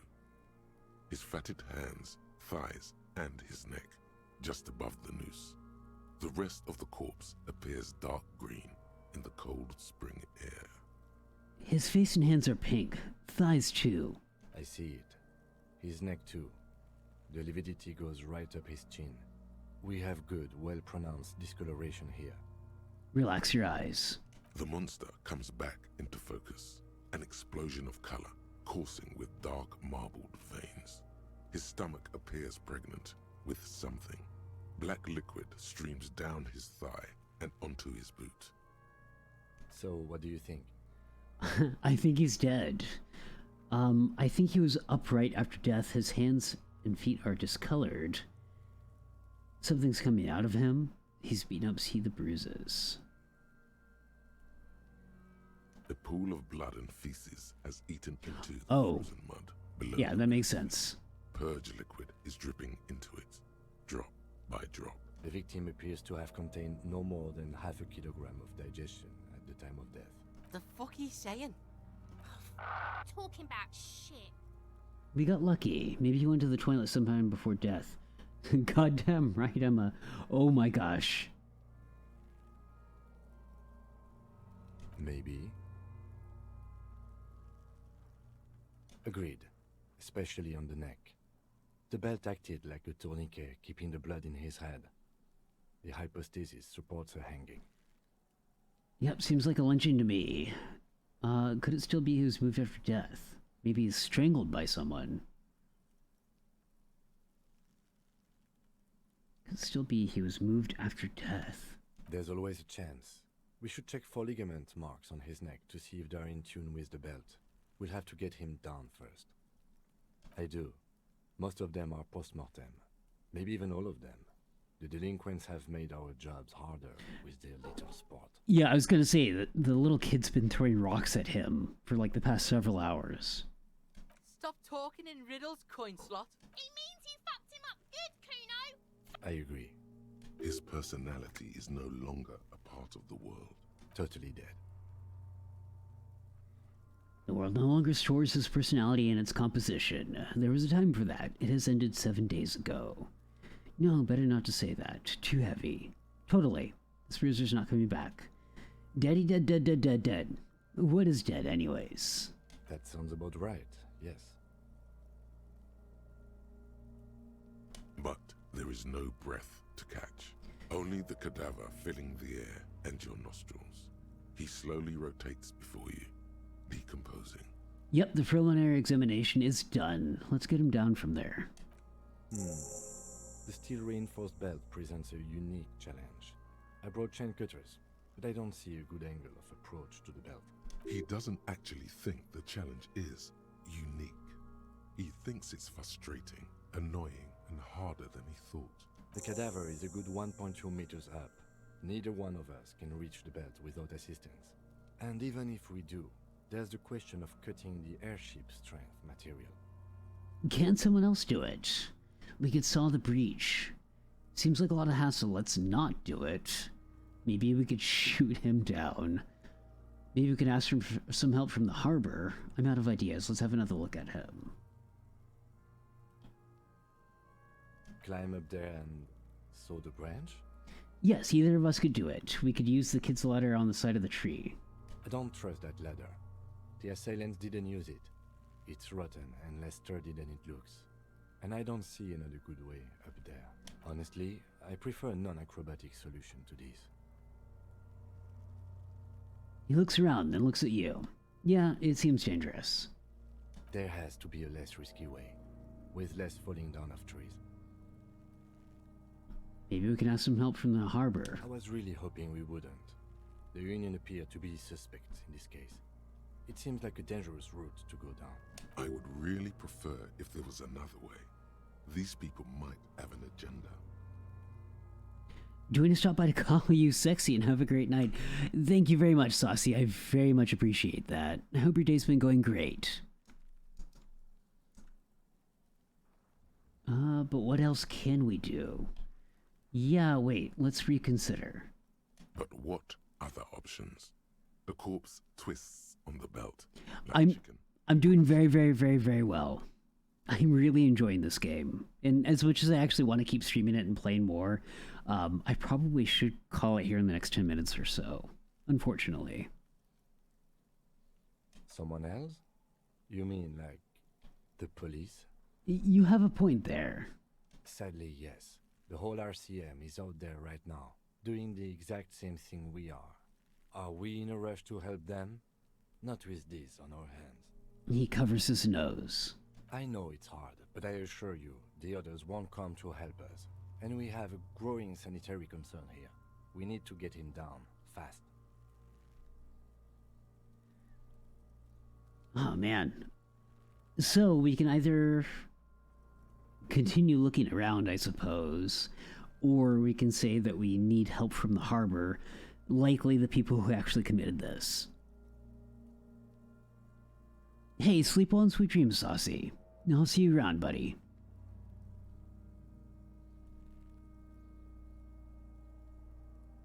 Okay, they do have the tools and the men. And since it looks like they put him there... They can get him down too. Okay, let's do it in the lousy, dangerous way.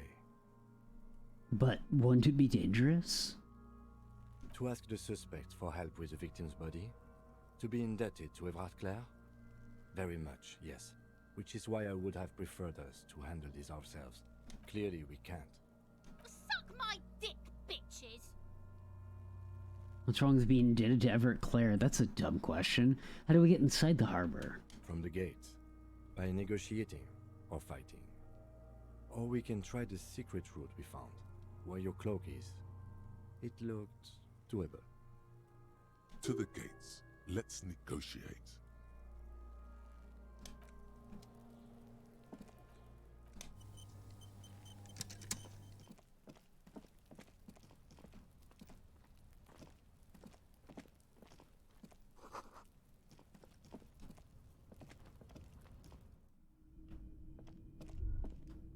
Oh, I got a prompt.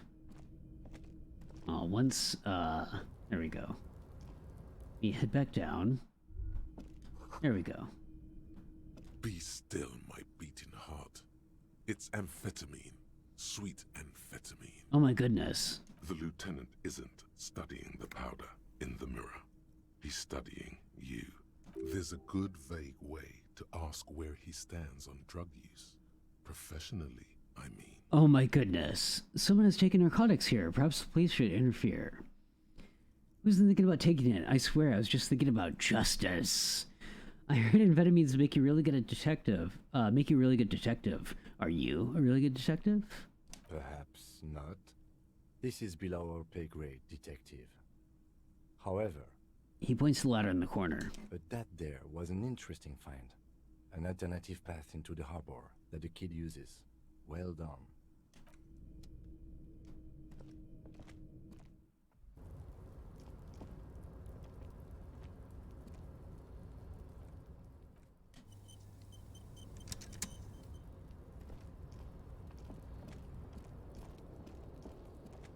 Okay, he had mentioned another path through the harbor. Through here. If the game lets me up at all. Game, please. Okay.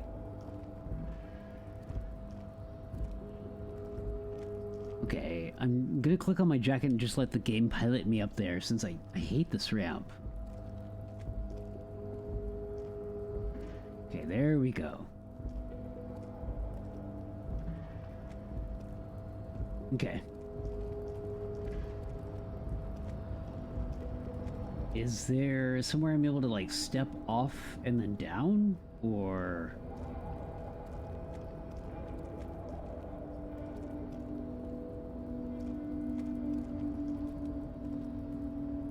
Yes.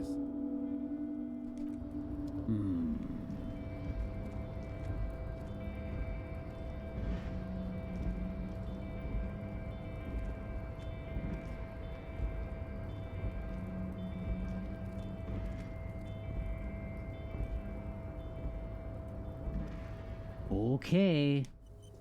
I guess I'm just gonna try to click on my jacket again, which is gonna prompt me to try to jump down. A tarpaulin cloak with possible RCM markings. I was under the assumption we could ask the leader of this union to help us get this body down. This is why we're here, right? Or it could be that we are just exploring. I mean, yeah, I would like to talk to them. You can show me how to get over there.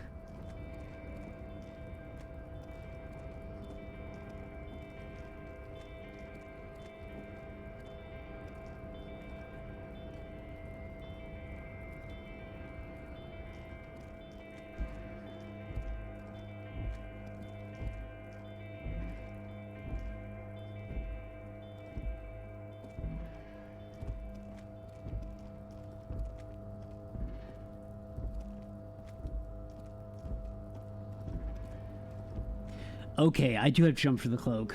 That's unfortunate, but understandable. Okay, I'm just gonna re-click on it then.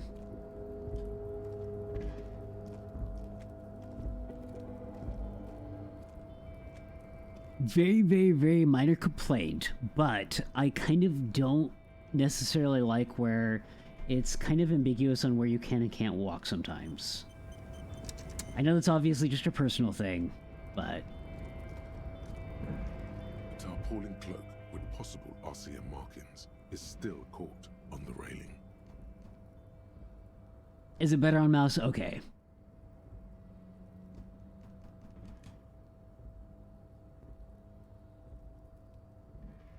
Okay, well...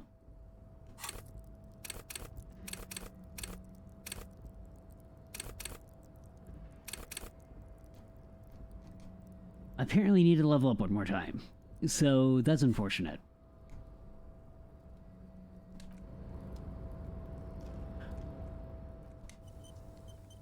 Okay. I have been streaming since basically 4 o'clock my time, so almost 5 hours now. I do want to keep playing, but unfortunately I do have work early tomorrow morning. I will be back playing this again next Monday, probably at 6:30 p.m. Pacific. I will, time permitted, try to find time to do a guerrilla stream to play this more, because I am super infatuated with this game. Third Wayne is still a pass. Okay.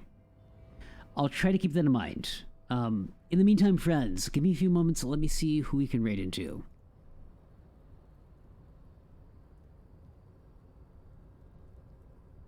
And then also, I will be back tomorrow evening at 6:30 p.m. Pacific with some Deathverse.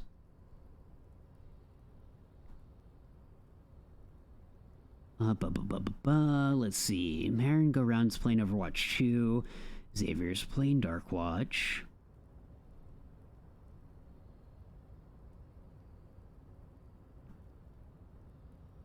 Oh, you know what? Cheeky is actually streaming. I'm happy to actually see her back streaming again. She's doing some art right now. Let's go ahead and raid into her.